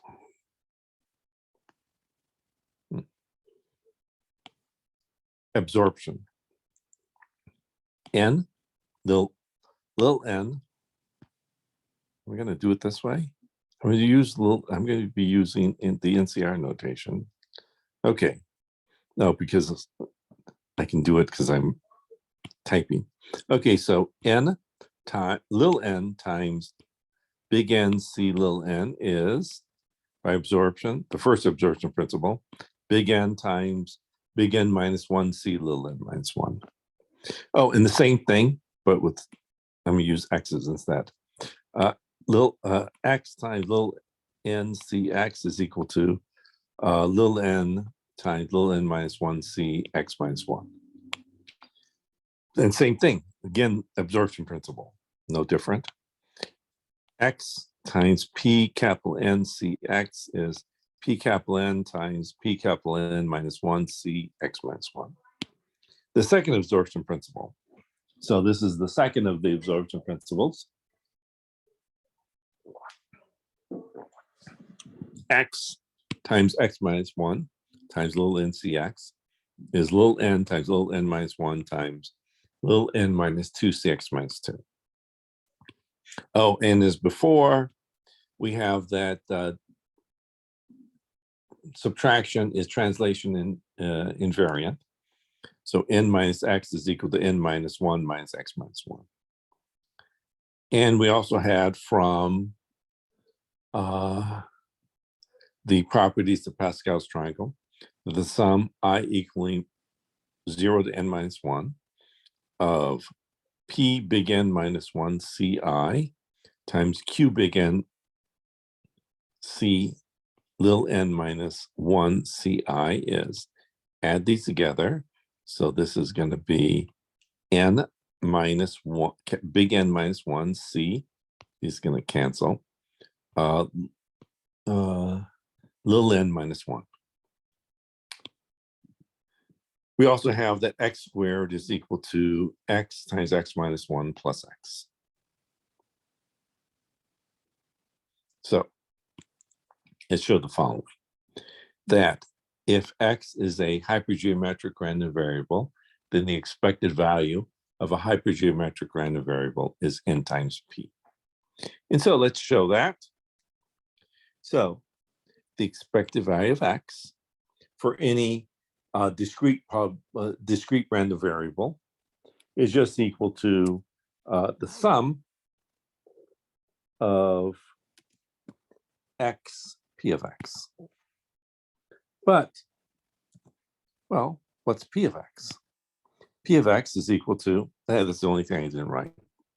P of x is equal to Pn no, I'll write it this way, is equal to Pn Cx times Qn Cn minus x over NCn. Okay, so let's replace P of x here by, there it is, by P big N Cx times Q big N C little n minus x over big N C little n. Okay. Next.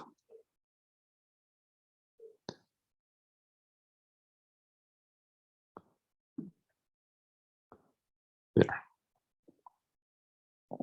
So from this one, no, this one here. So we have this absorption principle here, that x, P big N C x is P big N times P big N minus 1 C x minus 1. So I'll just replace this by this. Okay. And now let's factor out some things. So let's factor out P big N and big N C little n. So I'll factor these out. So what remains is the sum x equaling 1 to n of P big N minus 1 C x minus 1 times Q big N C n minus x. Well, n minus x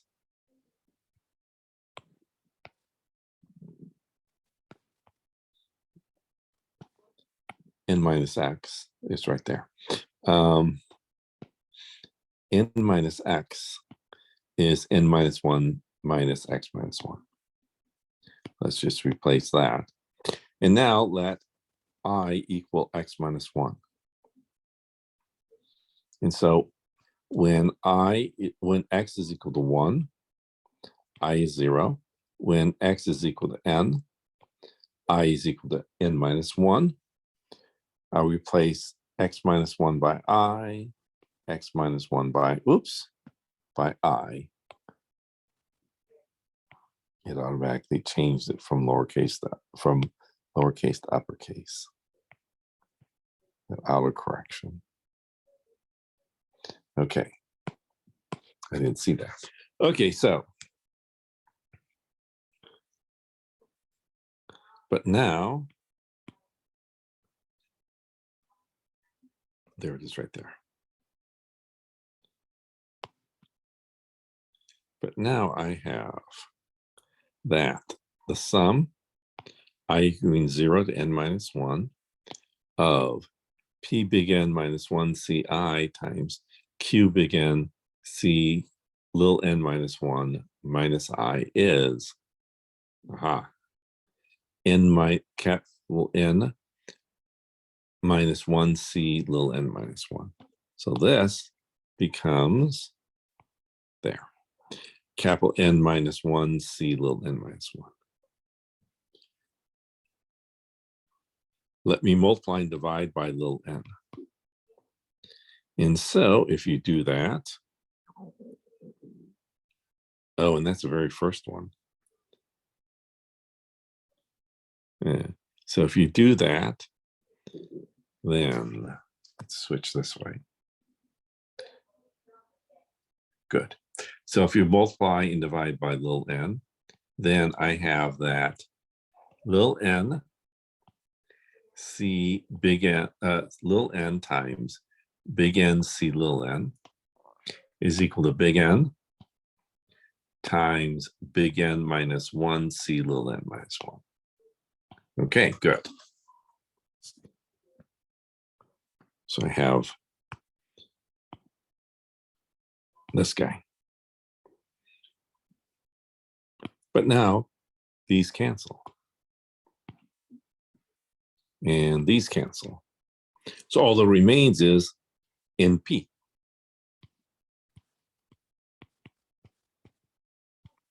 And that's what I wanted to show. Good. Let me check something. Can that really be? Here, let me check something really quick. It's 2 minutes after. And I think class ends at 5 after, right? Or is it 20 after? Let me just check. Last semester was 5 after. I think this semester is 20 after. No, it is 5 after this semester. Okay, so that's it for today. There's no way I can do this in 3 minutes. Okay, so let's end here today.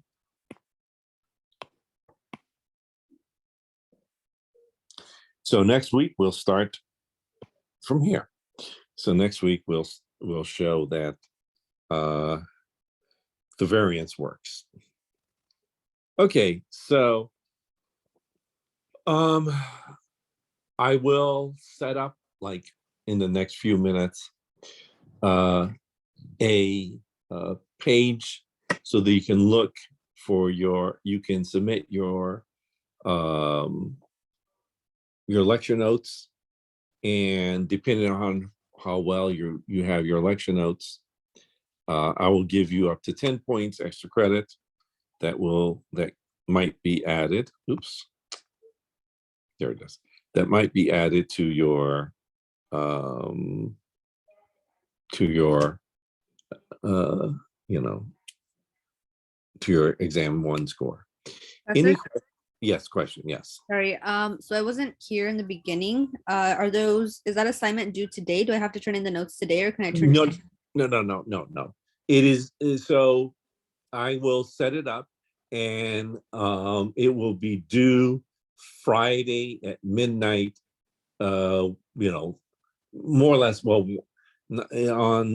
today's April 2, so that's April 8th. April the 8th, so almost 1 week from today, basically a week from today. Okay, so you have, because I know some people didn't show up today. So for those people that didn't show up today, I'm going to include the recording so that they can still look over the recording and submit it. So you have